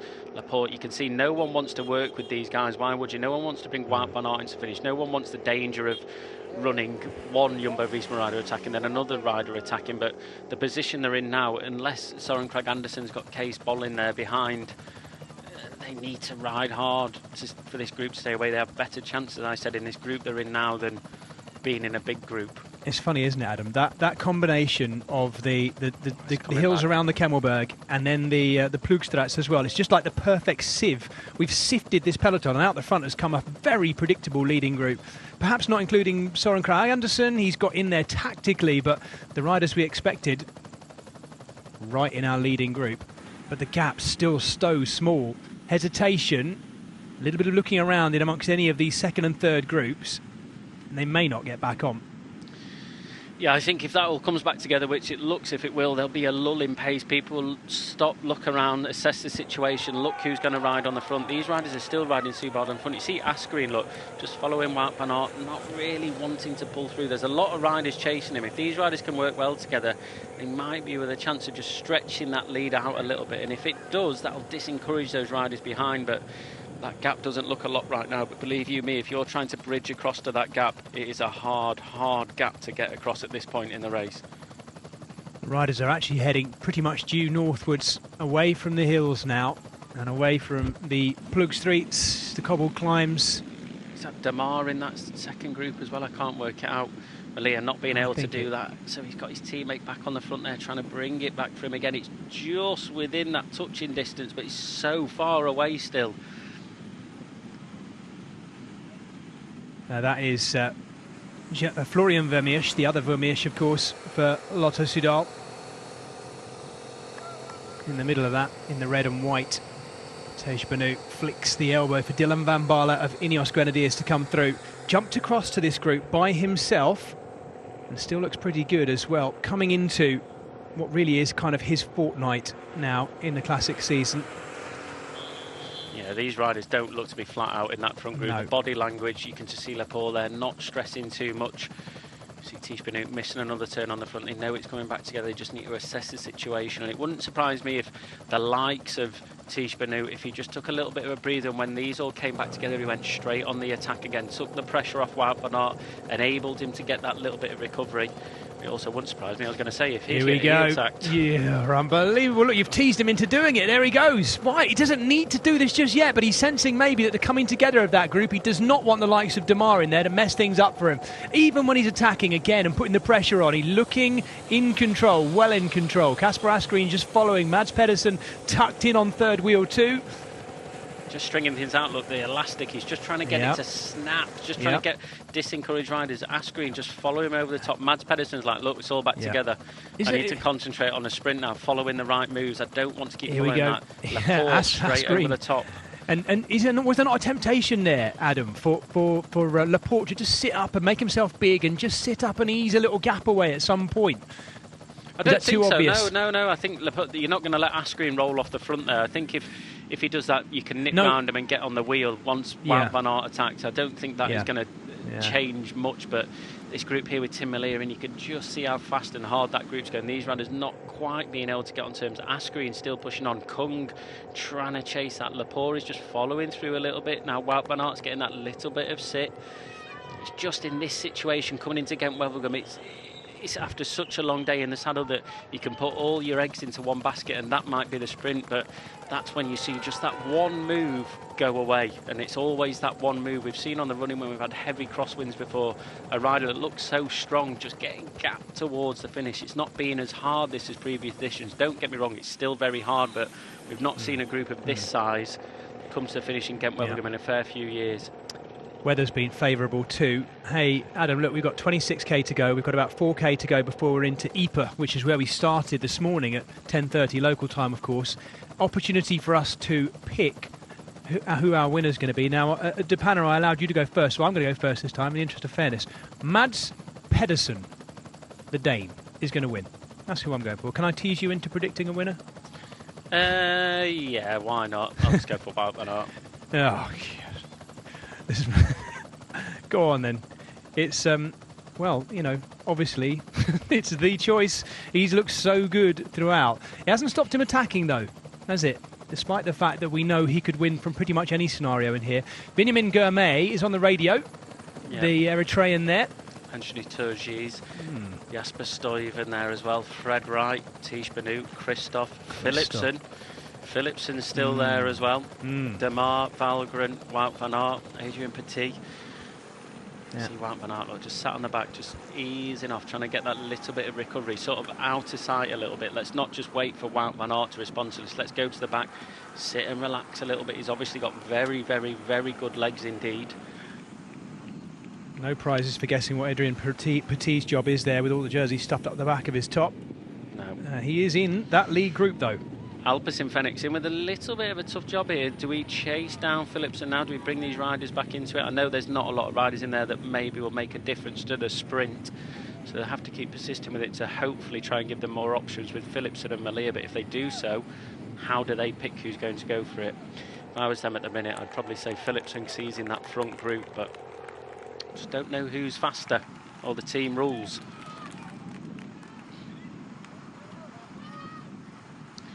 25 k's to go. Philipsen looks good actually.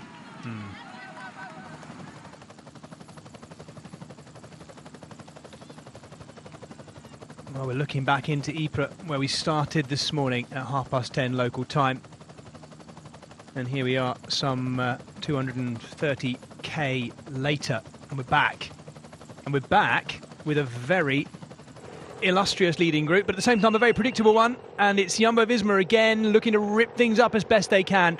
Christophe Laporte attacking, Benjamin Gourmet going with him of Intermarché Wanty Gobert. They've got two big stars in this leading group, in Gourmet of course, and also Alexander Kristoff. Yeah, this is a nice little group that's gone away there. Stuyven as well, Turgis on the back. It looks to be Van Avermaet trying to respond to it. Magnus Tiller as well, Stefan Kung, and then you've got Asgreen. It's a good, strong group that's gone away there. Do you know, Adam, it was me that's got that one wrong. I think I was calling it as Rasmus Tiller earlier. I think it's actually Anders Skarseth, the other Norwegian for Uno X. They look very similar, like they're built out of blocks of solid ice. Tiller. Is you sure? Yeah, that's Tiller. Magnus Tiller, Greg Van Avermaet sat on his wheel, 100% Tiller. He's massive. But this is a dangerous group. You can see in the background now, no one behind wanting to chase. They've all got a teammate in there. Wout van Aert's got a teammate in there. Mads Pedersen's got a teammate in there. The likes of Philipsen, who's a very, very quick finisher indeed. He hasn't got a teammate in, so he needs to be on those moves that's gone, and he needs to be reliable now on other riders in that group wanting to bring it back. Mohoric on the front of this group, but we've seen this so many times in the past where everyone thinks it's going to be a sprint coming into Gent-Wevelgem. When you've got a group of this size and everyone wants to save a little bit, no one wants to be the rider jumping off the front, and when that happens, this is when these groups go off the front. Christophe Laporte doing a fantastic job. Stuyven, Guimay.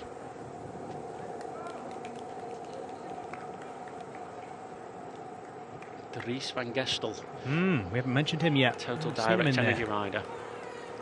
In the white jersey, blue shorts, Dries van Gestel on the radio, possibly finding himself where he might not have expected to be.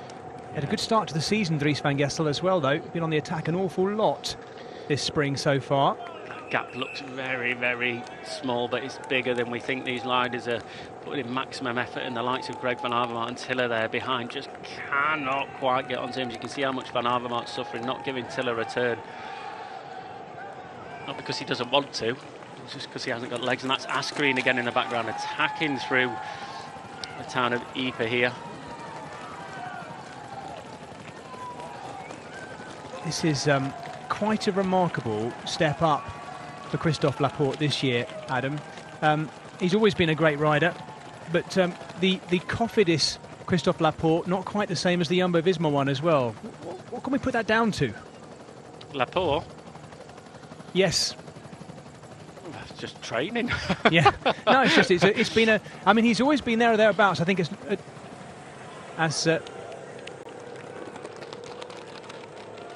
a Cofidis rider, we go back under the Menin Gate where we started this morning, but as a Cofidis rider, recognised as a good sprinter, someone who hoovered up an awful lot of points on the French circuit as well, but this year he's really stepped it up to the next level with Jumbo-Visma, and they've obviously put a lot of trust in him, and he's paid them back royally so far this year, Christophe Laporte.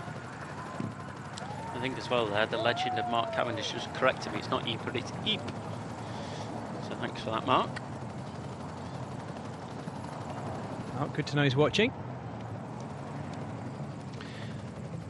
Yeah, it's a great situation this for the likes of I'd say Christophe Laporte and Stuyven are quite equally matched in the sprint. Laporte, strong sprinter, and after this distance, it's very difficult indeed. But the likes of their teammates sat behind Wout van Aert and Mads Pedersen, they've been the leaders of today. But in the team meeting, if you can take an opportunity like this, you have to take it. Let's not forget Guimet there as well. Yeah, absolutely. He's been up there in so many races so far this year. Phenomenal rider that's just growing. Yeah. What can he do? He's obviously got good legs. He's found himself in that group. Started the year... Not found himself, sorry, Joe, sorry. No. Not found himself in it, put himself in it. Yes, absolutely. No, absolutely. It was all under his own steam as well. But he also knows, I guess he has that wonderful buffer of having Alexander Kristoff behind him as well, ready to mop things up should it go wrong. What a powerful duo to have at the front end of the field. It's been quite some turnaround for Entomarché Wanty Gobert, who for a while in their first year or so were slightly the whipping boys of the upper echelons of pro cycling. Not anymore.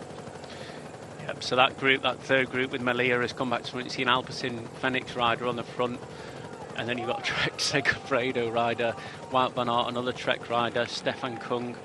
I've not seen yet if Arnold Demara's in here, but if he was, you'd think that they'd try and get a ride up to the front. Is that Danny Van Poppel on the left-hand side? No, it's not, sorry. It's Jonas Koch. Yeah, the German in the green for Bora Hansgrohe. There we go. Legac once again off the front. Poor guy. He's going to sleep well tonight, I tell you, Legac. He's done the most today, certainly in terms of pressure. Here we go. Up the left-hand side. I guess this is to be expected as well. Yep, Victor Campenaerts straight on the attack there. I mean, that's a good move. Kevin Genyets trying to chase him down. Wout van Aert on the wheel. Edward Tunj sat behind him. Cortina sat behind him. And you've got Stefan Kung just sat on the wheel a little bit further back from Francis de Jure as well. Well, this will help them if they can keep Campenaerts there. Perfect little engine to draw them across, but at the moment these guys are still clear. 4 riders clear. Christophe Laporte of France, Jasper Stuyven of Belgium, the Eritrean Binyam Guimet, I should say. And behind those 4, these 2 chasing, Greg Van Avermaet and Rasmus Tiller. Kevin Genyets not cutting quite the aero profile that Victor Campenaerts does, but effective nonetheless. The Luxembourg champion, never happy and never one to shirk a bit of work on the front as well. Sometimes easy for me to forget that he is a Groupama FDG rider, because of course they have this rule within their team that national champions jerseys should be left unmarked, don't they, Adam? Literally completely devoid of logos as well, which is quite a nice touch. Van Gestel is, I think, close to his limits. Did well to ride across to this group, and he's might just be showing it more than the others, but he's blowing all sorts of faces. And I don't know, if this 4 were to stay away, between them as well, they've also got some firepower in the finish. Tiller looking over his shoulder, Greg Van Avermaet likewise. I think waiting now, or are they? Here's one of these 2 going to try and, I'm not sure, Greg Van Avermaet staying on the drops there. Yeah, I think they have to keep going with this. I know these guys are chasing in the background, but just the stop-start nature of what's happening, I think if they keep going with it, you see. Yeah, Stefan Kung saying, come on, let's get on with this. There's enough teams and enough teammates in there where they can help a little bit. They want to bring this back. They can't just let it go to the finish. The riders that are riding on the front, that are sat in the wheels, 2nd, 3rd, 4th position, they've all got teammates within the front, so they're clapping their hands. That's a handy gap at the moment, Adam. Any more hesitation behind? These 4 are ticking through neatly. Yeah, this road as well, we've seen it so much in the past that it's 13 seconds doesn't seem far, but when you see it on a road like this, there's no shelter, there's no lefts, there's no rights, there's no easing up. It's just mano-y-mano, and there's 4 guys in the front against 3 at the minute from Francis de Jure. They've obviously got Demar in there. There he is, 6th wheel there, just sat behind Mohoric. So they're riding for him today. Adam, at the beginning of the day, I was bigging this up as a smackdown between Jumbo-Visma and Quick-Step Alpha Vinyl. It's not like that now, is it? Yves Lampaert is buzzing around at the front there, moving around. He's probably the freshest, because from that team, he didn't ride E3 on Friday. but I mean, Asgreen is obviously ready, but yeah, I wouldn't say he's fresh. Well, no one's fresh. Sorry, fresh, no. I think you know what I mean. No, you're right. Thank you to correct me. You're right. No one's fresh in there, but he's there. He's still seeing him at the front. I think we'll get a couple of attacks coming out of that back group, and no doubt we'll probably try and see Asgreen. I don't think Yves Lampard. Yes, it's a sort of a cross headwind coming into this finish, so the riders sat on, they'll get a bit of an easy ride. I think we'll see Yves Lampard try something. I wouldn't put it past him that he was able to do something, but I just think the rider in that team who is in that front group right now is Asgreen. If he can sit back, try and get that little bit of a gap, he's a very hard man to chase down into a cross headwind. So if I was in that team car of Quick Step, I'd try to get that gap a little bit closer somehow, just hope that it does, and then use Yves Lampard to try and open up the race a little bit, send an attack off, and then the likes of Asgreen maybe kind of counter-attack that after it's been hard for a little bit, because as I said, it's quite easy in the wheels now running into the finish for these riders. And I say easy, all their legs are going to be hurting still, but easier than riding on the front. Frédéric Guédon is the director sportif, the sports director of Groupama FDG, and he must be happy, the former Paris-Roubaix winner, he must be happy with how the team have ridden so far. But this is a point at which it's tipped out of their favour, and they need to use their strength in numbers to bring this one back. Yeah. Jasper Philipsen sat right on the back, hoping. He doesn't have the firepower really within this group with some teammates. He's got a couple in there that can ride on the front, but he just has to save as much as he can rolling into finish and hope that he's in that right place. If it does come back together, that he's able to follow those moves. I didn't see if Tim Malier is still there, Adam. Have you noticed that? I'm not seeing him listed on what we're seeing coming through. I'm not sure if he was in that group, that third group that Malier was in. I think that's come back together, so he might be in there. Dylan Van Baal, Ben Turner in there as well. Neither of them with a super strong sprint finish against the riders that are in this group, so maybe they might be sitting on, hoping to try and do something. First, they've got to catch these riders. One of the last of the memorials we'll see riding into Wevelgem in the finish. A poignant day, not least at a poignant moment in our current European situation. Beautiful to see Flanders in the sunshine today. It's not always like this. It's nice to have that variety in the springtime in Europe, isn't it, Adam? One year when we're lashing with rain and driving winds, strong winds like we had last year, the last two editions in fact. This year much calmer and beautiful spring sunshine. But this group, everything to play for and everything to keep working for as well. Nice combination. Jasper Stuyven tucking down, doing his turn, going through. And a former Milan-San Remo winner, Christophe Laporte, the refreshed and coming man this year, the Frenchman, having joined that Jumbo-Visma team and now stepping up to being a regular amongst big favourites for the classics. Dries van Gestel, the Belgian for Total Energies, the team who looked early on today as if they were trying to protect Peter Sagan, but we've seen him slipping back. And then this 21-year-old, Benjamin Gourmet, I should say Binyam. I'm not sure why I keep calling him Benjamin. His name is Binyam Gourmet, the Eritrean 21-year-old.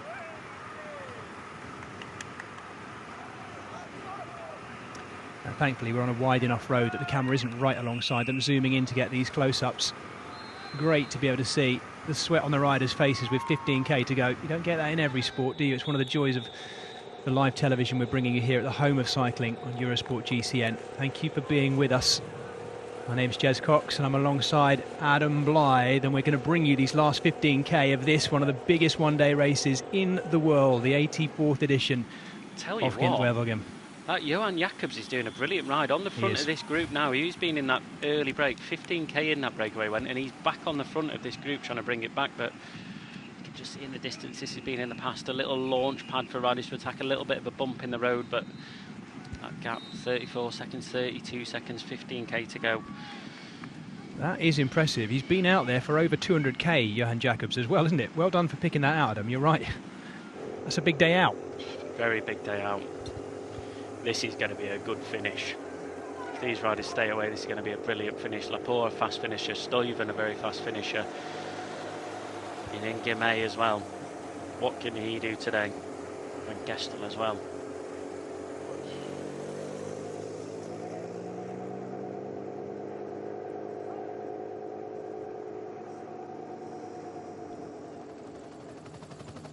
Andries van Gestel has raced an awful lot. I was trying to think when I was first commentating on him this year. It was the Saudi Tour.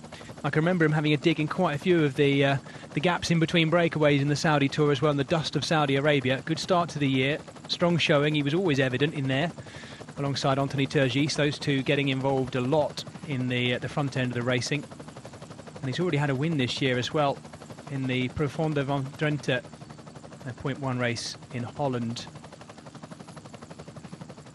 56th on Friday at E3 Saxo Bank Classic. Andries van Gestel. And he's in the right place right now, and doesn't he know it? He's not hiding how hard he's going through, because he is chewing he's chewing a mouthful of wasps, but he's still there. He is, and this gap's still going out. Yes, it is. Still going out indeed. Not going to lie, I'd love to see Guermay win. Love it. Yeah, absolutely. As we discussed earlier in the show as well, that this is his last race of these classics. I'm sure if he wins today, you might have to delay that trip back home ahead of the Tour of Flanders. Yeah, good shout. Absolutely. It's a great shape. But just seeing this ride today, in fact, what you're saying, him going home for that period is nice for him and life. And there is, it's a job, isn't it? Professional cycling. But we would be, as fans, being deprived of seeing this 21-year-old in what cannot be the prime of his career. He's still, surely the best is yet to come, and yet he's not just fans as well, for him, him and himself. He's in fantastic form, and if Tour of Flanders pans out in a way that he's capable of doing what he's shown so far, then he'll be right up there towards the front. So I think even for himself, just wanting to get stuck into it. Yeah, I'd love to see it.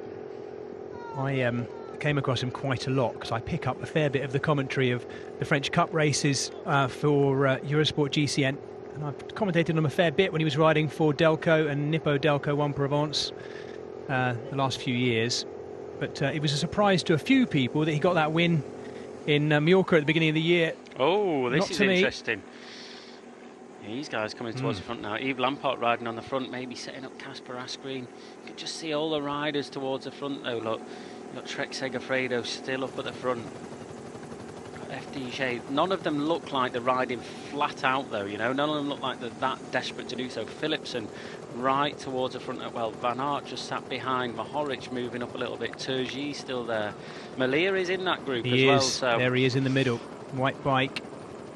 Blue jersey of Alpecin Fenix. I wonder if they'll get to the point where one of them decides they're going to have to ride on the front to try and bring this down a little bit. They're going to have to do it sooner rather than later. 11k's to go, 38 seconds. It's only been going out, so if one of them's going to sprint, I think in this size of group you don't really need a lead out man there to protect you from the wind. It's too late for that. You need to catch them first. So I wonder if Philipsen or Merlier will decide what is going to happen. Biniam Guermay has got two teammates back there, not just Christophe. I think the other one is Andrea Pasqualon, the Italian. Definitely two jerseys back there, and I remember seeing Pasqualon buzzing around in the last 20k or so. And Van Gestel now in the blue shorts, the Belgian rider from Toulouse comes through. Christophe Laporte, second wheel in the yellow Jumbo-Visma. So hard to say who looks the best of these. Possibly, from my images in the front, Jasper Stuyven looks... They're all working hard and they're knackered. But Van Gestel is you would think, probably the slowest of these four should it come to a sprint. But as you've said, Adam, and you know far better than I do, when you get to this kind of distance, anything is possible, isn't it? Yep. Oh, wow. Yes, now that is... on the front. That is interesting. Yeah. Wow, he really wants to bring this back. Putting himself into that position, so he has to do the work himself. Just shows how, there's so many riders within this group who have not got a rider in the front yet and not riding within this group. They just don't want to drag the other riders to the line, but, what are you sprinting for? 5th, 6th place against some of the best sprinters in the world that's still in this group. Malia, Philipsen, Demar. They need to catch them to be in with a chance to be able to do something. I think if they do that, you know, it's only 10k to go. It's come down a little bit, down to 30 seconds. But if they do that, then they've got the opportunity to attack. They've got the opportunity to maybe try and get on the podium, but not unless they bring them back. So sitting in the wheels now, they're only riding. They're going to ride to finish behind those fast sprinters that are in the lane. You've got Wout van Aert still in there that can sprint. You've got these riders that are waiting for an opportunity, but at first they need to get to that opportunity almost. They need to present themselves the opportunity to be able to do something rather than just sit it and go, yeah, we'll wait and maybe we can sprint for fifth against Tim Merlier and Jasper Philipsen and Arnaud Demar. Yeah, what a shame to be missing out. I mean, this that's in an sorry, Jez, sorry, that's in an ideal world as well. I'm sure they're all trying quite hard. Of course. You're allowed to say those things. I'm not allowed to, or I get in trouble. This attack, this front group of 4, went really when Jumbo-Visma and Trek Segafredo were bossing it. So the fact they've got 2 riders in there, immediately they blocked and shut down. And it's to the disadvantage of Groupama FDG, who've ridden so well today. And that is, I'd have to say, fairly desperate to see Arnaud Demar on the front, because he's going to be their big hope should this come down to a sprint. And yet even he is having to chuck some coals on the fire. It's giving us 35 seconds, but it just means it's holding at the moment. 9k to go. And it's still relatively straight back to the finish in Wevelgem. We've got a little turn coming when they get into Menin. And then they head pretty much due eastward to the finish. Long straight run into the finish in Wevelgem. Flat, fast. Good opportunity, I guess, for those who are chasing to be able to keep a visual eye on the gap, but only if they actually have anything left to close it down. And Gessler looks like he's nearly crying at him, as I would be. He is on it, on the rivet, as they say. Yeah, he is definitely on the limit right now. Yes. It's going to be an interesting one when they turn into the finish here. They've got 5Ks to go, and let's not forget this gap that's 37 seconds. That will come down about 10-15 seconds as they get around 2K to go, just because they'll start to watch each other. They don't want to lead out the sprint, but then that might lend themselves to maybe an attack from that group. Who is going to chase it? Stuyven, Guimet? We don't know.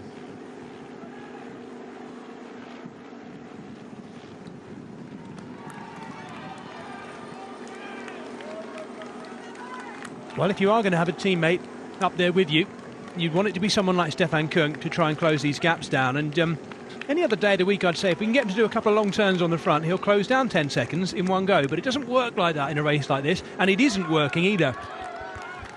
Wout van Aert, the big favourite coming into today, the winner on Friday at E3, now sitting on the tail end of this, staying out of the way, not being expected to do anything. Why is he sitting there, Adam? Is it literally just stay out of trouble and stay out of the way, not be seen, not be expected to do anything, or is there something? Am I missing something? No, it's just a small group like that going into a headwind. No one wants to ride into the wind, so it'll be slightly compact, but not all the way across the road. So if he wants to move up, he's just getting the benefit of sitting behind all those riders. And when he wants to move up, it'll be a simple move up on the right or the left-hand side. So all he's doing now is saving energy for that sprint and sort of taking him out the minds of people a little bit. If you're at the front, as we've seen Mads Pedersen doing with his teammate up there, he doesn't really have a lead-out man in there. He's got Tish Benoot in there that might be able to protect him from the wind a little bit, but just getting out the minds of the riders, almost forgetting that he's here, and then the last minute, bam, hello. Do you know, Adam, the final 30k of this race are not unlike the race we talked home on Wednesday, Brugge de Panne. Dare I say it, ever so slightly boring. The racing isn't, but the roads, big, wide, straight roads to bring them back into Wevelgem is, I mean, bearing in mind the name of the race, would it be more exciting to finish it in amongst, say, over the top of the Plugstreets or on, over the top of one of the big climbs or something? Because this is a long old run-in. Yeah, but it's part of the race, so this is how the race is always ridden out, and I think if you did that, it would just completely it's a different. change I know. the race, I get that. I'm just stripping back the history and the name and everything, and just thinking actually literally as a one-day racing spectacle, would you choose to run it like this? Yes. I don't know. It's an interesting. Yes, every day of the week I would. This is how it should be ridden. So many. When we saw that group come back together there, it was kind of like, okay, it looks like it might be a bunch sprint, and then bang, this has gone off the front. It's come down to 32 seconds again. It's just ridiculous how so many riders in that group are not riding. I know there's 4 riders in here and they've got teammates in that back group, but none of them are riding. There's riders in there that have got a numerous amount of teammates within that group, and they're not even giving themselves a chance to do it. I know that if they try and do something to pull things back a little bit, that you've got the sprinters getting up towards the front. They might be able to start lead-outs, but if you don't try, you don't know, and it amazes me that you've just got them sat there, literally happy with this, doing nothing about it. How can you get to the bus after and say, good job, lads, we did nothing coming into that last 30k and we got 12? Yeah. Interesting, isn't it? Interesting what's going on there, because as you say, there are definitely other riders in that chasing group who could be doing more. Just trying something. Just, if you've got teammates in there, pick one leader whoever's the fastest sprinter and get the other riders to ride on the front. You need to try something. Yes. Not all 4 of them or 3 of them or 2 of them are going to sprint for the finish. No. I cannot believe that someone else isn't going to have a dig to try and get across either from that group. I'm presuming... The thing is with this, I don't think they can have a dig. It's too hard in a headwind to have a dig. If they're going to do something, any team within there, they need to ride on the front. They need to ride on the front. You need to contribute with these guys. They need strength in numbers to do it. You're not going to do that on your own, bridge that gap across. As I said, you've got Tim Miller and Jasper Philipsen. Who is going to sprint out of those 2? They have to pick one. If one of them sprints, okay, then one of them should be riding on the front, or whoever it might be. I know they're on the last legs, but they need to try and do something. I might be wrong, but you don't need a lead out in this situation. You can follow the other wheels. I did mark when I first saw the start list, the first thing I did was an exclamation mark next to the names of Tim Miller and Jasper Philipsen, who are named as 1 and 2 riders for Alpes and Phoenix, because that is, that's 2 of the world's best sprinters brought together in the same team, and wouldn't you know it, they're both in that second group now. So as you say, it's whether it's leadership from Stephen de Jong, who's their DS today, or whether it's between them working that one out, at the moment they'd still only be sprinting for 5th place. Well, that's the thing, you've got Lotto Soudal in there as well. There's 1, 2, 3, 4 riders in there, and they're all just sat on the wheels. They're not doing anything. You've got Cofidis in there. Okay, there's not many in there as well, but you've got all these riders. Alpes in Phoenix, you've had 1 rider riding, as I've spoke about. You've got so many teams in there. EF Education, you've got Bissinger there, you've got Valga in there. I know Valga's quite quick. Bissinger's got that final blow to it, but at least one of them get on the front, do a bit of work, try and bring this gap down. 26 seconds, it's getting closer and closer and closer. And as I said, we have to remember, in that front group, they probably will lose a little bit of time, just because they'll start to watch each other a little bit. They won't want to lead out the sprint. They'll want to get on the wheel that they think is the right wheel coming into that sprint, so they will lose a little bit of time. 4k, 26 seconds, it's not quite over yet. It's not. It looks like Gourmet might be just sitting off a bit. Sturven is having a word with him. I think he's having a bit of a go at him, saying, come on, mate, let's go. You may be 21, but you're not a baby. Let's go through. That was sort of the look on his face. I'm paraphrasing and making it up myself, by the way, of course. But Sturven has just pushed him through a little bit back into 3rd wheel. A bit of disunity in this group might help those behind, Adam. Yeah, no doubt as well. When we get down to about 2k, we'll start to see all these teams come up to the front and start doing some work on their front, because they get on a sniff of the finish. But yeah, Gourmet rolls through. Sturven goes through as well alongside him. So back into formation. Van Gestel, the next to go through. The 2 Belgians, Jasper Sturven and Dries Van Gestel. The Eritrean Biniam Gourmet and Christophe Laporte, the Frenchman, riding for the Belgian team of Jumbo-Visma. Dutch team, sure I should say. Belgian team? The Dutch team. 21 seconds. Wouldn't surprise me if we got an attack maybe from Stuyven from this group as they got closer, the peloton behind. Laporte looking twitchy. I think Laporte's looking a bit... I don't know whether he's just... I thought he was going to jump there for a second. He wouldn't need to, Adam, but he's just very twitchy. No, I think the point is when they start, he's not going to attack from that position he's in. They'll have to attack from the back of there, and they'll start to watch each other a little bit. That's when they can start to really use the road, use the tactic, jump across the road so they're out of sight for that split second where they might just get the jump on them a little bit. But I think this is coming back. 20 seconds. It is coming back, isn't it? Yeah, well, I mean, Tej Benoot right on the back, not having to do anything.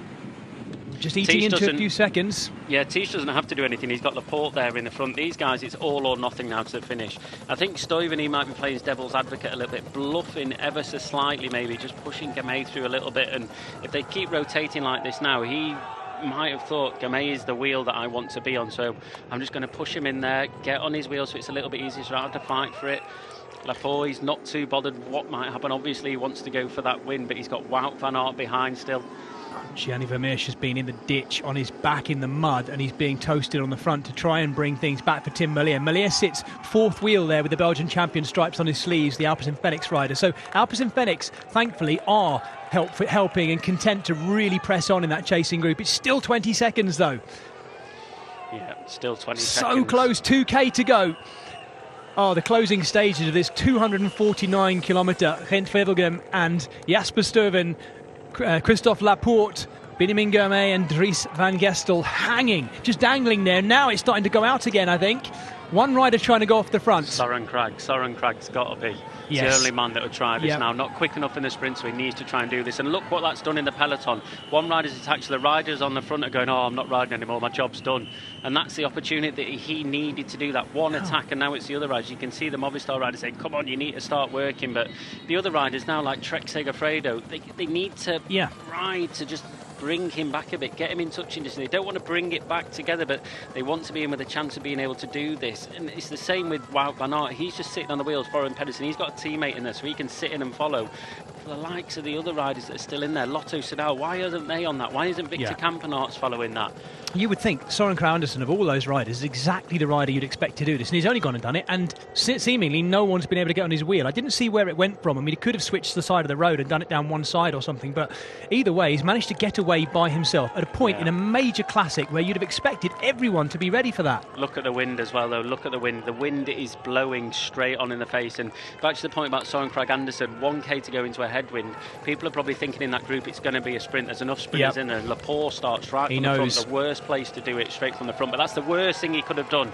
The worst thing. He started attacking. Riders are now looking at each other. That gap is already coming down. 17 seconds, 16 seconds. That gap's coming down. That little attack there is possibly the worst thing he could have done for it. Now they're just going to get riders sitting on. The gap is still big enough. There's Soren Kragh Andersen. Who is behind now? I saw the Lotto Soudal riders riding on the right-hand side, moving up in a four to lead Kampenaerts out maybe. Florian Vermeersch, second in Roubaix.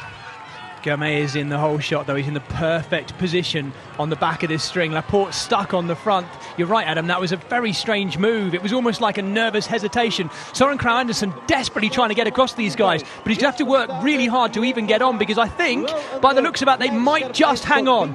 Looking over the shoulder, Gourmet waiting. He daren't look back right now in case they open up just in front of him. Christophe Laporte is going to be left to open this one up. Dries van Gestel, what has he got left? Jasper Stuyven, has he been playing it coy? Benjamin Gourmet is the first to go. The youngster, the 21-year-old Eritrean, has opened up early. Is he going to get that big win that we thought he might? Gourmet is now into full sprint mode, headed for the line. Don't tell me he's going to do it on the line. Benjamin Gourmet just gets it. I think he might have just been tipped on the line there, Adam. We're going to have to come back to that as we watch the next group sprinting in. Mads Pedersen should get this. He's got Jasper Philipsen. I'm not sure that wasn't Tim Merlier there actually banging the bike down. Not happy. Well, Gourmet celebrated, and if he did, what a massive victory for this young man. But I tell you what, I wasn't sure, Adam, he looked that certain. Yeah, he's certain. Right. Wow. Wow. Massive. Amazing. Absolutely massive. And he celebrates with Andrea Pasqualon, his Italian teammate, who was in that group behind. What a ride by the team of Entomarché Wanty Gobert. Eritrea have a massive classic star. Forget just sprint superstar. Amazing. 21 years of age. What a massive moment in the career of that young man. Wow. Take it in. It's fantastic to see. What a journey he's been on through the ranks of the French cycling scene and straight up into the World Tour this year, riding for Entomarché Wanty Gobert. And he opened up. Do you know, Adam, I don't know about you. I thought he opened up too early. When I saw him go, I thought that just looked a bit early, but he had it. And he must have known he had it. Yep, he definitely had it indeed. He just did enough. And, I mean, putting himself into that move which you spoke about was absolutely brilliant. And just doing what he needed to do, rode his own sprint, put himself in a position where he could sprint properly. Wasn't worrying about what really had to be, or wasn't worrying about other riders within that group. He did what he had to do. Laporte jumped on his wheel, tried to come round at the last minute, couldn't do it. Second place for him again. Yeah. But Yes, Gemay, you're right. I mean, Another second place. wow. Amazing. You know, maybe I'm not, I hope I'm not over-exaggerating, I'm not. It's a big moment for our sport, you know, isn't it? And it's wonderful to see.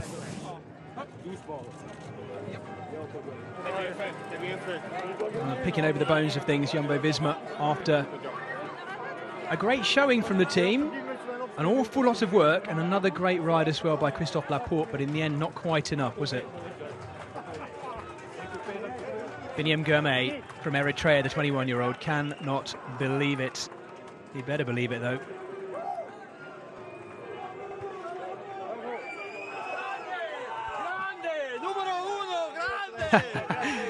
Just take us through this final sprint, would you, Adam? You got Gemay on the back and he was just waiting, and he got the jump on them first. He knew what he had to do. A little look across there to Van Gistel there, but it's a drag race all the way to the line. He started in the best pace possible into a headwind there, getting the jump on them. Started first, as I said, and you see Laporte just coming back ever so slightly. That little bit of slipstream that Laporte there was just enough, but just too late for him. And as I said, Gemay there starting the sprint first, opening up first, and just getting that half a second, quarter of a second jump on him, all he needed. You could see, you know, how quick Laporte was riding, how strong he was, and in that slipstream coming to the finish, but he just didn't start quick enough. And Benjamin Gemay, he's a machine. I mean, look at him there. Yeah, and he's smiling. You know, amazing. He's what a. You know, every now and again you see a rider, and particularly when you come from an African nation, the talent pool that you're drawing from is so small because there's so few riders that are coming into our sport. It just isn't the network of it happening yet, but long may that continue to grow, I tell you. But there you're seeing a young man who is born to race bicycles. Absolutely brilliant. And there he's embracing Alexander Kristoff, of course, who's won this race before, and a big name in our sport. And immediately, Gevelgem is in that upper echelon of classic stars. And he may well, Adam, have a very exciting few weeks to come too. This might just be the start of it. Well, he's not going to if he sticks to his plan. That's it now for his racing. No, come on. He can't. You said it yourself, didn't you? You said it yourself. That is, well, I mean, wow. Yeah, to head off back home after that.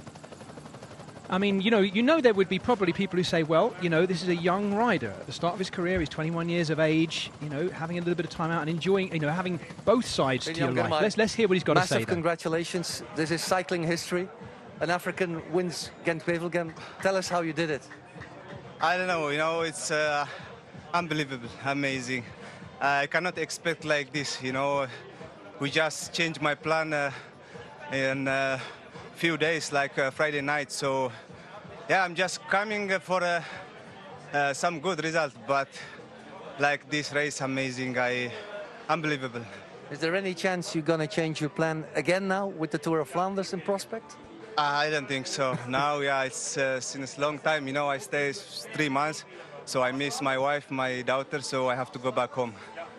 Was amazing. You went early in that sprint. It looked too early at some point. Yeah, I mean in the finish. No, you know, it's of course I feel much better, but also there is really strong guys with me, so I'm a bit afraid. But yeah, when I went back, I'm the last, so I feel more confident, especially when you enter the last 250 meters. I was a bit confident, but yeah, I don't know, it's not this unbelievable. Yeah.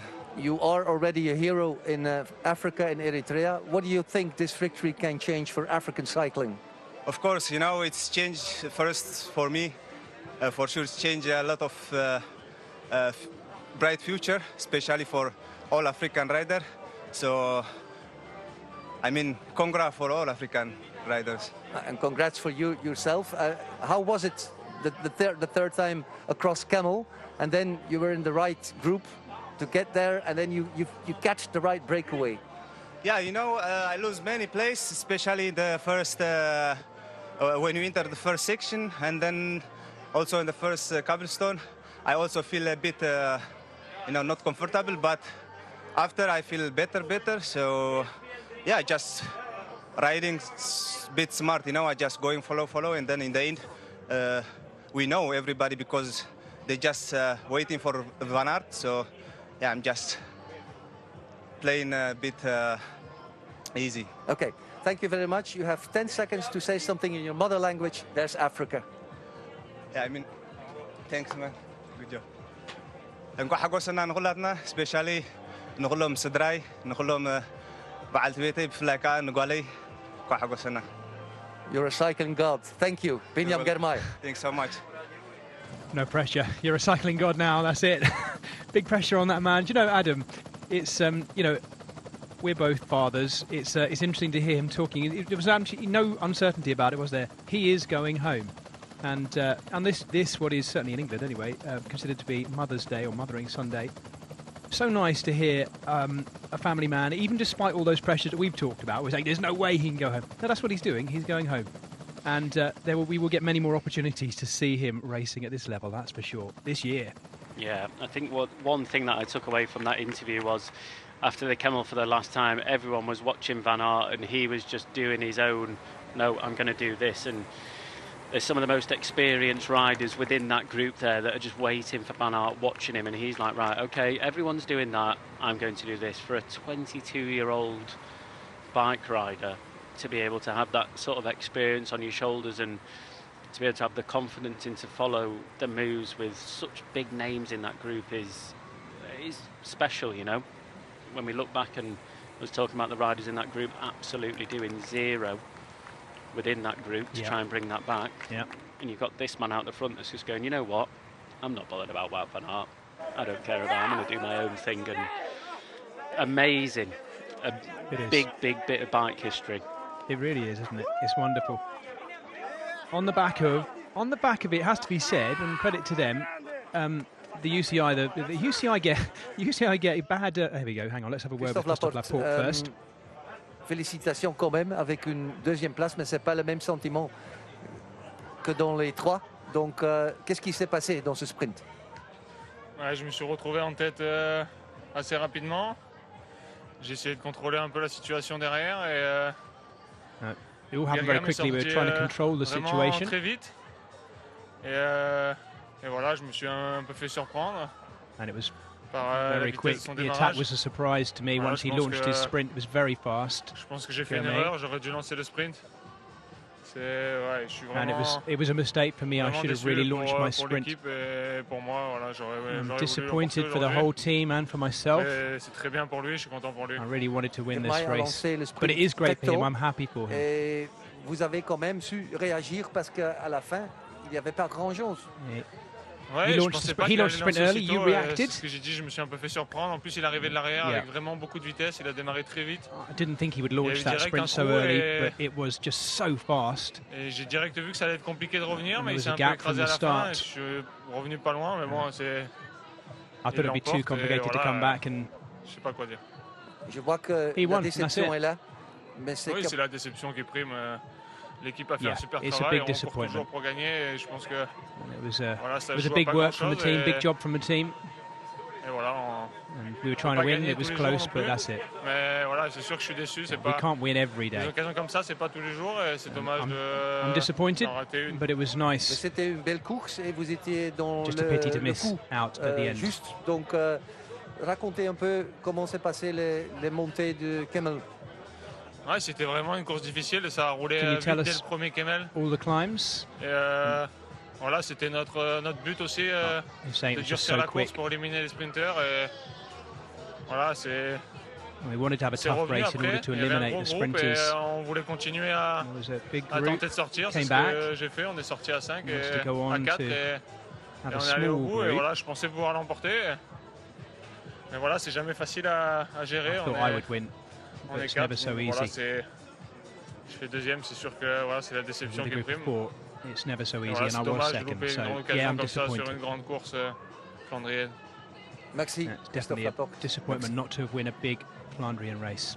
Laporte tired and quite emotional there, I think, and certainly very disappointed. But the cycling fans worldwide, I'm sure, will be delighted to see a new name at the top of our very illustrious list of 84 winners in Gent-Wevelgem because it's an African who tops the podium today. Biniam Girmay of Eritrea. Asmara in Eritrea, the 21-year-old, right at the beginning of his career. And he has signed with Entomarché Wanty-Gobert Adam through till 2024. I'd have thought he'd be his price might be going up a bit these next few years too. Yeah, definitely. We're just waiting to confirm the results for you on the screen. Our top 10 at least. And there they are. Girmay taking the win, the African rider from Eritrea, ahead of France's Christophe Laporte of the Dutch team, Team Jumbo-Visma. Dries van Gestel, what a brilliant third place for him. Jasper Stuyven, in the end, not having quite enough to finish off on the top step in that sprint. Søren Kragh Andersen hanging on ahead of that group that was led in by Tim Merlier in good sprint form. Mads Pedersen just behind him, Ivan Garcia Cortina of Spain, and Mohoric still in the top 10. Arnaud Demar, after all that work by his team, coming in 10th at the finish. Well, folks, I hope you've enjoyed watching with us today. I think we might just have a chance to grab a word with Dries van Gestel, our third place finisher. De vluchtklassieker Gent-Wevelgem. Ik zei daarnet nog, Van Gestel heeft geen sprintwapen, maar je eindigt hier wel voor Jasper Stuyven. Ja, ik denk dat er veel mensen mee onderschatten. Ik heb toch al een paar goede sprints gereden in Kuurne.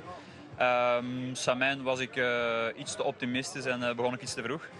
En dan viel ik helemaal terug, maar ik had wel het gevoel dat ik een stevig eindschot had. En in de ronde van Drenthe voelde ik me eigenlijk ook wel redelijk zeker in de sprint, maar ik zag de opportuniteit om toch alleen te finishen. Wat ik ook afronde daar. En vandaag, ik had wel gedacht dat ik niet de snelste ging zijn in de sprint, met dan Laporte en Bini die wel heel sterk zijn. En ja, Jasper ook. Maar het was wel de vluchtklassieker, maar de wind stond eigenlijk heel slecht om de laatste kilometer nog iets te proberen. Ik denk dat Christophe op de laatste kilometer aanzette. Ik zat redelijk snel op het wiel. En ik denk dat we op 200 meter zijn aangezet, maar Bini had al meer snelheid. En toen Laporte echt naar het wiel of naar het sok ging, kon ik niet echt meer aanzetten. Maar ik denk dat iedereen wel heel veel geleden heeft vandaag. En dat dan de echte snelheid wel afbod bij iedereen. Maar ja, dat was eigenlijk gewoon trappen tot op de finish. En, ja. Laporte zei, Girmay verraste mij. Ja, mij ook. Ja, we weten allemaal dat hem heel snel is, dat hem heel sterk is. Maar ik heb het bord van 250 gezien en ik zag in de verte het bord van 200. En toen ging Bini al aan de rechtse kant aan. Met heel veel snelheid. En dat was echt wel heel stevig om vanaf kop, wind tegen, vol in gang te trekken. Deed het pijn bij iedereen om al tot op het wiel te komen. Dus heel mooi gezien en heel sterk van Bini. Drenthe heb je gewonnen, hier derde in Gent-Wevelgem. Heb jij een grote stap voorwaarts gezet voor jezelf? Ja, ik denk het wel. Vooral, het draait dit jaar wel redelijk goed. We hebben goede invloeden met dan Peter daar bij de ploeg is gekomen. Nieuwe inputs, nieuw materiaal. Dus een nieuwe sfeer, dat is wel heel leuk. En het doet me wel deugd. Dries van Gestel, what's the importance, congratulations on your third place. Thank you. What's the importance of that podium spot for you? Because it's a giant result. Yeah, it's nice. It's happy that the work of already a couple of years finally pays off. And also for the team to be on the podium is always nice. Of course, a win would be top of the top, but I think I can be happy. Also with all the work I've done on the plug streets, we missed the splits in the beginning before the plug street, so I had to pull to close the gap, and luckily we managed to pull it off with the help of Edvald and Bodie, who did a perfect job. And just before Monteberg, everything came back together. So luckily that pays off. You as a European rider, what do you think can be the impact of a victory for an African rider in a race like this? Yeah, a lot. With the team we always do a Tour of Rwanda. I've never been to Rwanda, but I see pictures of Mule Kigali with, I don't know, 15,000 or 100,000 spectators. So I think on the African continent, it really is undiscovered territory for cycling. But I think the sport lives there, and yeah, it's nice to see Bini winning a big classic race. Nice words and congratulations on your third spot.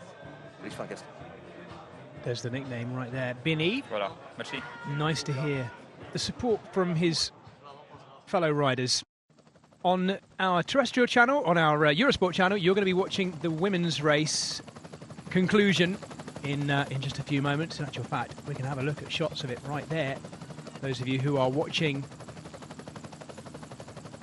on Eurosport, you will see already live pictures of our women's race as Marianne Vos looks to try and defend her title of 1 year ago. I'm pleased to say they are taking in, or have already taken in, De Moeren and the Ploegstreets as well, the best women in the world.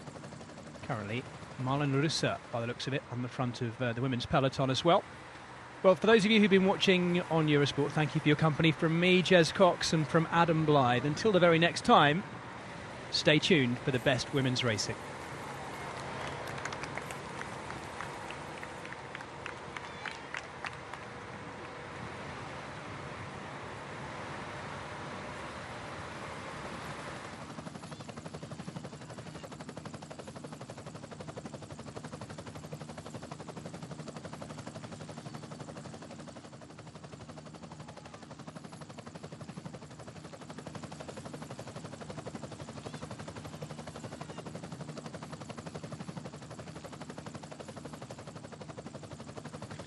For those of you who are still with us, thank you for your continued company as we await the podium presentations of the 84th winner of this race. An African, an Eritrean, Biniam Girmay.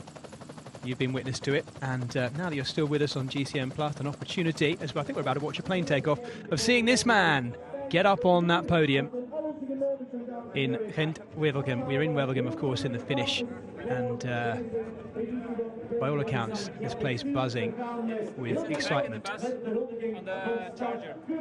At what is a really important moment in the history of this race, and actually, I could say, in the history of men's professional road cycling as well. And it's going to be a wonderful moment for Dries van Gestel as well to get up on the podium. We've already heard the interview with him, and in a way, I shouldn't have been so surprised to see him there as we watch these two having a quiet moment backstage, talking about the race and how it unfolded. Dries van Gestel's results these last sort of month or so have been pointing in this direction. I forget quite quickly, he was 6th at Kuurne-Brussels-Kuurne that opening weekend, 7th at Le Saman just a week or so later, and then he got that win in the Profonde van Drenthe in Holland at the beginning, or actually just a couple of weeks ago. Looks like Christophe Laporte is going to be bringing his little lad up on stage, so that's always a nice touch. But for Dries van Gestel, the man from Ternhout in Belgium, a good sprint, particularly to finish. There he is. To finish as he did ahead of Jasper Stuyven. We wouldn't necessarily have expected that. 27-year-old Dries van Gestel has spent a long time, of course, with the Topsport Vlaanderen team, the team that predominantly, I think exclusively, has Flandrian riders within it. It's part local government funded in terms of bringing young Flandrian riders into the sport. Christophe Laporte, after this incredible spring he's had, coming what is, by his own words, a disappointing second place. There's a little lad looking a little bit nervous up there. This will be quite a big moment. I think there's going to be a nice cheer here from a big crowd in Wevelgem for Biniam Girmay, taking what is, I think, the 7th win of his pro career and a big step up. Here he is. Understandably enjoying his moment up on the podium in Wevelgem. The trophy he's holding up, by the way, is 3D printed as well, made by Nick Everink from just down the road from where we are right now. Apparently it took a number of weeks to make that 3D printer going, constantly at it. And the other trophy he's holding up as well is a symbolic trophy which is to mark the Australian, it's an image of an Australian soldier standing slightly hunched, mourning the victims of war, marking this race's poignant moment of the Great War's remembrance. And to bring it all down to earth, we're going to spray some little sparkling wine everywhere. Watch out. Ze zijn de flessen wat aan het voorschudden. De kurkenknallen, dames en heren, bij de mannen die het podium gehaald hebben in deze editie van het gevelgem. Dries van Gestel als derde, Christophe Laporte als tweede. En de man die dus vandaag waarschijnlijk een volksfeest heeft ontketend in Eritrea. De winnaar van de dag, Binyam Girmay!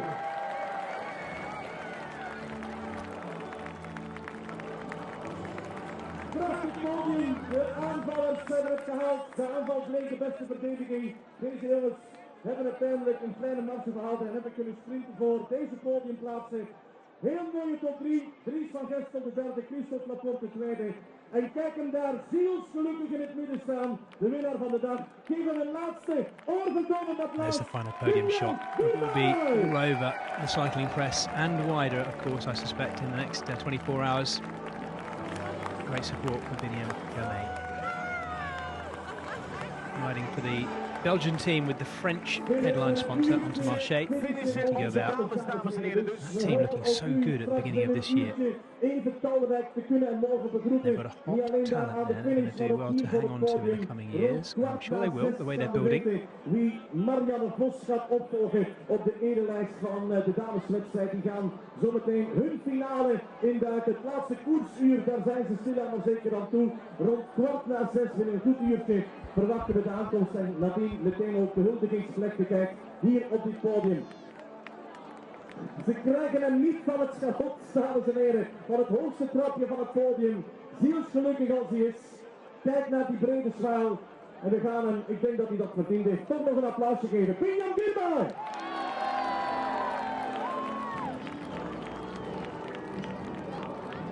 Adam, I think you're still there. For the people who are just still with us, who maybe hang around on our digital coverage to watch the final podium.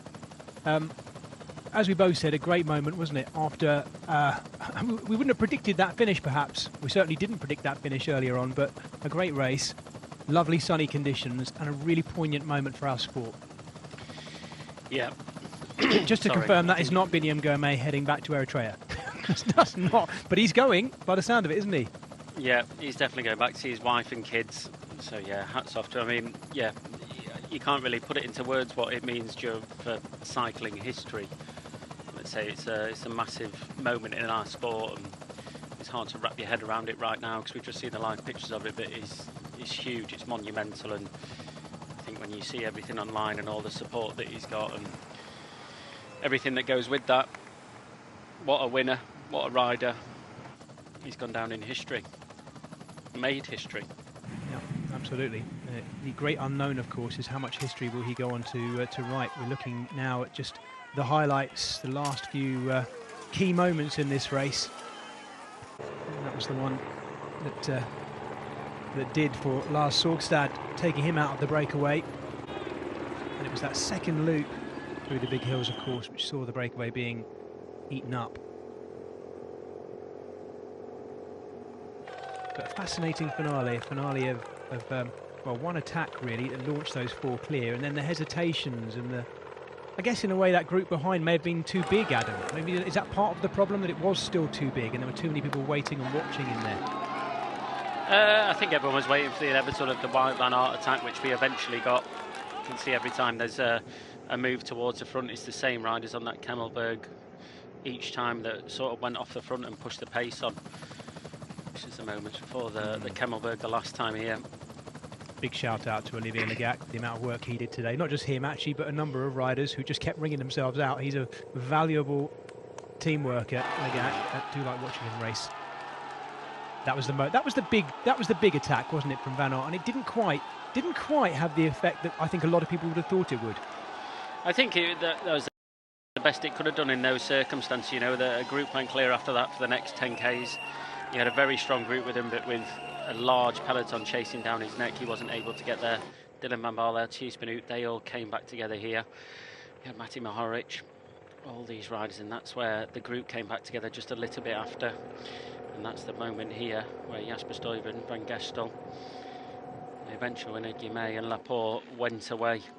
And that was it all the way to the finish. No cohesion between all these riders in the peloton. You can see how frustrated Stefan Kung was getting at that. And it's the same all the way to the finish. These riders hung on. Christophe Laporte disappointing with second. Stuyven, he just did not have the legs today going into that finish. That was the moment there where Benjamin Guimet launched his sprint. 220, 230 metres to go, and just on Laporte running at him towards the finish line. But what a win. What a win indeed. Someone that I think everybody has loved to see win. And as we've said, Jez, already, that it's a moment in history for us. Absolutely.